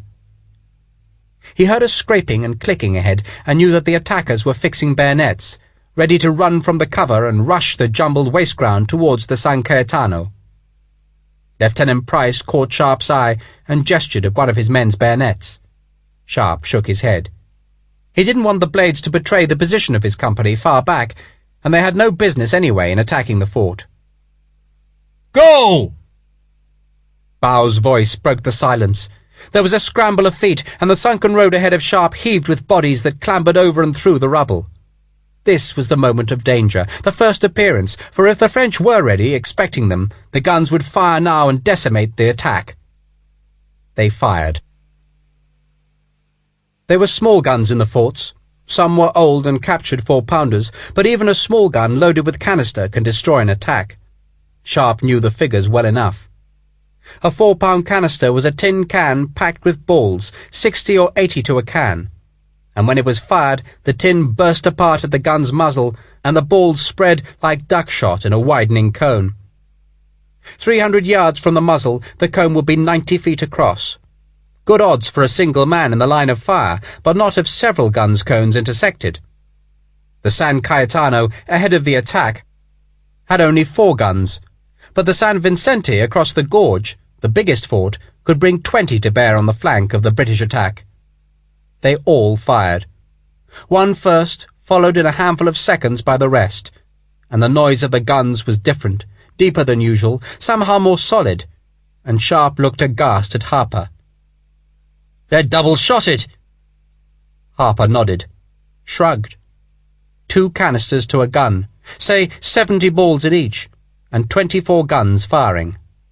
Sharpe listened to the metal hell that was crisscrossing the rubble and tried to work out the figures. 3,000 musket balls at least had greeted the attack, 10 to each man, and in the silence after the volley he could hear the screams of wounded, and then the rattle of muskets from the French embrasures. He could see nothing. He looked at the company. "Stay there!"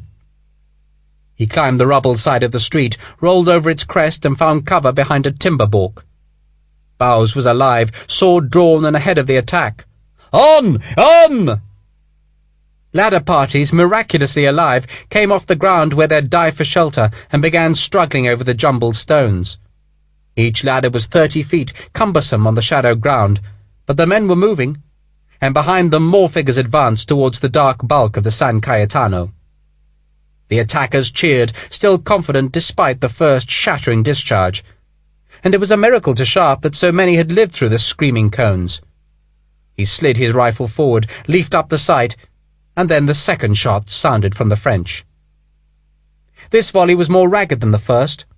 The gunners were loading as fast as they could, single canister only, and the faster crews would fire first. The balls bellowed from the embrasures, clattered on the stones, whirled the dead and wounded in limp disarray, and Sharpe cursed the French. They had known. They had known. There'd been no surprise. They had double-shotted the guns, had the matches ready for the fuses, and the attack stood no chance. The canisters burst and spread their death over the attackers, gun after gun, the shots coming singly or in small groups, and the lead balls hammered like hard rain on the stones, timber and bodies in the wasteland. The two forts were ringed with smoke. The third, off to Sharpe's left, was silent, as if its guns, insultingly, were not needed. He could hear the French now, cheering their work as the gunners heaved at their weapons, loaded and fired, and their flames sprang across the ditch, split the smoke and licked behind the shredding canister. "Rifles!" There was not much they could do, but anything was better than being a spectator of this slaughter. He shouted again, "Rifles!" His riflemen poured over the lip of the rubble. He trained a half-dozen of the redcoats to use the Bakers, weapons left by men killed in the last 3 years, and they came too. Harper dropped beside him, eyebrows raised, and Sharpe gestured at the nearest fort. "Go for the embrasures!" They might kill a gunner or two, not much, but something. He heard the first shots, fired himself when the smoke showed a target, but the attack was done. The British didn't know it. The men still went forward, shoulders hunched as if pushing into a storm, and they left their dead and wounded on the ground. Screams pierced the harsh sound of guns, and Sharpe prayed with each new discharge of canister that a ball might end the screaming. Bowes was stood up, still going ahead, taking his sword against the artillerymen, and behind and to each side the survivors refused to give up. They were scattered now, less susceptible to the rain of lead, but too few to hope for victory. A ladder party actually made the ditch. Sharpe saw them jump in, heard the muskets fire from the palisade, and then he saw the brigadier limned against the spreading pall of smoke, and Bowes was hit. He seemed to dance on the spot, feet skittering to keep him upright, and his sword fell as his hands clutched at his stomach. His head went back in a silent scream, more shots threw him forward, and still he tried to stand. And then it was as if a whole barrel-load of canister slammed the quivering figure, threw it flat, and the wasteland was suddenly empty of running men. The attackers had gone to ground, defeated, and the French jeered at them, shouted insults, and the cannon fire died away. There were no more men to throw into the attack except Sharpe's company, and he wasn't going to sacrifice them to the gunners.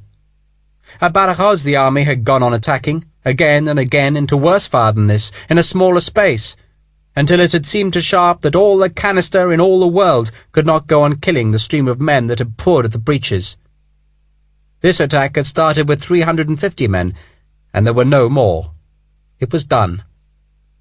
The cannon smoke turned the dusk into false night, and the French threw a lighted carcass, packed straw soaked with oil and bound in canvas, over their parapet. Shouts came from the wasteland. "Back! Back!" Some men risked the fire, stood up and ran. The French stayed silent. More men plucked up courage, and the survivors, bit by bit, began their retreat. Still the French held their fire, happy that the British had given up, and men stopped to pick up their wounded. Sharpe looked at his riflemen. "Back you go, lads!" They were silent, depressed. They were used to victory, not defeat. But Sharpe knew they'd been betrayed. He looked at Harper. "They knew we were coming." "Like as not." The huge Irishman was easing the flint of his rifle unfired into the safe position. "They had the guns double-loaded, they knew. Well, I'd like to get the bastard who told them." Harper did not reply. He gestured ahead of them, and Sharpe saw a man staggering in the rubble coming towards them. He had the red facings of the 53rd, the Shropshires, and his face was the colour of his uniform. Sharpe stood up, slung his rifle, and called to the man. "Here! Over here!" The man seemed not to hear. He was walking almost drunkenly, weaving on the stones, and Sharpe and Harper ran towards him. The man was moaning. Blood poured from his skull. "I can't see!" "You'll be all right." Sharpe could not see the man's face through the blood. His hands, musket discarded, were clutched at his stomach. He seemed to hear Sharpe. The blood-soaked head quested towards the sound, and then he fell into Sharpe's arms. The hands came away, and blood pumped onto Sharpe's jacket and overalls. "It's all right, lad, it's all right." They laid him down and the man began to choke. Harper twisted his torso over, cleared the man's throat with his finger, and shook his head at Sharpe. The Shropshire man vomited blood, moaned and muttered again that he couldn't see. Sharpe undid his canteen, poured water on his eyes, and the blood, soaked there from a canister wound on his forehead, cleared slowly away. "He'll be all right." The eyes opened, then shut immediately as a pain spasm shook him, and blood seemed to well from his midriff. Harper tore at the man's uniform. "God save Ireland!" It was a miracle he was still alive. "Here!" Sharpe undid his officer's sash, handed it across, and Harper pushed it beneath the body, caught the end, and tied it as a crude bandage round the horrid wound. He looked at Sharpe. "Had her legs." "Legs." He took the man's ankles. They lifted him and struggled with the burden back towards the houses. Other men were limping on the stones. The French were silent. They put the man down in the street, full now once again with men, and Sharpe bellowed for bandsmen. The soldier was fighting for his life, the air scraping in his throat, and it seemed impossible that he could survive the wounds. Sharpe shouted again, "Bandsman!" An officer, his uniform unstained by dust or blood, his red facings and gold lace new and pristine, looked past Sharpe. "Dale, no musket!" He was dictating to a bespectacled clerk. "What?" Sharpe turned and looked at the lieutenant. Harper raised his eyes to heaven, then looked at Sergeant McGovern. The two sergeants grinned. They knew Sharpe and knew his anger. "Equipment check." The lieutenant looked at Sharpe's rifle, then at the great sword, then at the rifleman's shoulder. "If you'll excuse me, sir." "No!" Sharpe jerked his head towards the wounded man. "Are you planning to charge him?" The lieutenant looked round for escape or support, then sighed. "Well, he has lost his musket, sir." "It was broken by French shot." Sharpe's voice was quiet. "I'm sure you'll put that in writing, sir." "No. You will. You were out there, weren't you?" The lieutenant swallowed nervously. No, sir." "Why not?" "Sir, I was ordered to stay here, sir." "And no one ordered you to make life a bloody misery for the men who went out, did they? How many battles have you been in, Lieutenant?" The lieutenant's eyes looked round the circle of grim, interested faces. He shrugged. "Sir?" Sharpe reached over to the clerk corporal and took the notebook out of his hand. "You write, 'Destroyed by enemy,' against everything, understand? Everything, including the boots they lost last week." "Yes, sir."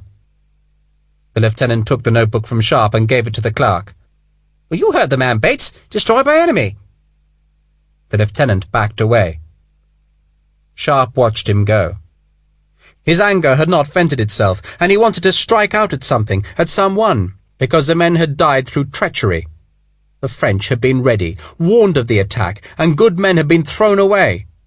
And he bellowed again, "Bandsman!"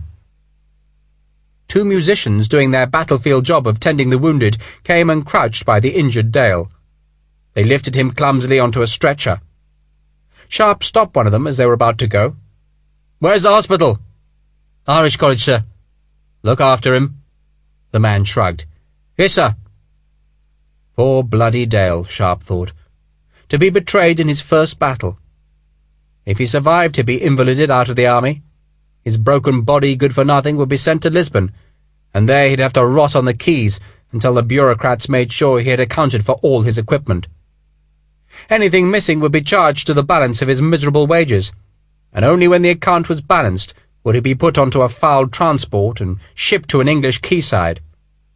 There he was left, the army's obligation discharged, though if he was lucky, he might be given a travel document that promised to reimburse any parish overseer who fed him while he travelled to his home.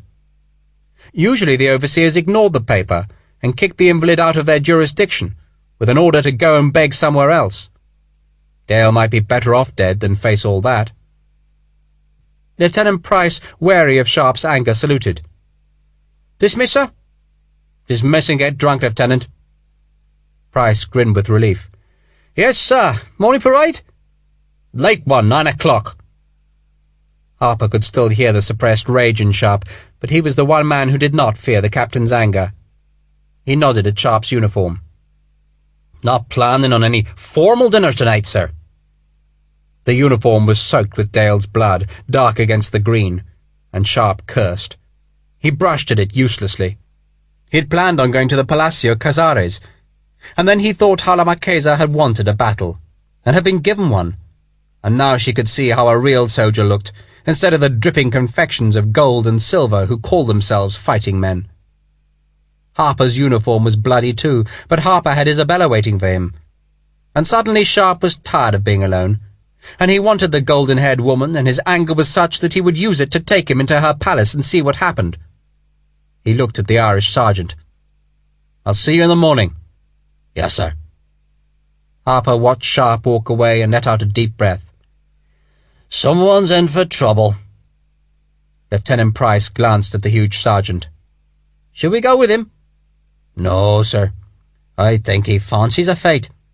That lieutenant didn't give him one, so he's going to look for another one." Harper grinned.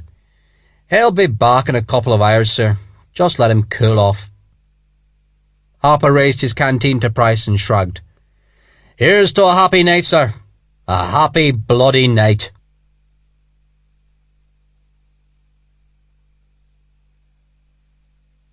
Chapter 8. Sharpe's resolution to go to La Marquesa waned as he neared the Palacio Casares. Yet he had said to Harper that he would not be back until morning, and he couldn't face slinking back early with his tail between his legs, and so he walked on. Yet with every step he worried more about the state of his uniform. The streets were still filled with men from the light companies who waited for dismissal while the final rosters were taken. The wounded on stretchers and carts were being carried to the surgeons' knives, and many of the dead were still on the wasteland. The unwounded living stood with bitter, angry expression, and the citizens of Salamanca hurried by in the shadows, averting their eyes, hoping the soldiers would not vent their anger on helpless civilians. The arch gates of the Palacio Casares were wide open, flickering with lights cast by resin torches, and Sharpe, like the fearful citizens, kept to the shadows on the far side of the street. He leant against the wall and pulled his blood-soaked jacket straight. He did up the top buttons and tried to force the high collar, that had long lost its stiffness, into a decent shape round his neck. He wanted to see her. Candles showed in the hallway. Their light was splintered by the fountain in the courtyard centre. The raised pool was surrounded by the silhouettes of British uniforms, officers' uniforms, and while most seemed to be taking the air or smoking a cigar in the night's coolness, others were puking helplessly on the flagstones. The defeat, it seemed, had not affected the celebration. The courtyard was surrounded by light. The once masked windows ablaze with candles, and music came gently across the street. It was not the spirited thump of martial music, nor the full-bellied sound of soldiers' taverns, but the thin, precious tinkle of rich people's music, music as expensive as a crystal chandelier. And Sharpe knew that if he walked over the street, through the tall arch and over to the hallway, he would feel as foreign and strange as if he had been plunged into the court of the King of Tartary. The house was lit like a festival. The rich were at play, and the dead, who lay shredded by the canister just a quarter-mile away, might never have existed. "Richard! By the moving bowels of the living saints, is that you?" Lord Spiers was in the gateway. In one hand was a cigar that beckoned to him. "Richard Sharpe, come here, you dog!" Sharpe smiled despite his mood and crossed the street. "My lord?" "Oh, will you stop my lording me? You sound like a damn shopkeeper. My friends call me Jack. My enemies what they like. You coming in? You're invited. Not that it makes any difference. Every damn mother's son in town is in here." Sharpe gestured at his uniform. "Well, I'm hardly in a fit state." "Christ, what's a fit state? I'm drunk as an archbishop. Wit's gone to the four winds." Spiers was, Sharpe could see, slightly unsteady. The cavalryman linked his free arm, the cigar clenched between his teeth, into Sharpe's, and steered the rifleman into the courtyard. "Let's have a look at you." He stopped Sharpe in the light, turned him and looked him up and down. "Oh, you should change your tailor, Richard. The man's robbing you blind." He grinned. "Bit of blood, that's all. Come here." He tossed the cigar into the pool and scooped water with his good hand, throwing it on Sharpe's uniform and rubbing it down. "How was it out there?" "Bloody." "Oh, so I see." He was on one knee, slapping at Sharpe's overalls.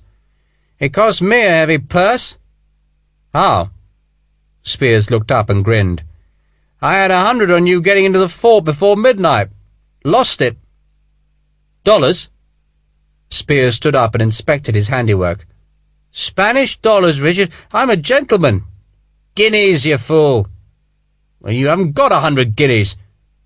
Lord Spears shrugged. "A fellow has to keep up a decent appearance. If they knew I was as broke as a virgin whore, they'd cut me dead." "Are you?" Spears nodded. "Oh, I am, and I don't even have her remedy for making good the loss." He cocked his head to one side, still inspecting Sharpe. "Oh, not bad, Richard, not bad. The weapons add a touch of roughness to the ensemble, but I think we can improve you." He looked round the courtyard and saw Sir Robin Callard, blind drunk, collapsed against a flower tub. Spears grinned. "Robin bloody Callard, upon my soul. He never could take his drink." He led the way towards the collapsed staff officer. "I was at school with this poxy little swine. He used to wet his bed." Spears bent down and tugged at Callard. "Robin! Sweet Robin!" Callard gagged, threw himself forward, and Spears pushed his head down between his knees.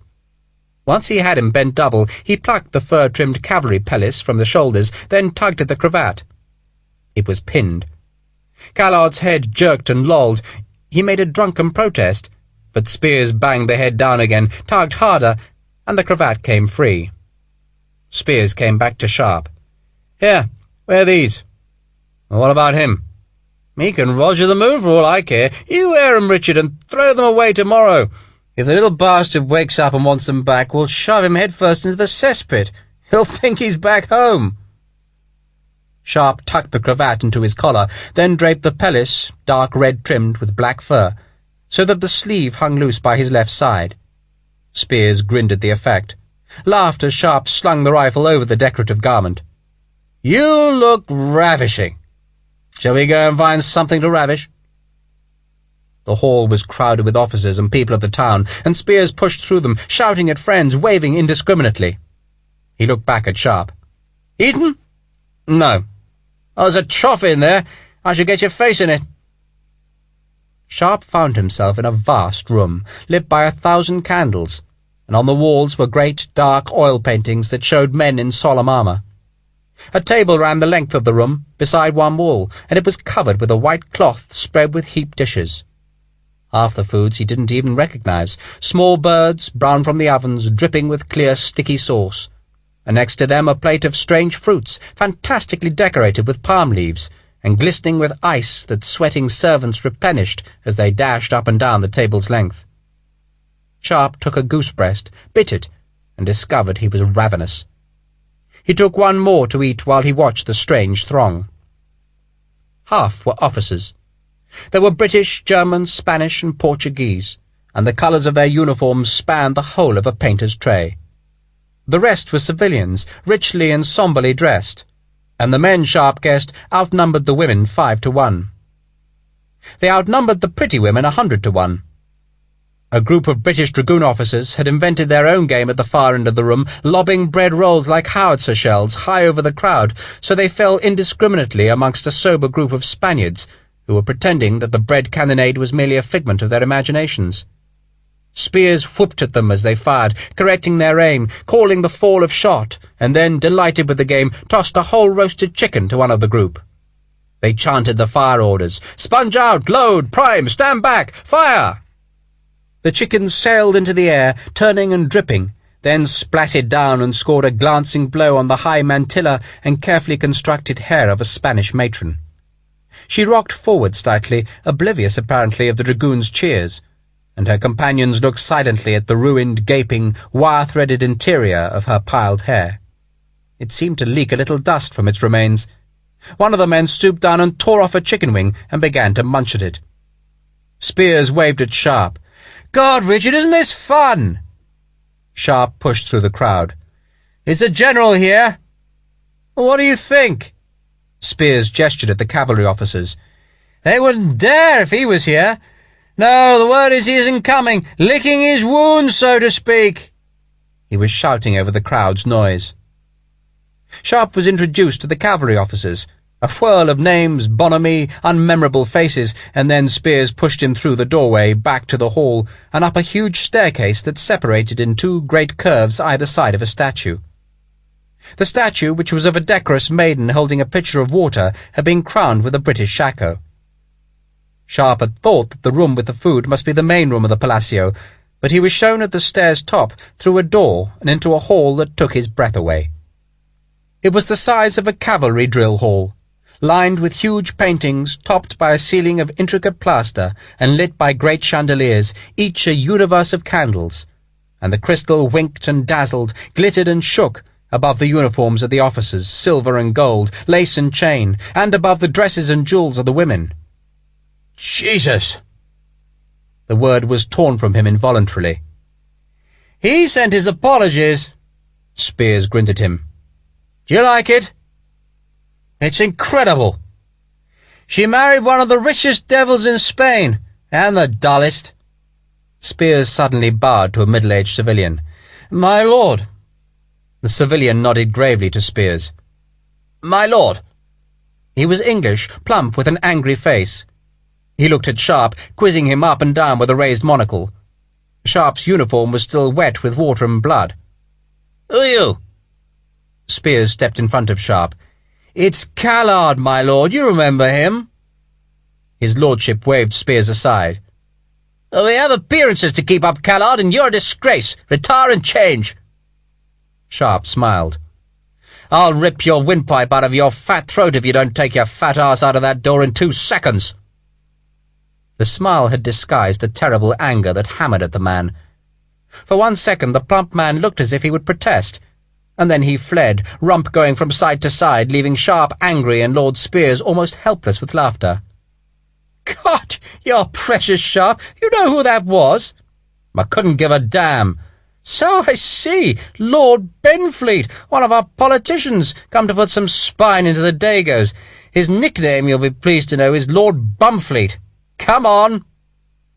He took Sharpe's elbow and steered him to the top of the steps. "Who do we know here? Who else can you upset?" An orchestra was playing on a raised dais that was set into a great arch topped by a gilded scallop. The musicians, wigged heads bowed, seemed to be scraping obsequiously for the circling mass on the floor. Among the people standing at the edges of the floor, Sharpe saw the dark habits of sleek churchmen, their faces flushed with drink and good food. One face was not flushed. Sharpe saw the bushy eyebrows, and then the hand raised in recognition across the width of the room. Spears saw the gesture. "You know him?" "Curtis. He's a professor at the university here." "He's a bloody traitor." "He's what?" Sharpe was startled by the sudden severity in Spears' voice. "Traitor?"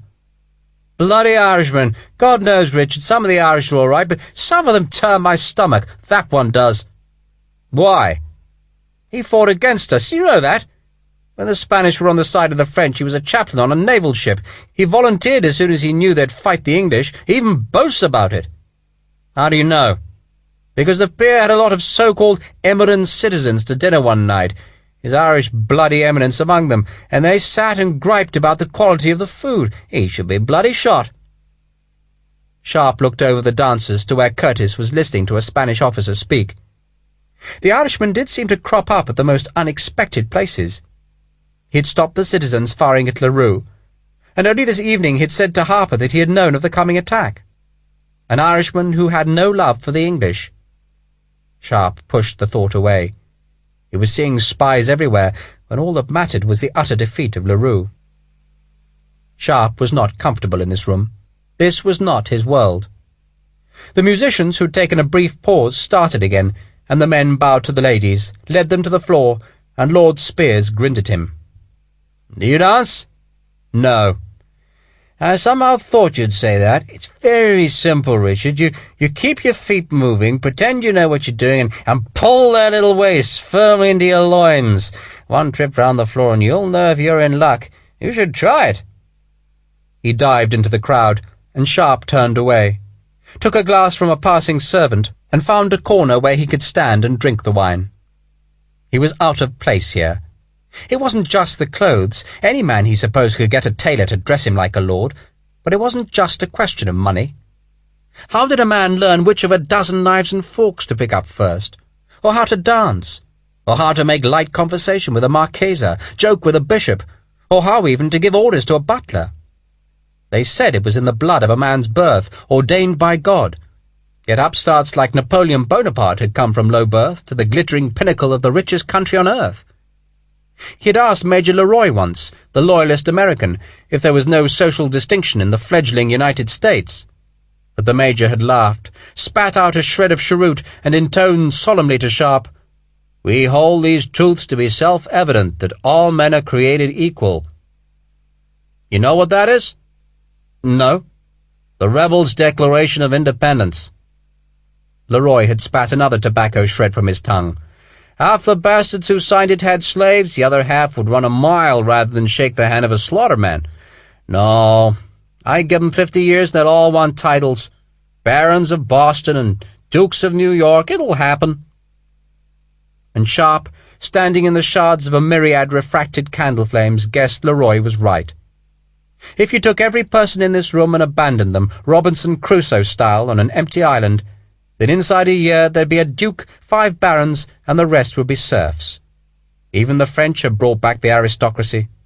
They'd murdered it first, as they'd murdered La Marquese's parents, and now Bonaparte was making his marshals into princes of this and dukes of that, and his poor, honest brother had been made into King of Spain. Sharpe looked at the sweating faces over tight collars, the thick thighs laced tight in military uniforms, the ridiculous costumes of the women.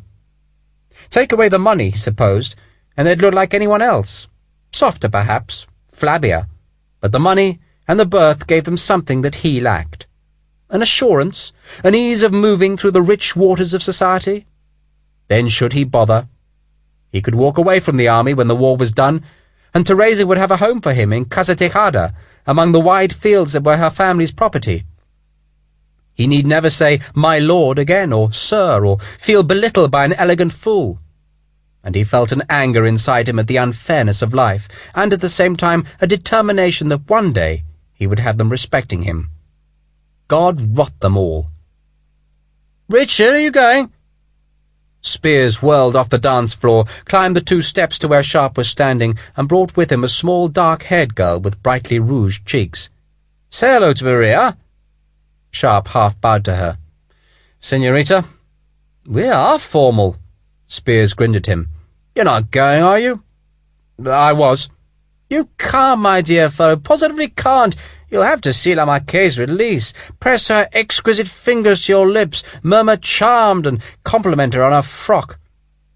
Tell her from me that she looked wonderful." He hadn't seen her, though he'd looked, in either room. Spears slumped back in mock resignation.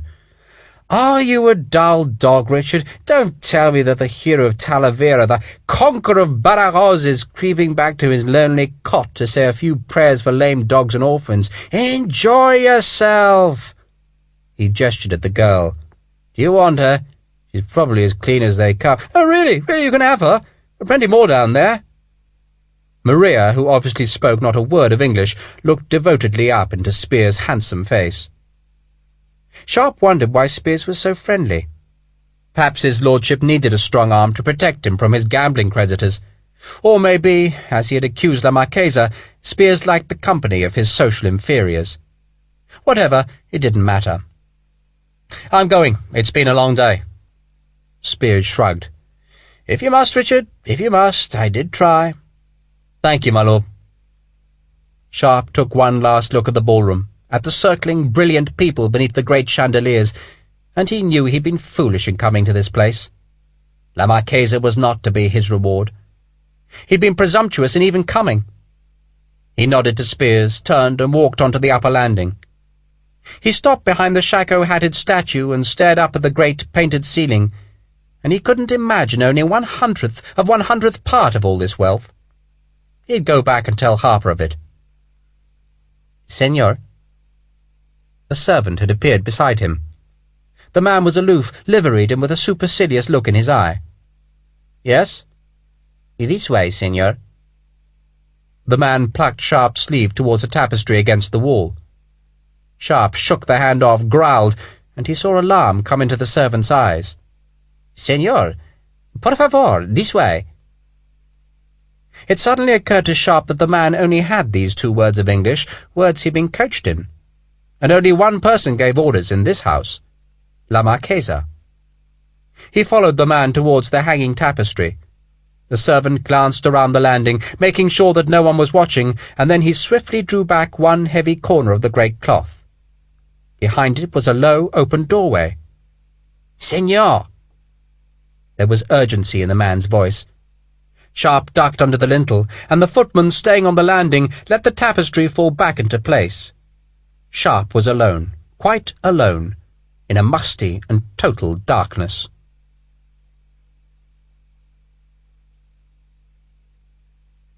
Chapter 9. He stood quite still, the air cooler on one side of his face, the sound of revelry muffled by the thick tapestry. He put out his left hand slowly, found the open door and swung it shut. The hinges were well greased.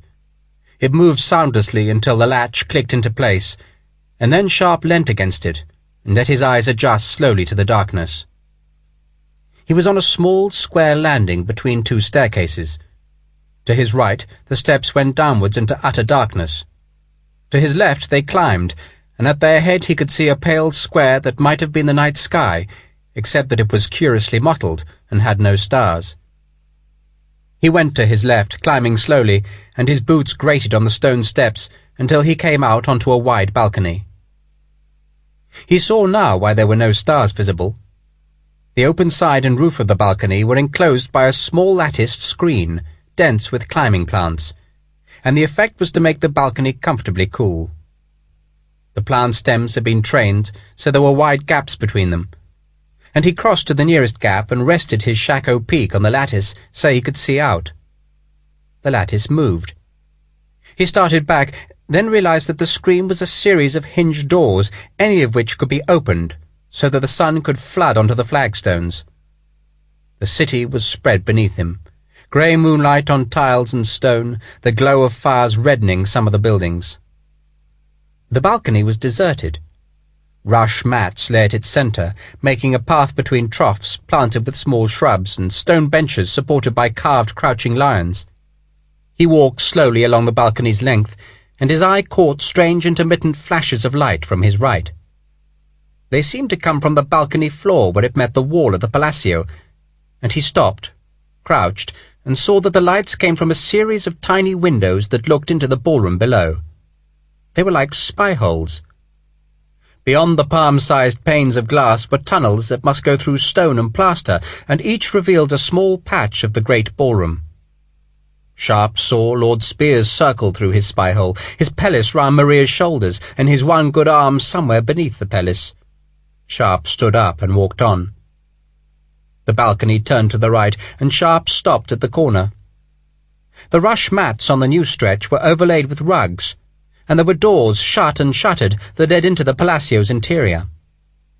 At the far end, hard against a blank wall, Sharpe could see a table that was set with food and wine. The crystal and china winked with the reflected light of a single candle, shielded by glass, that stood in a niche of the wall. Only 2 chairs stood by the table, both empty, and Sharpe felt the stirring of his instinct, of danger, and he wondered why he'd been invited to what looked like a very small party indeed. It made no sense, despite Spear's explanation, for La Marchesa de Casares el Grande Meli de Saraba to invite Captain Sharpe to this private, expensive, and luxurious balcony. Halfway down the balcony, a huge brass telescope was mounted on a heavy iron tripod.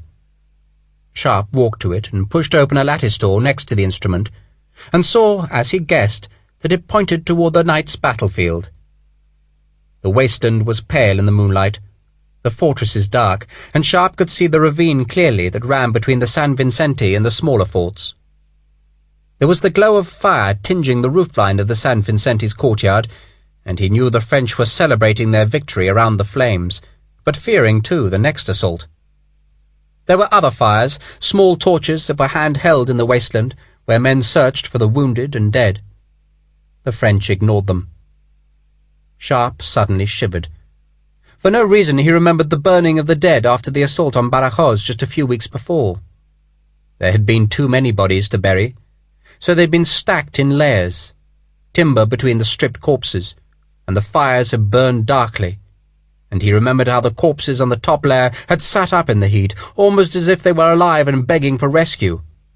And then the corpses below had also begun to bend in the great fire, and, as if to blot out the vision, he pulled shut the lattice door with a loud click. "What are you thinking?" Her voice was husky. He turned, and La Marquesa was standing by the table, by a door that had opened silently, and a woman servant was in the doorway offering a shawl. La Marquesa shook her head, and the servant disappeared, shutting the door as noiselessly as it had opened. La Marquesa was light in the darkness. Her golden hair seemed glowing to Sharpe, spun with gossamer fine radiance, and her dress was a brilliant white. It left her shoulders and arms bare, and he could see the shadows of her collarbones, and he wanted to put his hands on that fine pale skin, because she was, in a palacio of priceless and beautiful objects, the most perfect of them all. He felt clumsy. "I was told to compliment you on your frock." "My dress? Oh, I suppose that was Jack Spear's." "Yes, ma'am." "He never saw me." She leant over the table, and Sharpe saw her light a small cigar from the candle. He was amazed. He was used to the women of the army smoking their short clay pipes, but he had never seen a woman with a cigar before. She blew a plume of smoke that drifted up to the lattice. "I saw you, though, both of you. You were glowering at the ballroom, hating it all, and he was wondering where he could find an empty bedroom to take that silly girl. Do you smoke?" "Sometimes. Not now, thank you." Sharpe gestured at the spy holes. "Did you see through those?" She shook her head. "The palace is full of spy holes, Captain, riddled with secret passages." She walked towards him, her feet quite silent on the rugs. Her voice seemed different to Sharpe. This was not the same woman who had been excited and enthusiastic at San Cristobal. Tonight she spoke crisply, with a confident authority, and all traces of wide-eyed naivety had gone. She sat on a cushioned bench. "My husband's great-great-grandfather built the Palacio, and he was a suspicious man. He married a younger wife like me, and he feared she would be unfaithful, so he built the passages and the peepholes. He would follow her round the building, she in light and he in darkness, and everything she did, he watched." She told the story as if it was a much-told tale, of interest to the listener, but holding boredom for herself. She shrugged, blew smoke upwards, and looked at him.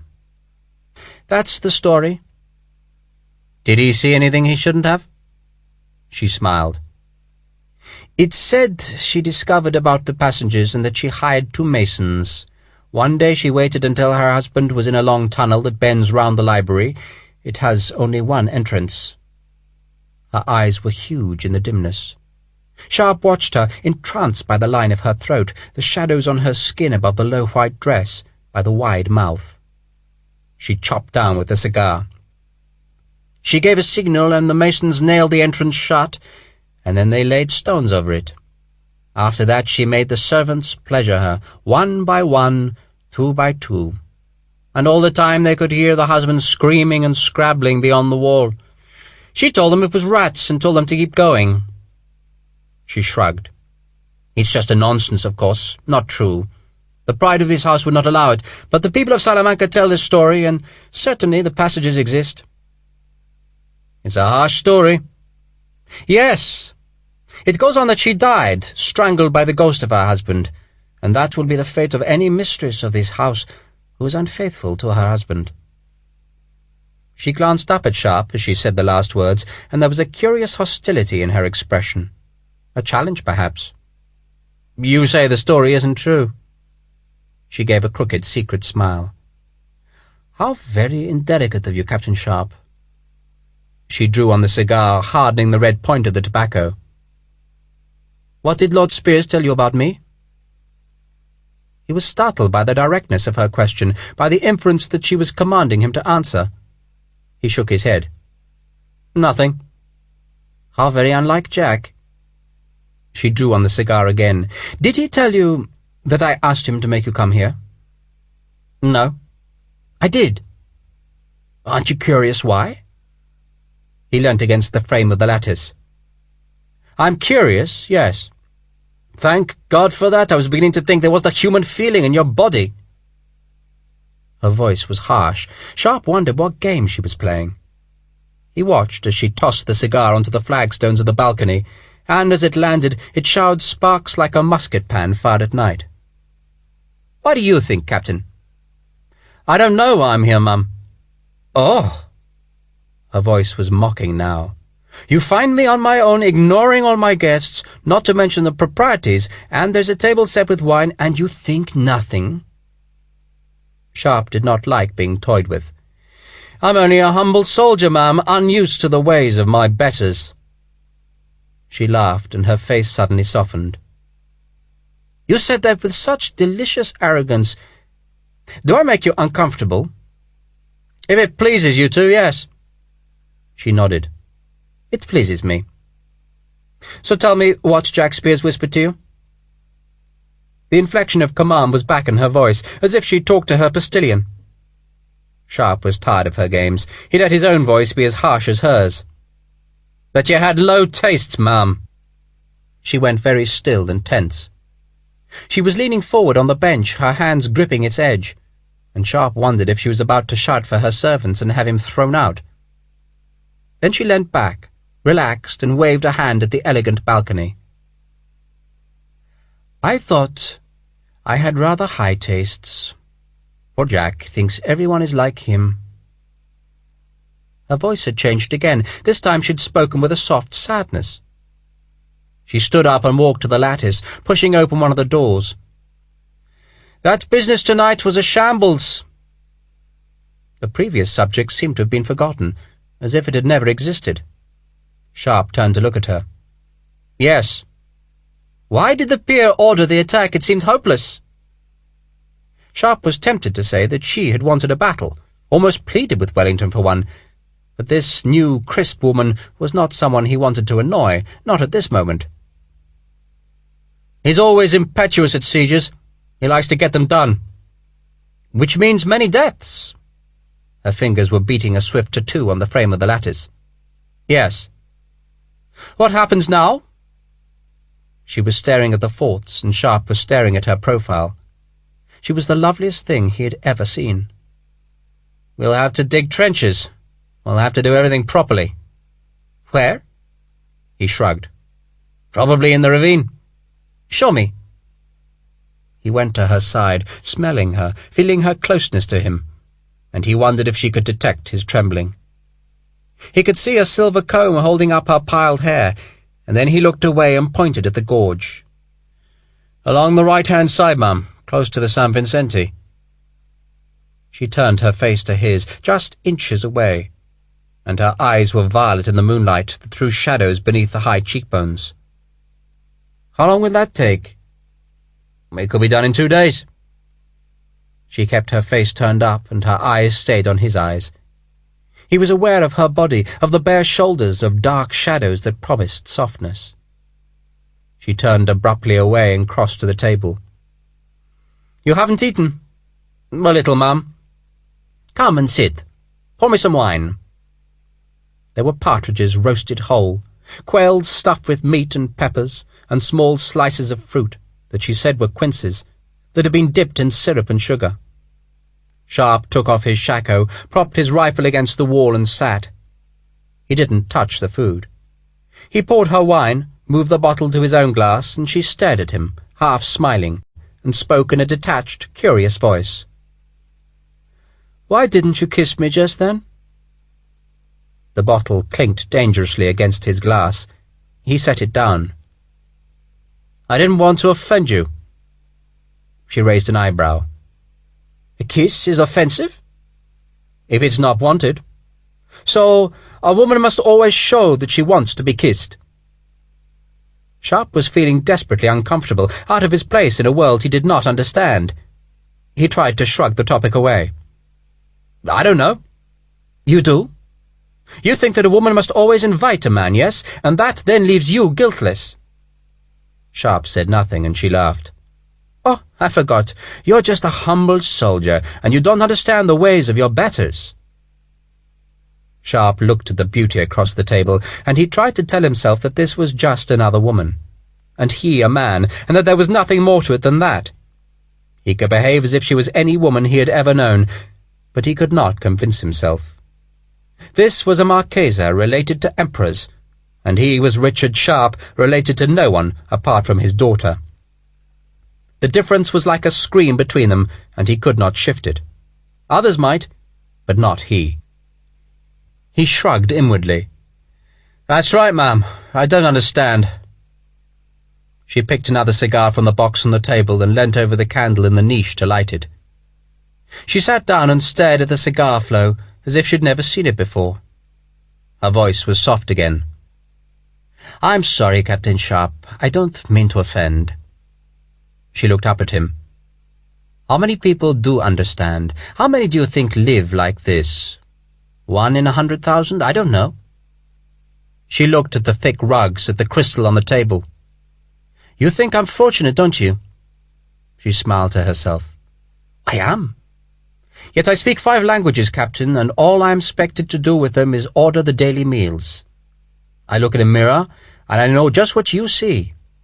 I open my doors, and all those pretty staff officers flood in, and they flatter me, charm me, amuse me, and they all want something of me." She smiled at him, and he smiled back. She shrugged. "I know what they want. Then there's my servants. They want me to be lax, to be undemanding. They want to steal my food, my money. My confessor wants me to live like a nun, to give to his charities, and my husband wants me to sail to South America. Everyone wants something. And now I want something." "What?" She pulled on the cigar, looking at him through the smoke. "I want you to tell me if there's going to be a battle." Sharpe laughed. He sipped the wine. He'd been brought up to this balcony to tell her something that any officer, British or Spanish, German or Portuguese, could tell her. He looked at her, and her face was serious, waiting. So he nodded. Yes, there has to be. We haven't come this far to do nothing, and I can't see Marmont giving up the west of Spain." She spoke with deliberation. "So why didn't Wellington attack yesterday?" He had almost forgotten that it was only yesterday that they had sat on the hilltop and watched the 2 armies. "He wanted Marmont to attack him." "Oh, I know that, but he didn't, and the Peer outnumbered him, so why didn't he attack?" Sharpe reached forward and cut at a partridge. The skin was crisp and honeyed. He gestured with a slice of meat towards the lights of the spy holes. "Well, there are dozens of generals down there, 3 dozen staff officers, and you ask me, why?" "Because it pleases me." Her voice was suddenly harsh. She paused to draw on the cigar. "Why do you think? If I ask one of them, they'll smile politely, become charming, and tell me in so many words not to worry my head about soldiering. So I'm asking you, why didn't he attack?" Sharpe leant back, took a deep breath, and launched into his thoughts. "Yesterday the French had their back to a plain. Marmont could have retreated endlessly, in good order, and the battle would have stopped by nightfall. There'd have been, he shrugged, say 500 dead on each side. If our cavalry was better, there might have been more, but it would decide nothing. The armies would still have to fight again. Wellington doesn't want a series of small, indecisive skirmishes. He wants to trap Marmont. He wants him in a place where there's no escape, or where he's wrong-footed, and then he can crush him, destroy him." She watched the sudden passion in Sharpe, the cruelty of his face as he imagined the battle. "Go on." "Well, there isn't any more. We take the forts, and then we go after Marmont." "Do you like the French, Captain Sharpe?" It struck him as a curious question, the wrong question. She meant surely, did he dislike the French? He made a gesture of indecision. "No," he smiled. "I don't dislike them. I don't have reason to dislike them." "Yet you fight them." "I'm a soldier." It was not that simple. He was a soldier because there was nothing else for him to be. He had discovered all those years ago that he could do the job, and do it well, and now he couldn't imagine another life. Her eyes were curious, huge and curious. "What do you fight for?" He shook his head, not knowing what to tell her. If he said England, it would sound pompous, and Sharpe had a suspicion that if he had been born French, then he would have fought for France with as much skill and ferocity as he served England. The colours? Perhaps, because they were a soldier's pride, and pride is valuable to a soldier. But he supposed the real answer was that he fought for himself, to stop himself sliding back into the nothingness where he began. He met her eyes. "My friends." It was as good an answer as he could think of. "Friends? They're more important on a battlefield." She nodded, then stood up and walked down the balcony, trailing smoke behind her. "What do you say to the charge that Wellington can't fight an attacking battle, only a defensive battle?" "Assay." She turned. "Where he crossed the river in the face of the enemy?" "Yesterday you knew nothing about Assay."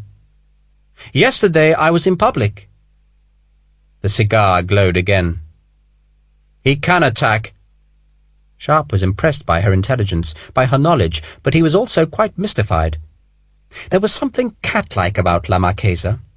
She was quiet in her movements, beautiful, but she had claws, he knew. And now he knew she had the intelligence to use them skillfully. "Believe me, ma'am, he can attack." She nodded. "I believe you." "Thank you, Captain Sharpe, that's all I wanted to know." "All?" She turned to the lattice and opened a window in it. "I want to know if the French are coming back to Salamanca. I want to know if Wellington will fight to stop that happening. You've told me he will. You weren't boasting, you weren't trying to impress me. You gave me what I wanted, a professional opinion. Thank you."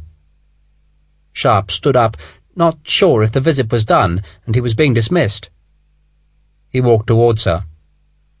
"Why did you want to know?" "Does it matter?" She still stared at the fortresses. "Well, I'm curious." He stopped behind her. "Why?" She looked back at the table. "You forgot your musket." "Rifle. Why?" She turned round to face him and gave him another of her hostile stares. "How many men have you killed?" "I don't know." "Truly?" "Truly. I've been a soldier for 19 years. "You get frightened." He smiled. "Of course, all the time. It gets worse, not better." "Why's that?" "I don't know. I sometimes think because the older you get, the more you have to live for." She laughed at that. "Any woman will tell you otherwise." "No, not any woman. Some may be, some men too." He gestured at the faraway sound of the party. "Cavalry officers don't like getting old." "You're certainly very wise for a humble soldier." She was mocking him. She put the cigar to her mouth and smoke drifted between them. End of Side 3. Side 4. She had still not answered his question, and he still didn't understand why he'd been brought to this balcony where the leaves stirred in the night breeze. "You could have asked 1,000 people in this town the questions you've asked me, and got the same answers. Why me?" "I told you." She pointed with the cigar to his rifle. "Now, why don't you pick up the rifle and go?" Sharpe said nothing. He didn't move. Somewhere in the town there were raised voices, drunken soldiers fighting in all probability, and a dog howled at the moon from another street, and he saw her eyes look at his cheek. "What are those black stains?" Sharpe was becoming used to her sudden questions that had no relevance to the previous conversation. She seemed to like to tease him, bring him almost to the point of anger, and then deflect him with some irrelevance. He brushed his right cheek. "Powder stains, Mum. The gunpowder explodes in the rifle pan and throws them up." "Did you kill someone tonight?" "No, not tonight." They were standing just 2 feet apart, and Sharpe knew that either could have moved away. Yet they stayed still, challenging each other, and he knew that she was challenging him to touch her. And he was tempted suddenly to break the rules. He was tempted to walk away, as Marmont had simply walked away from Wellington's army. But he could not do it. The full mouth, the eyes, the cheekbones, the curve of her neck, the shadows above the white lace-frilled dress had caught him. She frowned at him. "What does it feel like to kill a man?" "Sometimes good, sometimes nothing, sometimes bad." "When is it bad?" He shrugged. "When it's unnecessary." He shook his head, remembering the bad dreams. "There was a man at Badajoz, a French artillery officer." She had expected more. She tipped her face to one side. "Go on." "The fight was over. We'd won. I think he wanted to surrender." "And you killed him?" "Yes." "How?" He gestured at the big sword. "With this." It had not been that simple. He had hacked at the man, gouged him, disemboweled the corpse in his great rage until Harper had stopped him. She half turned away from him and stared at the scarcely touched food on the table. "Do you enjoy killing? I think you do." He could feel his heart beating in his chest, as if it had expanded. It was thumping hollowly, sounding in his eardrums, and he knew it as a compound of fear and excitement. He looked at her face, profiled against the broken moonlight, and the beauty was overpowering. Unfair that one person could be so lovely. And his hand, almost of its own volition, came slowly up, slowly, until his finger was under her chin, and he turned the face towards him. She gave him a calm, wide-eyed expression, then stepped away from him so his arm was left suspended in mid-air. He felt foolish. Her face was unfriendly. "Do you enjoy killing?" He'd been made to touch her, so she could back away and make him feel foolish. She'd brought him here for her small victory, and he knew defeat. He turned away from her, walked to his rifle, slung it on his shoulder, and started back down the balcony without a word. He didn't look at her. He walked past her, smelling the tobacco smoke from her cigar. "Colonel Larue enjoys killing, Captain." For a second he almost kept on walking, but the name of his enemy stopped him. He turned.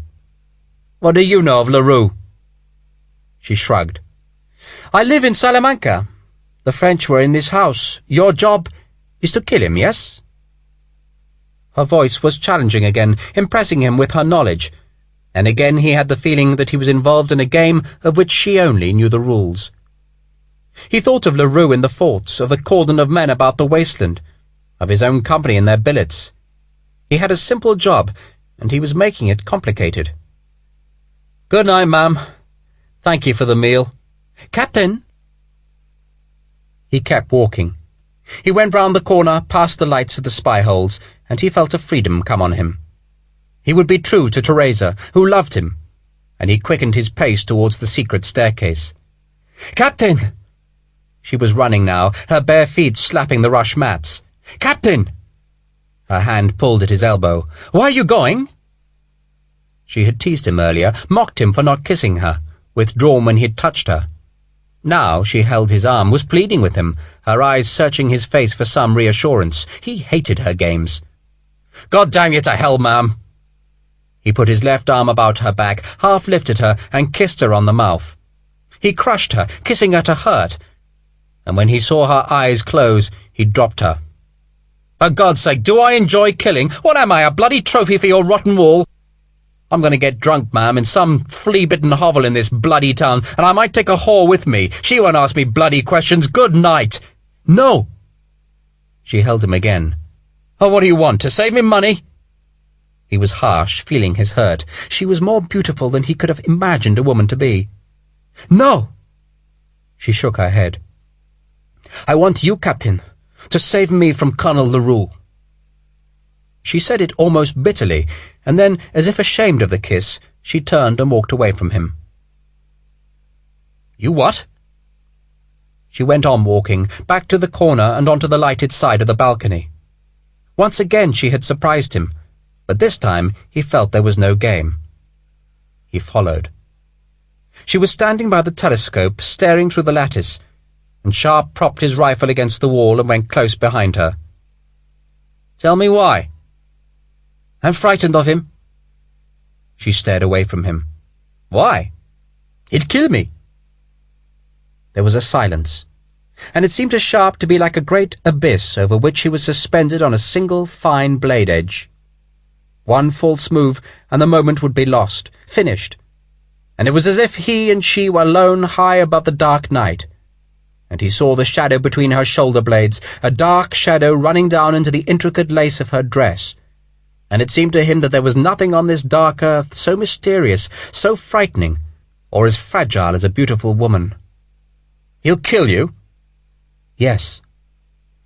He put his right hand up, slowly, and put his long finger against her shoulder blade, a touch so gentle that it could have been a strand of her golden hair. He slid the finger down her warm, dry skin, and she didn't move. "Why will he kill you?" His fingertip explored the ridges of her spine. Still she didn't move, and he let his other fingers down, then pushed them slowly up towards her neck. She was very still. "You've stopped calling me Mum." "Why will he kill you, Mum?" His fingers were on the nape of her neck, where they could feel the wisps of hair that had escaped from the silver combs. He moved his hand right very slowly, letting his fingers trace and stroke the curve of her long neck. She began to turn, and his hand, as if frightened of breaking something very fragile, leapt an inch from her skin. She stopped, waited till she was touched again, and turned to face him. "Do your friends call you Dick?" He smiled. "Not for many years." His arm was tense from the effort of holding it still, hovering on her skin, and he waited for her to speak again, knowing that she had suddenly asked an irrelevant question because she was thinking. She seemed oblivious of his hand, but he knew she was not, and his heart still thumped inside him, and the moment was still there.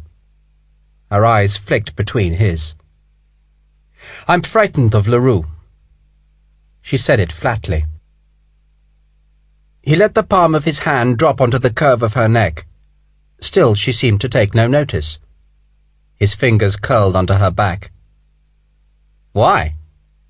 She gestured at the balcony. "You know what this is?" He shrugged. "A balcony." For a few seconds she said nothing. His hand was feather-light on her neck, and he could see the shadows move on her skin as she breathed. He could hear the beat of his heart. She licked her lips. "A balcony, but a special kind of balcony. You can see a long way from here, and it's built so you can do that." Her eyes, trusting and serious, were on his. She was speaking simply as if to a child, so that he would understand her. It was, Sharpe thought, with his hand still on her neck, yet another face of this remarkable woman who changed like lake water. But something in her tone told him that now she was not playing. If there was a true Marquesa, this was she. "You can see the roads over the river, and that's why it was built. My husband's great-great-grandfather didn't want to spy only indoors. He liked to watch his wife when she rode out of the palace, so he built this balcony like a watchtower. They're not unusual in Spain, and they have this lattice for a special reason. No one can see in, Mr. Sharpe, but we can see out. It's a special kind of balcony. In Spanish, a balcony is balcón, but this isn't a balcón. Do you know what it is?" Sharpe's hand was utterly still. He did not know the answer, but he could guess. The word almost stumbled as he spoke it, but he said it aloud. "Mirador?" She nodded. "El Mirador. The watch place." She looked at his face. She could see a pulse throbbing in his cheek beside the sword scar. His eyes were dark. She raised an eyebrow as if in question. "You know, don't you?" He hardly dared speak. He hardly dared breathe. He moved his hand, sliding it gently onto her back, so that his fingertips touched the skin of her spine. The wind stirred the leaves above them. She frowned slightly. "Do you know?" "Yes, I know." She closed her eyes, seemed to sigh, and he pulled with his hand, and she came so easily into his chest. Her hair was below his chin, her face cradled in his rough uniform, and her voice was small and pleading. No one must know, Richard. No one. Don't tell anyone that you know, not even the general. No one must know. Promise me?" "I promise." He held her close, the wonder of it in his head. "I'm frightened." "Is that why you wanted me here?" "Yes, but I didn't know if I could trust you." "You can trust me." She tipped her head up to his, and he could see that her eyes were gleaming. "I'm frightened of him, Richard. He does terrible things to people. I didn't know. I never knew it would be like this." "I know." He leant down, and her face did not move. He kissed her, and suddenly her arms were around him, and she clung to him fiercely and kissed him fiercely, as if she wanted to suck the strength from him into her own self. Sharpe held her, his arms round the slim body, and he thought of what his enemy would do to this perfect, lovely, golden woman, and he despised himself for distrusting her, because he knew now that she was braver than he, that she had led her lonely life in the great Palacio surrounded by enemies, and in danger always of a terrible death. El Mirador.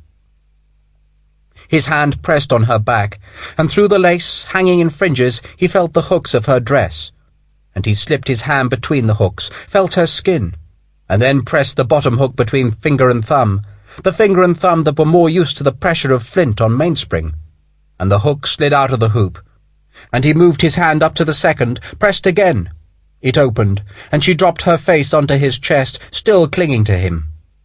He couldn't believe this was happening, that he, Richard Sharpe, was on this Mirador, this night, with this woman. And he moved his hand to the last hook, pressed it back through the loop, and he could feel the metals scraping as it moved, and she seemed to stiffen in his arms. He froze. She looked up at him, and her eyes searched his face, as though she needed some reassurance that this man could truly keep her from Larue's long Kligenthal. She gave a small smile. "Call me Elena." "Elena." The hook snapped free. He moved his hand, and he sensed the wings of the dress fall away, and he put his hand back, stroked, and it was pressed into the rich curve of the small of her back. Her skin was like silk. Her smile went. All the harshness came back. "Let go of me." It was snapped like an order, her voice loud. "Let go of me." He'd been a fool. She'd wanted protection, not this, and now he'd offended her by imagining what wasn't to be. And he let go of her, bringing his hand back, and she stepped away from him. Her face changed again. She laughed at him, laughed at his confusion, and she had ordered him away so that she could stand free and let the dress, light as thistledown, rustle to the floor. She was naked beneath the dress, and she stepped back to him over its folds. "I'm sorry, Richard." He put his arms round her. Her skin was pressed against his uniform, his sword belt, his ammunition pouch, and she clung to him, and he stared at the dark bulk of the San Vicente, and he swore that the enemy would never reach her, never, not while there was breath in his body, or while his arm could lift the heavy sword whose hilt was cold on her flank. She hooked a leg round his, lifted herself up and kissed him again, and he forgot everything. The company, the forts, Teresa, all was scarred away, whirled far off by this moment, by this promise, by this woman who fought her own lonely war against his enemies. She lowered herself to the floor, took his hand, and her face was grave and innocent. "Come." He followed, obedient, in the dark Salamantine night.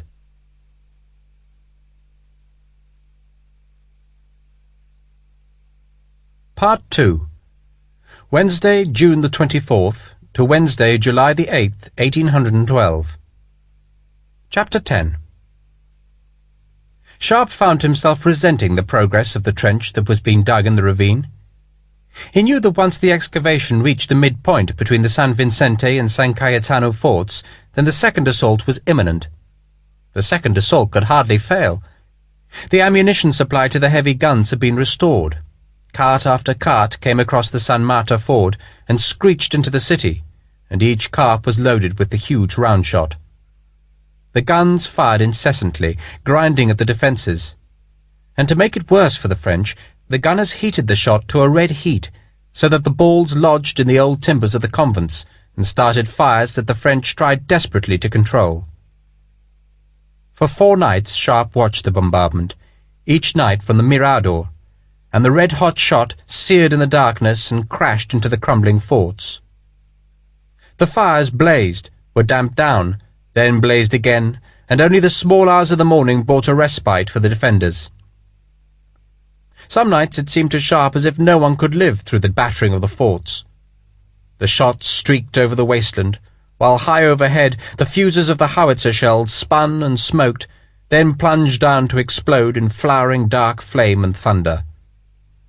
The crackle of the flames rivaled the cracks of the riflemen, creeping nearer, and each morning showed more damage.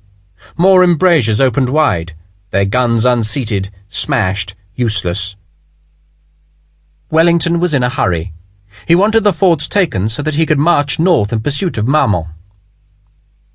When the forts fell, Sharpe knew he would go north. The light company would rejoin the regiment, and he would leave Salamanca, leave La Marquesa, leave El Mirador. And each moment, marked by the slow extension of the attacker's trench, was precious to him. He left the Palacio each morning, going out by the secret staircase that led into an alleyway beside the stables, and he went back each afternoon when the only disturbance of Salamanca's siesta was the sound of the gunners crumbling at the forts. The light company were puzzled, Patrick Harper most of all, but Sharpe said nothing, and they could only speculate where their captain disappeared each day and night. On the first morning he came back to them, he had bathed. His uniform had been cleaned, mended and pressed, but he offered no explanation. Each morning he exercised the company, marching them into the countryside and going through the evolutions of skirmishing.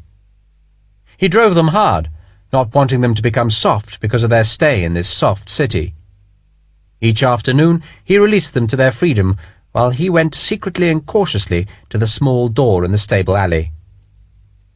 Behind the door the stairs led to the private top floor, where only La Marquesa's most trusted servants were allowed, and where, almost to Sharpe's disbelief, he found himself deep in a passionate affair. He had lost his fear of her. She was no longer La Marquesa. Now she was El Mirador. And though she was still a flawless woman, she was also a person to whom he listened avidly. She spoke of her life, talking bitterly of the death of her parents. They were not even French, but they took them. They killed them. The scum! Her hatred of the revolution was total. Sharpe had worked out her age from the tale she told him. She'd been 10 when the mob came to take her parents, so now she was 28. And in the years between she had studied the forces of a world that had taken her parents' lives. She spoke to him of politics, of ambitions, and she showed him letters from Germany that spoke of Napoleon gathering a vast army that she said was destined for Russia. She had news, too, from across the Atlantic, news that spoke of an imminent American invasion of Canada. And Sharpe, sitting in the Mirador, had the sense of watching a whole world drawn into a maelstrom of flame and shot like that which hammered unceasing below. Above all, Elena spoke of Larue, of his famed savagery, and of the fear she had that he would escape. Sharpe smiled. "He can't escape." "Why not?" He had gestured at the wasteland. "It's ringed, totally. No one can get through, not even a rat." That was his one certainty, that the light troops which surrounded the beleaguered forts were too vigilant, too thick on the ground, for Larue to slip past. Larue, as Hogan had said, would try to escape in the chaos of the successful assault. Sharpe's problem would be to make sense of that chaos and to recognize the tall Frenchman. Elena had shrugged. "He'll disguise himself." "I know, but he can't hide his height, and he has a weakness." "A weakness?" She had been surprised. "The sword." Sharpe smiled, knowing he was right. "He won't lose that sword, it's part of him. If I see a tall man with that sword, then I won't care if he's dressed as a British general of division. That's him." "You sound very sure." "I am." He sipped at the cool white wine and thought of the joy of owning that sword. The Kligenthal would be his within a week, but with it would come the loss of this woman. The loss would be secret, as it had to be. Yet there were times when he wanted to shout his present joy from the rooftops, and times when it was hard to disguise. He walked towards the company billets one dawn, crossing the great plaza, and there was a shout from one of the upper balconies. "Sharpe, you rogue! Stay there!" Lord Spiers waved at him, turned into the building, and reappeared a moment later in one of the doorways of the arcade. He walked yawning into the dawn light, and then stopped. "By God, Richard, you look almost human! What have you done to yourself?" "Just clean the uniform." "Oh, just clean the uniform." Lord Spiers mimicked him, then prowled round the rifleman, peering at him. "You've been putting your boots under someone's bed, haven't you? Sweet Christ, Richard, do you think I can't spot a sin at 1,000 paces? Who is she?" "No one." Sharpe grinned in embarrassment. "And you're damned cheerful for the early morning. Who is it?" "I told you, no one." "You're up early?" "Up early? I haven't been to bloody bed. I've been at the bloody cards again. I've just lost the Irish lands to some boring man." "Truly?" Spiers laughed. "Truly. It's not bloody funny, I know, but Christ." He shrugged. "Mother's going to be upset. Sorry, Mother." "Have you got anything left?" The dower house, few acres in Hertfordshire, a horse, Sabre, the family name." He laughed again, then linked his good arm into Sharpe's and led him across the plaza. His voice was serious, pleading. "Who have you been with?" "Someone. You weren't home last night, and that frighteningly enormous sergeant of yours didn't know where you were. Where were you?" "Just out." "You think we Spiers are foolish, that we don't know, that we can't be sympathetic to a fellow sinner?" He stopped, pulled his arm free and clicked his fingers. "Elena! You bastard! You've been with Elena! Don't be so ridiculous." "Ridiculous? Nonsense! She never appeared at that party of hers. She was said to be ill, and she hasn't been seen since. Nor have you. Good God, you lucky bastard! Admit it!" "It is not true." Even to Sharpe it sounded lame. "It is true." Spiers was grinning with delight.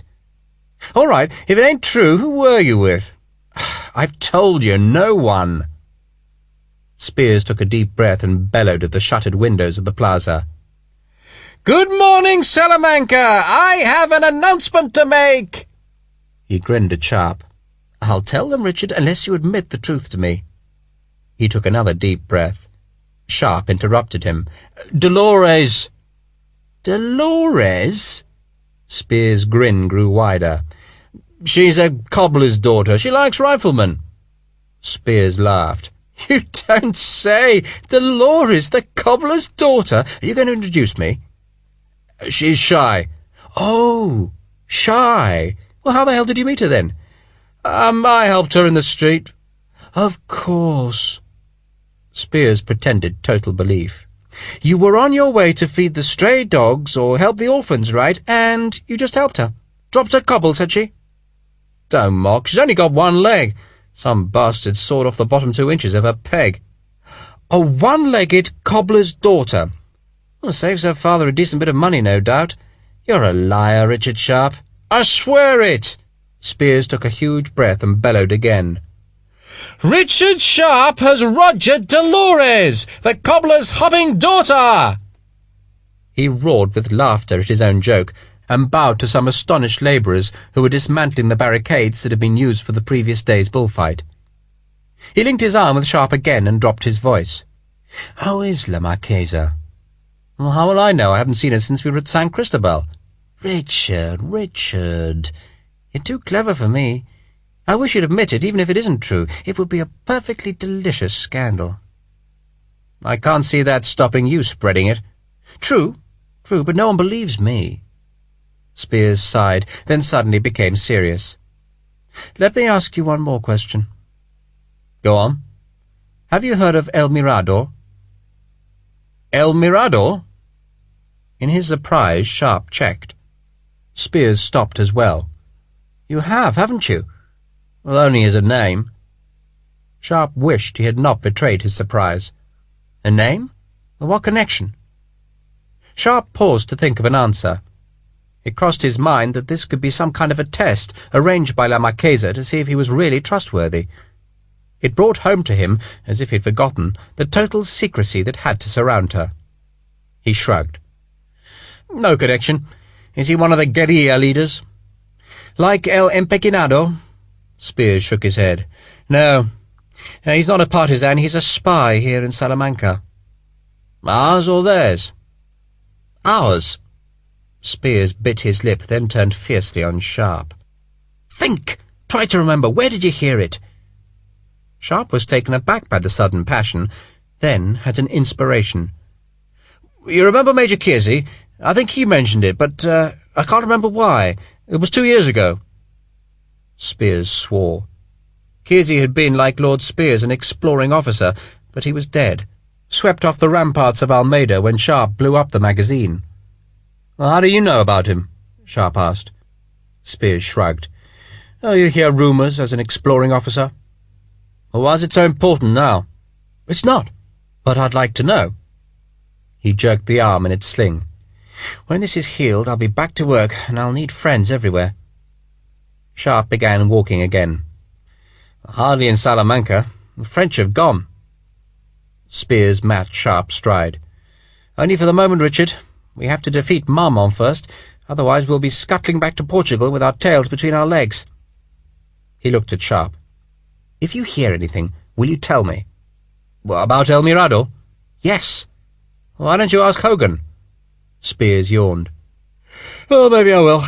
Maybe I will. At midday, Sharpe went to the main battery and watched the gunners heating the solid shot in their portable furnaces. The assault, he knew, had to be close, even the next day, and it would mark the end of his visits to the Palacio Casares. He wished the gunners were not so industrious. He watched them slaving at the bellows fixed to one end of the forge, while other men shovelled the coal from the bunker at the far end. In the centre was the cast-iron furnace, roaring in the noon heat, the flames escaping at the bottom of the casing. And he marvelled that men could work with that heat under the sun. It took 15 minutes to heat each 18-pounder shot, until the red glow had gone deep into the iron, and the ball could be dragged from the crucible with long tongs and rolled carefully onto the metal cradle carried by 2 men that took the shot to the gun. The barrel was loaded with powder, then with a thick wad of soaking cloth that stopped the heated shot from igniting the charge. It was rammed home swiftly, the men eager to preserve the red heat, and then the gun bellowed, and the shot left the smallest, finest trace of smoke in its flat trajectory into the demolished French defences.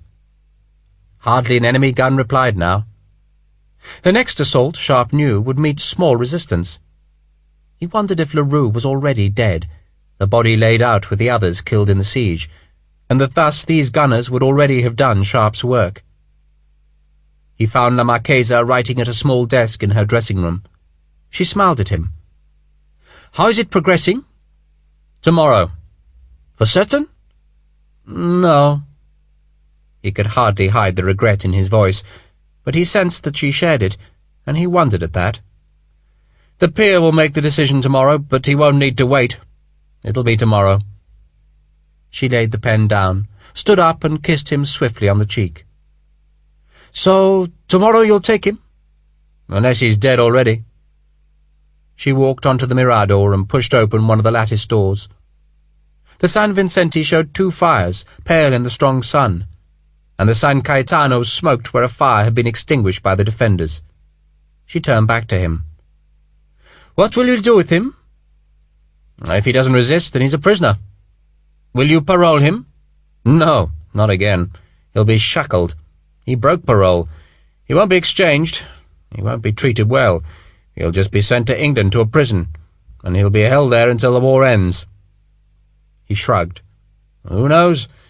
Maybe he can be tried for murder because he killed men when he was on parole." "So, tomorrow I'm safe?" "Until they send another one to find you." She nodded. He was used to her now, to her gestures, to her sudden dazzling smiles, and he'd forgotten the coquettish, teasing woman he'd met at San Cristobal. That was the public face, she told him, while he saw the private, and he wondered if he would see her again in the future. And he would see the public face surrounded by falling officers, and he would feel a terrible, keen jealousy. She smiled at him.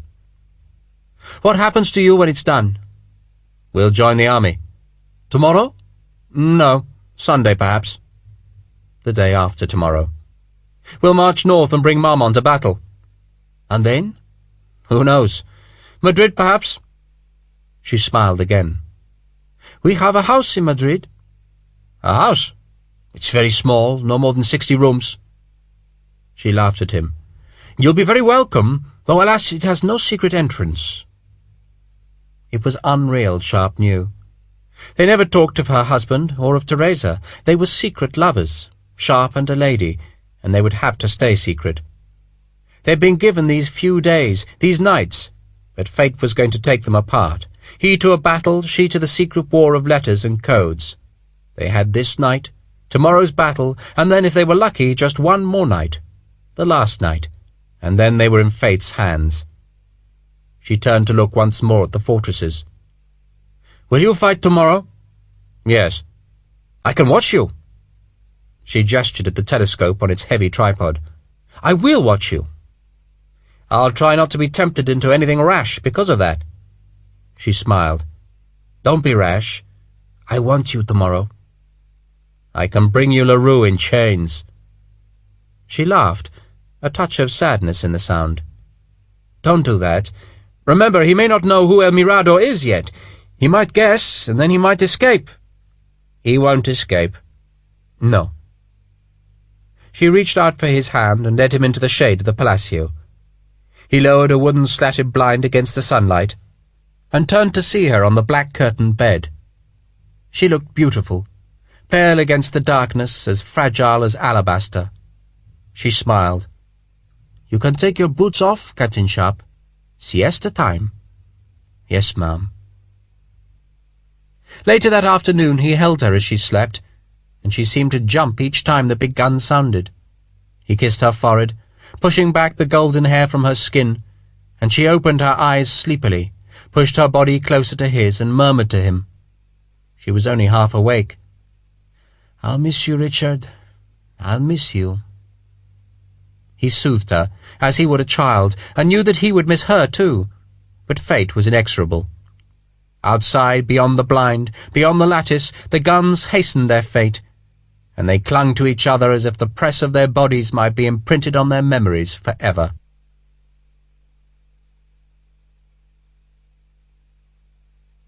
Chapter 11. Where the hell have you been? Hogan was truculent, sweating in the heat. Here, sir. I looked for you last night. Damn it, Richard, you could at least let people know where you are. Suppose it was important. Well, was it, sir? As it happens, no. Hogan conceded it grudgingly. Patrick Harper said he'd heard you with some cobbler's daughter, Doris or something, and that she didn't have any legs. Yes, sir. Hogan opened his snuff-box. Damn it, Richard, your marriage is your affair, but you're damned lucky to have Teresa. He sniffed violently to cover his feelings. Sharpe waited for the sneeze. It came, and Hogan shook his head. God's blood, I won't say anything. Nothing to say, sir. Well, I hope not, Richard, I hope not. Hogan paused, listening to the sizzling sound as a red-hot shot was rammed onto the soaked wadding. The gun fired, bellowing noise at the houses, drifting the bitter smoke back where the two officers talked. Have you heard from Teresa, Richard? Not for a month, sir. She's chasing Caffarelli's men. Ramon wrote me. Ramon was her brother. Your child's fine and bonny in Casa Tejada. That's good, sir. Sharpe was not certain whether Hogan was trying to make him feel guilty. Perhaps he should feel guilty. Yet he did not. He and La Marquesa were so temporary, their loving doomed to be of such a short time, that somehow it didn't affect his long-term plans. And he could not feel guilty about protecting El Mirador. It was his job. Hogan glanced at Sharpe's company, paraded in the street, and grunted that they looked good. Sharpe agreed. Well, the rest has suited them, sir. You know what to do? Yes, sir. Hogan wiped his forehead. The noonday sun was searing the city. He repeated his orders despite Sharpe's answer. Go behind the assault, Richard, and no one's to leave, understand? No one, unless you've seen their face. And when you've found the bastard, bring him to me. If I'm not here, I'll be at headquarters. Yes, sir. The company filed into the new trench that led in safety down the gorge towards the Tormes. Overhead the shots still rumbled, still crashed into the fortresses, and the attacking troops were cheerful and confident. This time they could not fail. The San Cayetano had been so battered that one wall was virtually gone, and that was the first fort which was to be attacked. It would be a daylight attack, hard on the echoes of the siege guns, and the troops were happy because the French guns were mostly silent. A rifle lieutenant was to lead the forlorn hope, but neither he nor his men wore the strained and hopeless look of other forlorn hopes. A forlorn hope expected to die. Their job was to draw the enemy's fire, to empty the defending guns before the main attack erupted into the breach. The volunteers grinned at Sharpe. They recognized him and envied the laurel wreath badge on his arm. "Won't be like Badajoz, sir?" No, you'll be fine." Sharpe could see at the far end of the ravine the silver waters of the Tormes sliding quietly towards the far-off sea. His men had fished the waters in their long, restful afternoons, and they'd missed the trout. Sharpe saw Harper staring at the water. "Sergeant?" "Sir." "What's this I hear about Doris? Something you said to Major Hogan?" "Doris, sir?" Harper looked innocent, then gauged that Sharpe was not upset. "Oh, you mean Dolores, sir? I may have said something." "How did you hear about it?" Harper pulled back the flint of his 7-barrel gun. "Me, sir? I think Lord Spears was looking for you one day. He might have mentioned it." He grinned at Sharpe conspiratorially. "Legolas, I hear, sir." "You hear wrong. It's not true." No, sir, of course not, sir." Harper whistled tunelessly and stared up at the cloudless sky.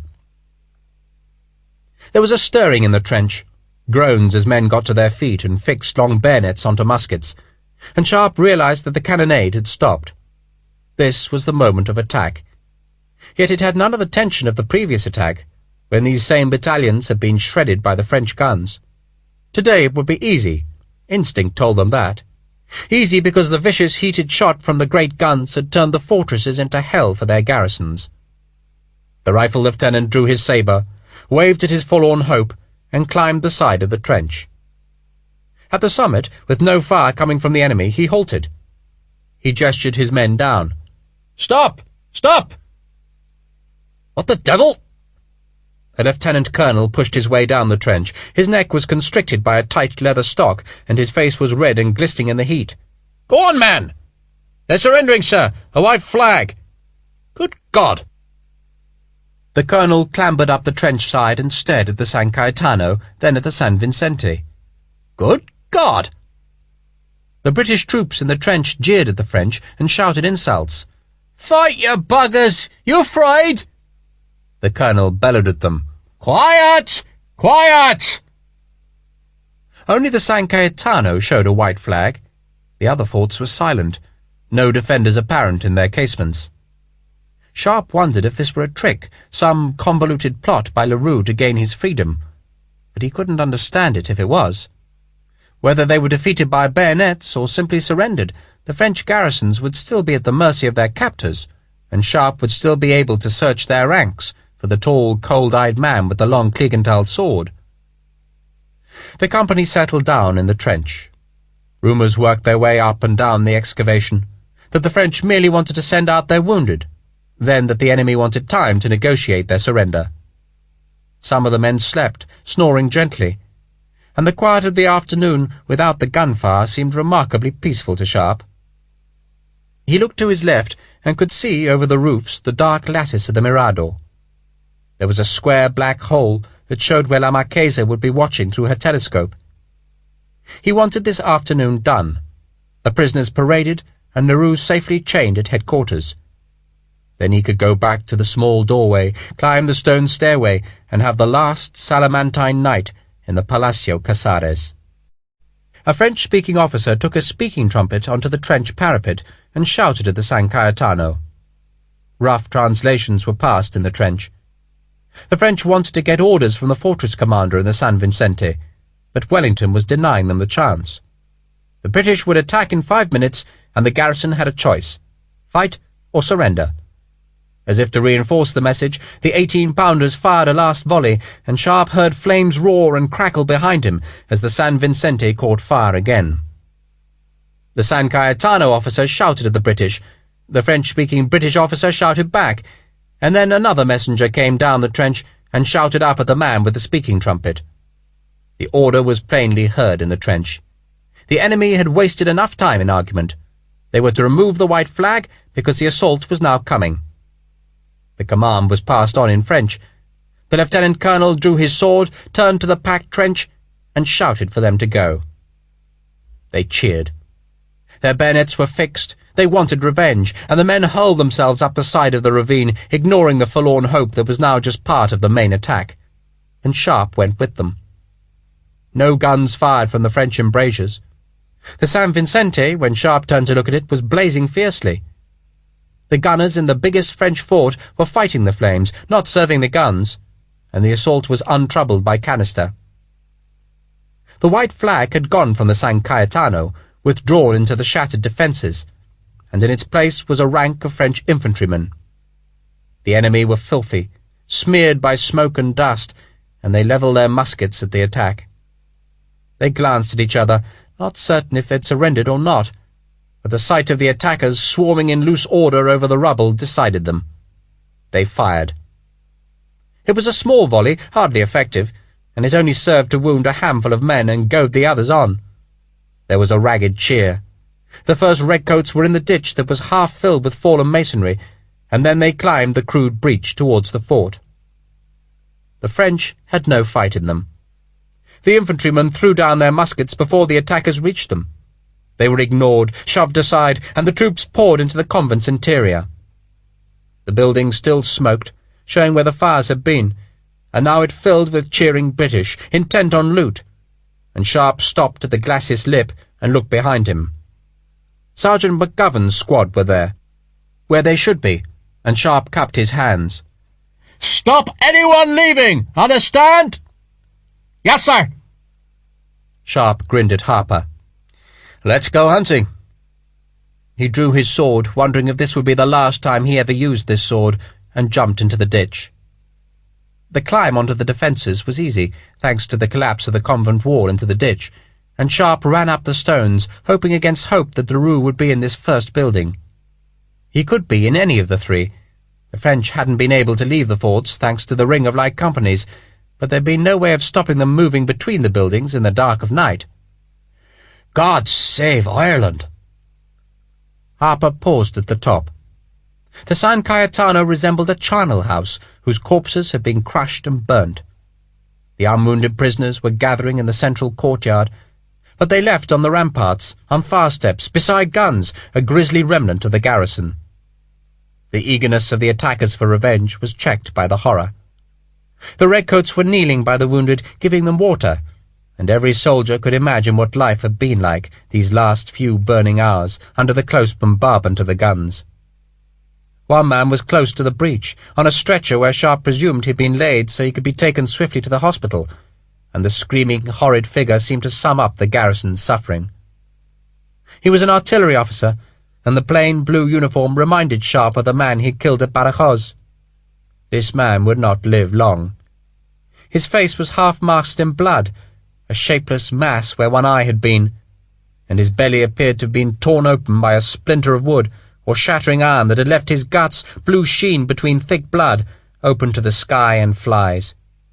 He heaved, he screamed, he shouted for help, and even the men who were used to suffering and sudden death found the agony unbearable and gave the horrid wound a wide berth. Between screams the man panted, moaned and cried. Two French infantrymen, unwounded, squatted fearfully beside the officer. One held his hand. The other tried to contain the terrible blue-red wound that had smeared the uniform with blood, where it had not been scorched with fire. Sharpe looked at the artillery officer. "Be quicker to shoot him." "And a dozen others, sir." Harper nodded at other men, some almost as badly wounded, some burned beyond a human face any more, and Sharpe climbed back to the breach-top and shouted at McGovern. "The wounded will come out! Let them up!" Carts were already waiting at the trench head beside the main battery to take the French to the hospital. Sharpe checked them out one by one, and then looked at the prisoners in the courtyard. Larue was not there. Somehow Sharpe wasn't surprised. He expected Larue to be in the main fort, the San Vicente, and he hurried as he began to search the San Cayetano, for he knew that the assault on the other forts must begin soon. He raced upstairs inside the convent, throwing doors open onto empty rooms, coughing when he had to dash down a smoke-filled corridor to explore rooms threatened by flame, but the fort was deserted. The French were prisoners downstairs, and the only men in the upper rooms were British soldiers rifling the possessions of their erstwhile enemies.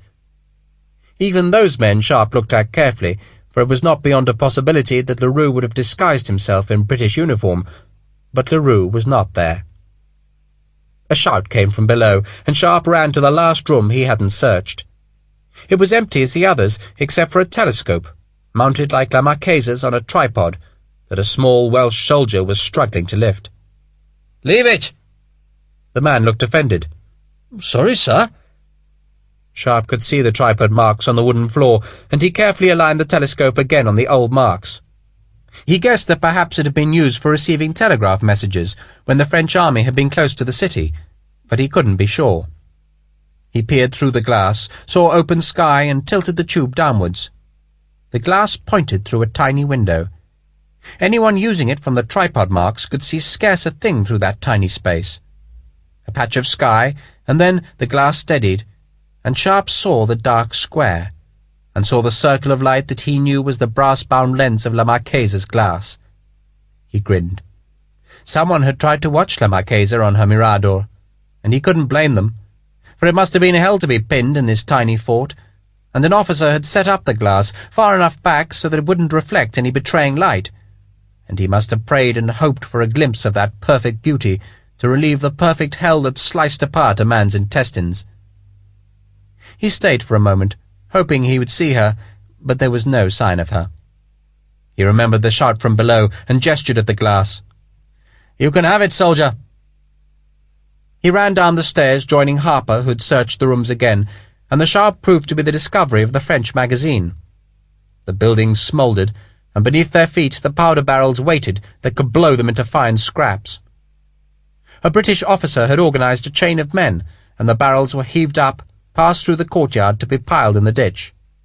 Sharpe pushed past the chain, ignoring their protests, but Larue was not in the cellar. The other two forts had still not surrendered, yet the British walked quite openly and unconcerned in the space outside the San Cayetano. No French guns fired, no canister riddled the air. Sergeant Huckfield had brought his squad to join McGovern's, and the two sergeants saluted as Sharpe came out of the breach. McGovern shook his head dourly. "No sign of him, sir." "No." Sharpe sheathed his sword. Lieutenant Price was waiting in the trench, ready to go to the San Vicente, and Sharpe thought of the long afternoon ahead. He wanted to get back to La Marquesa. He wanted this chore done, and he began to resent the long search in the heat. He looked at Huckfield. "Take your men to La Merced. Wait for me there." He didn't expect Larue to be in the smallest fort, but it had to be covered. He switched to McGovern. "Let 4 of your men stay here just in case he's hiding, and the rest to the big one." "Sir, I'll be happier with 6. 6 it is." He thought what might happen if Larue had found a hiding place in the smoking ruins. "And you stay too, Mac." "Sir." McGovern nodded gravely. God, but it was hot. Sharpe took off his shako and wiped his face. His jacket was undone, swinging free. He clambered down the ravine side, stared up at the San Vicente, and as he watched he saw the Portuguese troops begin their climb towards the big, blazing fortress. Let the bastards surrender quickly, he thought, and he hurried, the sweat soaking the new fine linen shirt that La Marquesa had given him. He would have to bath in the Palacio, he thought, and he remembered the unbelievable luxury of the huge tub filled by a relay of servants, and the strange sensation of being immersed in hot water. He smiled at the memory, and Patrick Harper wondered what his captain was thinking. The Portuguese were not resisted. The small figures jumped into the ditch, clambered through the cannon emplacements, and no muskets fired. The French had had enough. Sharpe looked at his squads. "Come on!" The air was stifling. Close to the big fort it was even hotter, fueled by the fires that blazed unchecked in the building. Some Frenchmen, ignored by the Portuguese, were already leaping from the defences, and Price led his squad to cut off their flight. Sharpe hurried up the crude glacis, the heat burning at him, and then he led Harper's squad into the big defences to find the same picture they had seen before. The wounded needed attention, the living surrendered, the dead stank in the collapsed stones and timber. The Portuguese were already pulling the powder barrels from the cellars, rolling the kegs to safety, while others herded prisoners and looted French packs. There was no sign of Larue. 3 huge Frenchmen were pulled out of the ranks, and Sharpe stared at them, trying to fit their faces to his mental image. But none was Larue. One had a hare lip, and he couldn't imagine the Imperial Guard colonel faking that disfigurement. One was too old, and the third seemed some kind of simpleton who grinned with feeble goodwill at the rifle officer. It was not Larue. Sharpe looked at the burning buildings, then at Harper. "We'll have to search." They searched. They looked in every room that could be entered, and tried to look even in those where no human could stay alive. Once Sharpe teetered on the brink of a broken floor, staring hopelessly into a roaring fire that swept upwards, white-hot, and he heard the fall of great timbers and knew that no man could live in that. He put a hand on his ammunition pouch, and the leather was almost too hot to touch, and he went back, suddenly fearing that the rifle ammunition would explode, and he felt the first stirrings of doubt, of frustration. He was soaking with sweat, begrimed, and still the sun burned down on the furnace building. The prisoners milled outside, and Sharpe cursed Larue. Price panted in the heat. "I haven't seen him, sir." Sharpe pointed at a separate group. "Well, who are they?" "Wounded, sir." He looked at the wounded. He even made one man take off a dirty bandage from his head, and wished he hadn't. The man was terribly burned, and he was not Larue. Sharpe looked at the scene on the glacis. "How many prisoners?" 400 here, sir, at least." "Search them again." They marched up the ranks, stopping at each man, and the French prisoners looked at them dully. Some were tall, and those were pushed out of the ranks into a separate group, but it was hopeless. Some had no teeth, others were the wrong age, some were similar, but not Larue. "Patrick!" "Sir." "Find that officer who spoke French, ask him to see me." The officer came and gladly helped. He asked prisoners if they knew of the tall Colonel Larue, or else of Captain Delmar, and most shrugged. But 1 or 2 volunteered help, and said they remembered a Captain Delmar who'd fought so well at Austerlitz, and one remembered a Larue who'd been in the town guard at Pau. And the sun smashed down, bounced off the broken stones, and the sweat trickled into Sharpe's eyes, stinging them, and it was as if Larue had vanished from the face of the earth. "Sir?" Harper pointed across the ravine. "The little one surrendered."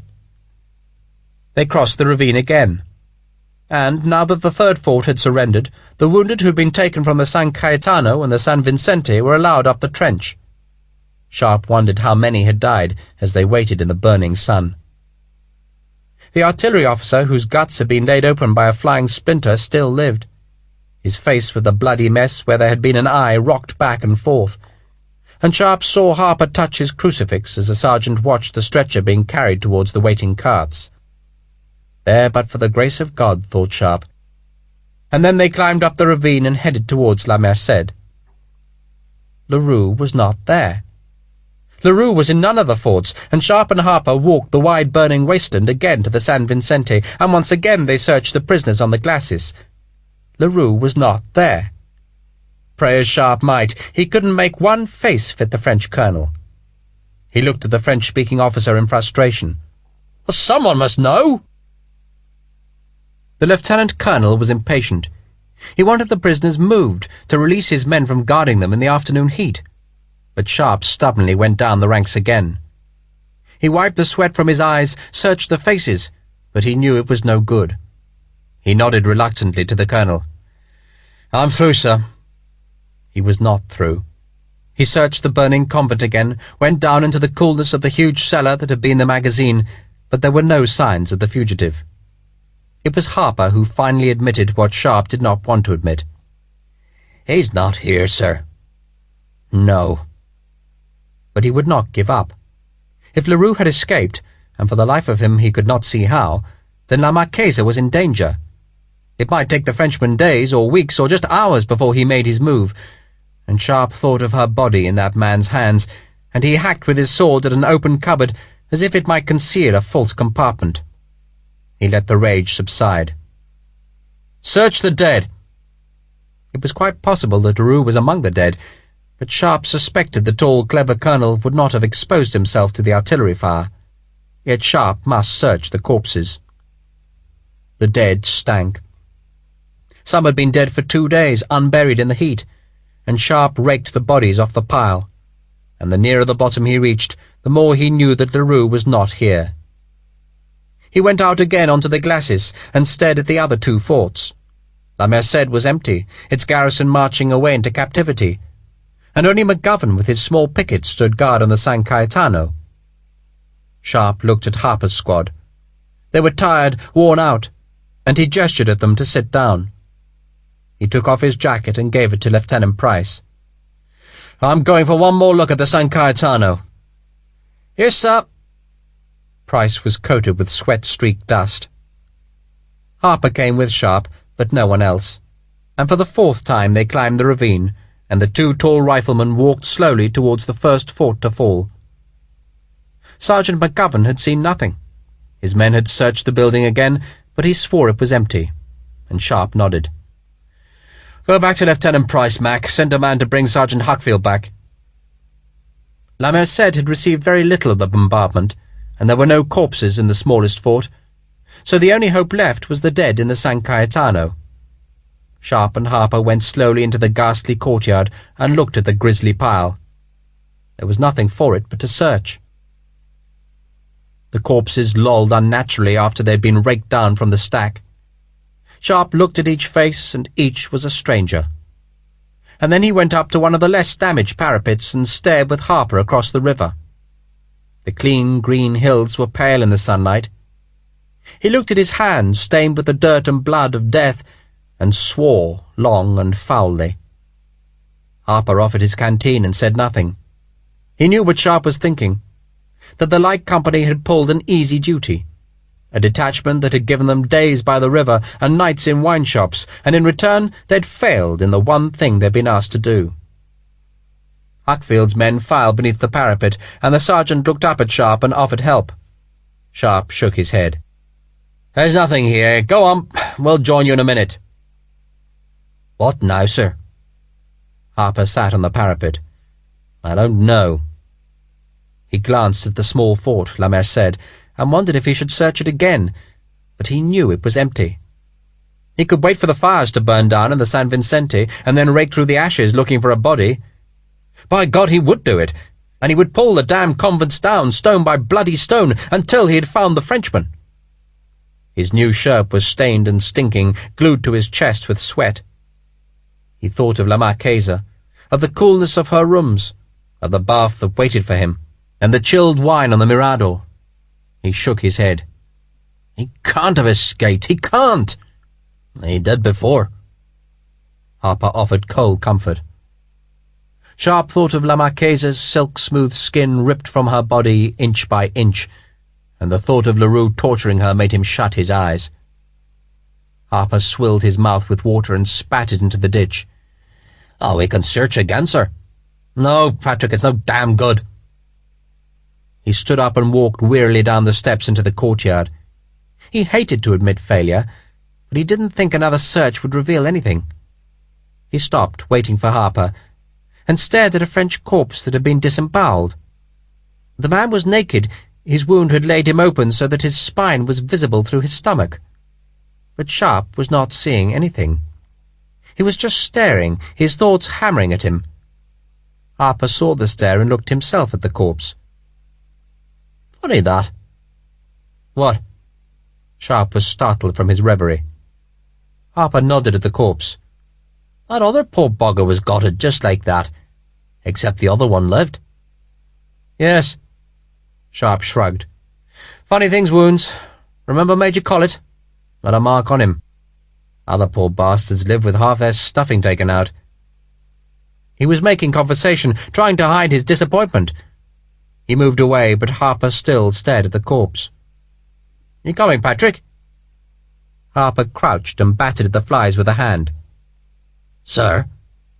His voice was worried. "Would you say this one had his full kit, sir? I know he's a bloody mess, so he is, but—" "Oh, God in heaven! Christ!" Sharpe knew that the corpse's guts could have been lost in an explosion. They could have been tossed to the stray dogs that scavenged the wasteland at night, or they could have been scooped out to make the perfect disguise. "Oh, Christ!" They began running.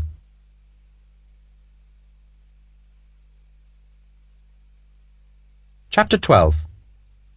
They ran, forcing themselves over the stones, stumbling in the debris of the ruined houses, taking the shortest route to the city. The cordon of light troops, still in place, watched in astonishment as the two huge men, one in a stained and damp shirt and wielding a huge blade, the other carrying a 7-barrel gun, charged at them. A man levelled a musket and gave an uncertain challenge. "Out the bloody way!" Sharpe's bellow convinced the pickets that the two were British. Sharpe led the way into the alleyway from which the abortive attack 4 days before had been launched. Civilians were crammed in the streets, hoping for a glimpse of the excitement in the wasteland, but they parted hurriedly before the armed men. Thank God, Sharpe thought, it was downhill to the Irish college where the wounded were taken. Yet the man who must surely have piled the guts of another man onto his stomach, who had smeared himself in blood and soot, who had sought his disguise in a wound so terrible that no one would think he could survive or think he was worth troubling over, had such a lead on them. 30 minutes, 40 even, and Sharpe felt a blind rage at his own stupidity. Trust nothing and trust no one. Search everyone, and yet the sight of the disemboweled artillery officer had made him turn away in horror and pity. It had been the first officer he'd seen inside the first fort, and now he was convinced it had to be Larue, who could now be free inside the city. They turned left, their breath coming in humid gasps, and Sharpe saw they still had a chance. It wasn't much, but it drove him on. The crowds were holding up the wagons carrying the wounded, jeering at the enemy, and British troops were holding the people back with muskets. Sharpe pushed and forced his way to the nearest cart and shouted up at the driver, "Is this the first batch?" "No, mate, half a dozen have gone already. God knows how they get through." The driver had mistaken Sharpe for a private. He'd seen the rifle slung on the shoulder, and without his jacket or sash, Sharpe had no badge of rank except the sword. He looked for Harper. "Come on!" He bellowed at the crowd, pushed at them, and they broke free of the crush around the wounded and ran on down the hill. And ahead of them Sharpe could see the other carts standing empty at the steps of the college. Sentries barred the door, ignoring the pleas of civilians who seemed to want to get in to finish off what the British bombardment had begun. Apart from the civilians, young men mostly with long, slim knives, there was no excitement at the college. No shouts, no chase, no sign that a wounded man had suddenly sprung to full life and hacked his way to a dubious freedom among the vengeful Salamantine streets. Sharpe took the steps 2 at a time and pushed into the crowd that filled the small terrace in front of the great gate. A sentry challenged him, saw the sword and rifle, and made a space for the 2 men to push through. They hammered on the gate. Harper looked blown. He shook his head, pounded the studded wood again, and looked at Sharpe. "I hope you're bloody right, sir." The company had been left at the San Vicente, ignorant of where their captain and senior sergeant had gone. Sharpe hammered with the steel guard of his sword. "Open up!" A wicket door opened in the gate, and a face peered out. "Who is it?" Sharpe did not answer. He pushed through, stooping through the small entrance, and a courtyard opened up before him. It would have been a beautiful place, a haven of peace in a peaceful city, a well surrounded by a lawn, which in turn was surrounded by 2 stories of carved cloisters. Today, though, it was the collecting place for the dying, the courtyard filled with the first French wounded who come to join the men they'd wounded 4 nights before. The courtyard was choked with bleeding men, with orderlies, and Sharpe paused at the archway and looked desperately for the artillery officer who had seemed so terribly wounded. "What do you want?" A truculent sergeant came from the gate lodge. "Who are you?" "French officer wounded. Where is he?" Sharpe's tone told the sergeant he was speaking to an officer. The sergeant shrugged. "The surgeons are straight ahead, sir, across the yard. Officer's ward's upstairs. What's he look like?" That is lights hanging out on a stretcher. Well, try the surgeon, sir. Sharpe glanced at the top cloister. It was in deep shadow, but he could see 2 or 3 bored British guards, muskets slung, and doubtless there were wounded officer prisoners in the shadows. He looked at Harper with his huge gun. Try upstairs, Patrick, and be careful. Get one of those guards to help you. Harper grinned and hefted the huge gun. I don't think your man'll try anything stupid. He crossed to one of the curved staircases that led to the officers' wards. Sharpe threaded his way through the wounded towards the sound of screams that indicated where the surgeons worked. Awnings had been rigged over patches of the lawn to keep the sun from roasting the wounded. A constant trickle of men drew water from the well, ladling from the bucket that was suspended by an intricate iron cage. Sharpe zigzagged, looking at the men on stretchers, searching the faces of men in the deeper shadow of the cloisters, and going to the unshaded patch of lawn where the first dead, failures from the scalpel, or men who died before they could reach the blood-stained table, had been laid out. His instinct told him that Larue was in this place, yet he could not be sure, and he half expected to find the wounded artillery officer lying in the courtyard. Sharpe could not find him, and turned instead to the surgeons' rooms. Colonel Larue waited on the upper cloister. He needed now only 2 things, a horse and a long plain cloak to hide the charnel house appearance of his uniform, and both were due to be waiting for him at 3 o'clock in the alley behind the Irish College. He wished he'd asked for them earlier, but he had never suspected that the surrender negotiations would be cut short by the British. And now he peered through the stone pillars of the balustrade and recognized the tall figure of the dark-haired rifle officer. Sharpe had no jacket, yet still he was easily identified because of the long sword and the slung rifle. Larue had heard a clock in the town strike the half-hour. He guessed it was now 10 minutes short of the hour, and he would have to risk that the horse and cloak had been brought early. So far, at least, things had worked well. It had been a nuisance to be trapped in the forts instead of being with one of his agents in the city, but the escape had been planned with meticulous care, and it had worked thus far. He had been one of the first to enter the hospital, and the surgeon waiting in the courtyard had hardly glanced at him. The man had gestured upstairs because it was obvious that no surgeon could save the desperately wounded artillery officer. He could be left to die in the shade of the upper cloister where the officers' wards waited. Larue watched Sharpe go into the surgeons' rooms and smiled to himself. He had a few moments. He was uncomfortable. He had piled a dead man's intestines on his stomach and had tucked the entrails into the waistband of the borrowed uniform so that the gleaming, wet, jellied mass would stay in place. He had splashed himself with gore, soaked his blonde hair in blood until it was matted and stiff, and then put an unrecognizable lump of flesh over his left eye. He'd burnt patches of the uniform. The Kligenthal was beneath him, unsheathed, and he prayed that Sharpe would be delayed in the surgeons' rooms. Every minute now was precious. Then he heard the friendly challenge from the sentry at the curved stairs head. "Sarge, can I help you?" Larue heard the newcomer silence the sentry, and his instinct told him that this was danger, so he moaned, rolled onto his side, and let the guts slide off him. The flies protested. He dug with his hand and twitched the cold entrails free, then reached up and wiped his left eye. It seemed glued shut, and he had to spit on his hand, rub again, and then he could see properly. It was time to move. It all happened terribly quickly. One moment a man seemed to be dying, moaning feebly, and the next he was rising to his feet, and in his hand was a long grey blade. He was like something from the pit, something that had rolled and nuzzled and lapped in blood, and he freed the stiffness from his arm with a scythe of the sword, and loosed his voice with a great war-cry. "In the name of the Emperor!" Harper was looking the other way. He heard the shout, he turned, and the sentry was between him and the demonic figure.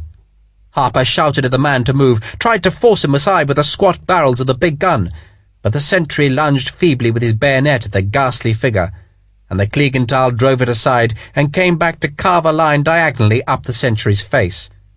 The man screamed, fell backwards, and he fell on the 7-barrel gun, and the impact made Harper's finger pull on the trigger, and the huge gun fired.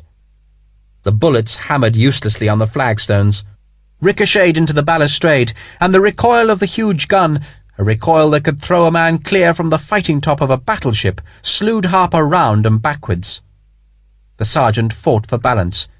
There was only the staircase behind him, and he stood at the very top, at the inside of the curve where the steps were steepest. He was falling, and his right hand flailed for support, and the sentry, screaming because he couldn't see, fell at Harper's feet and scrambled for safety, and his arm went to the back of the huge sergeant's ankles, and Harper was falling. Harper's hand caught the balustrade. He heaved on it with all his huge strength, and then he saw the French officer coming for him, and the sword was reaching for Harper's chest, and the blade seemed to speed up as the Frenchman's strength went into the lunge. The blade caught him. The point slammed between the tiny carved thighs and Harper's crucifix.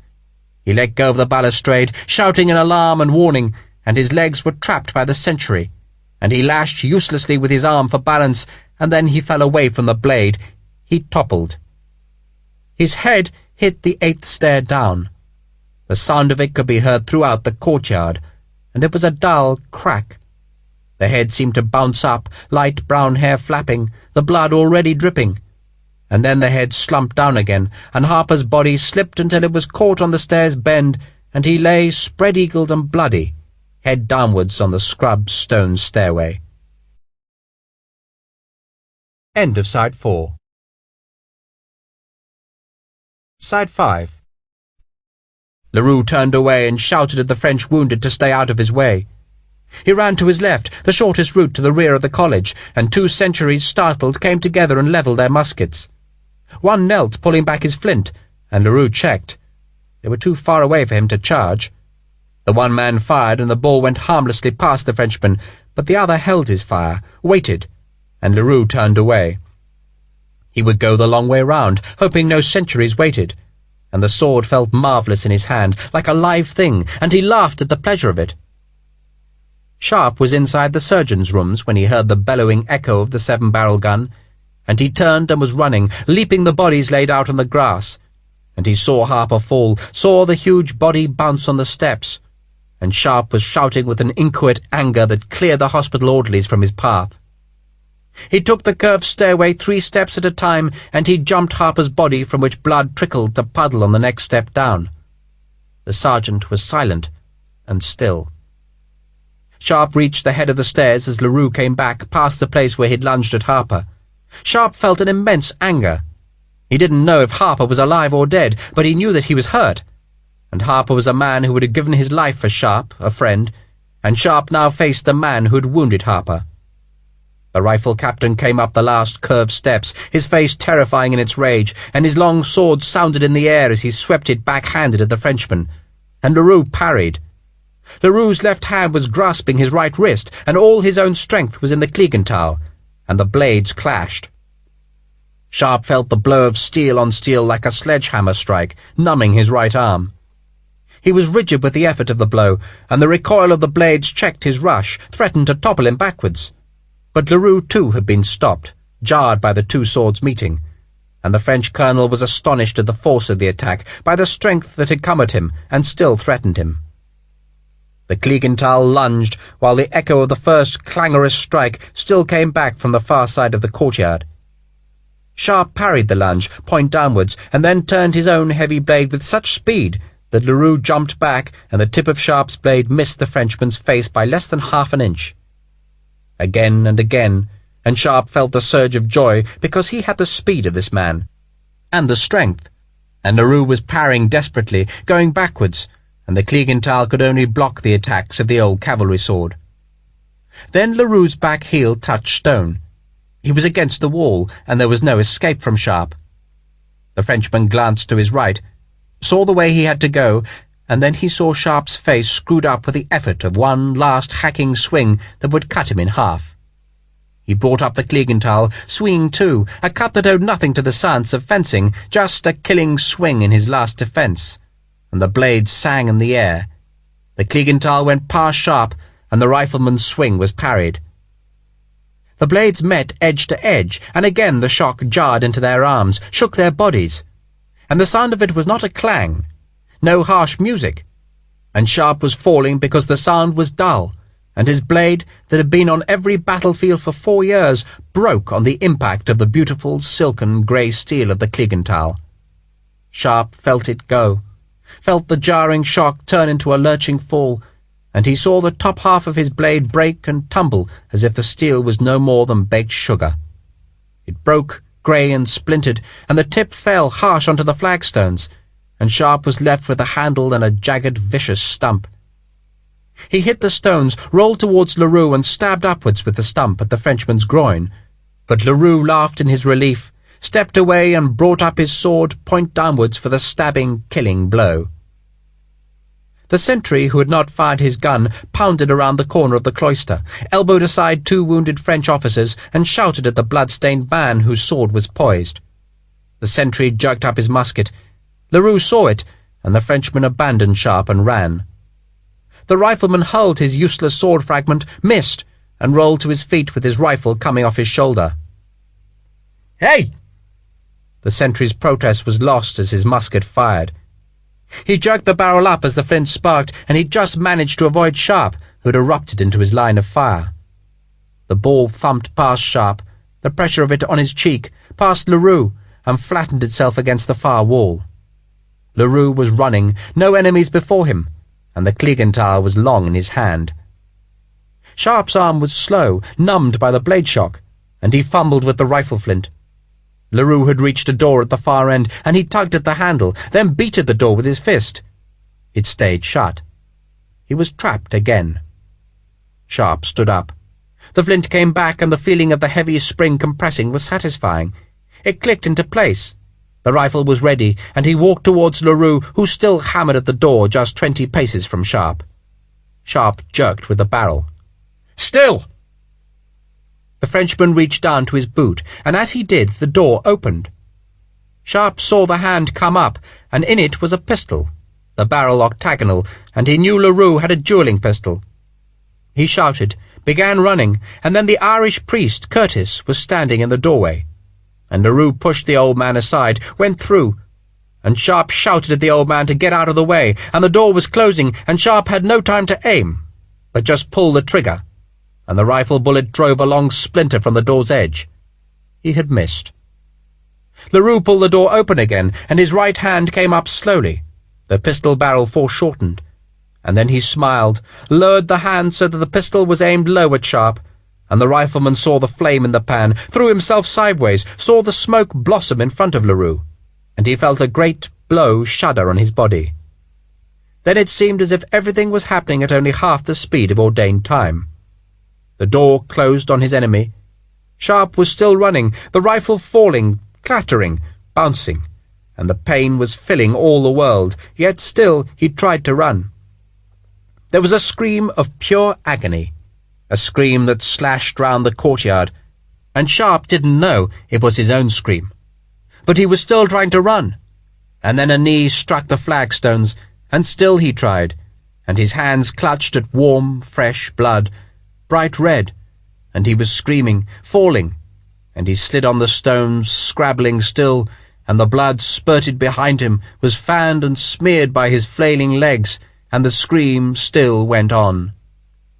He slid to a stop at the foot of the door, curled up, clenched against a world of pain that he could never have imagined, and he pumped the scream futilely, and the blood welled between his fingers that clutched into his stomach as if they could reach inside him and pluck the horror that tore at him. Then, blessedly, he stopped screaming and was still. The cathedral clock struck 3. Chapter 13. Private Batten was annoyed, and let the rest of the company know it. "Doesn't give a bugger, does he? Know what I mean?" No one answered. They waited on the glacis of the San Vicente fort, and Lieutenant Price looked at his watch and kept glancing at the empty San Cayetano fort. Batten waited for a response. He scratched his armpit. "Used to be a bleeding private, he did, and that's what he bloody should be now, keeping us waiting." Still no one answered, and Batten was encouraged by their silence. "Always buggering off, have you noticed? Our company's not good enough for him. No, not Mr. Bloody Sharpe. Know what I mean?" He looked round for support. Sergeant Huckfield had gone to look for Sharpe. The men could see his red coat climbing up the ravine side towards the San Cayetano. 1 or 2 of the men slept. Price sat down on a huge masonry block and folded Sharpe's coat beside him. He was worried. Private Batten picked his nose and licked the result off his fingernail. We could sit here all bleeding night for all he bleeding cares. Daniel Hagman opened one eye. He kept you from swinging by your bloody neck 2 years ago. We shouldn't have bothered. Batten laughed. They couldn't have hung me. I was innocent. He don't care, Sharpe. He's forgotten us till he bleeding needs us again. He's probably sitting with harps getting drunk. Tain't fair. Sergeant McGovern, slow and Scottish, stood up and stretched his arms. He marched formally to Private Batten and kicked his ankles. On your feet. What for? Batten dropped into the aggrieved tone of surprise that was his main defence against an aggravating world. Because I'm going to smash your bloody face on. Batten edged away from the Scotsman and looked at Lieutenant Price's back. Aye, Lieutenant, sir. Price did not look round. Carry on, Sergeant. The men laughed. Batten looked up at McGovern. Sarge, shut your bloody face. But Sarge, shut it!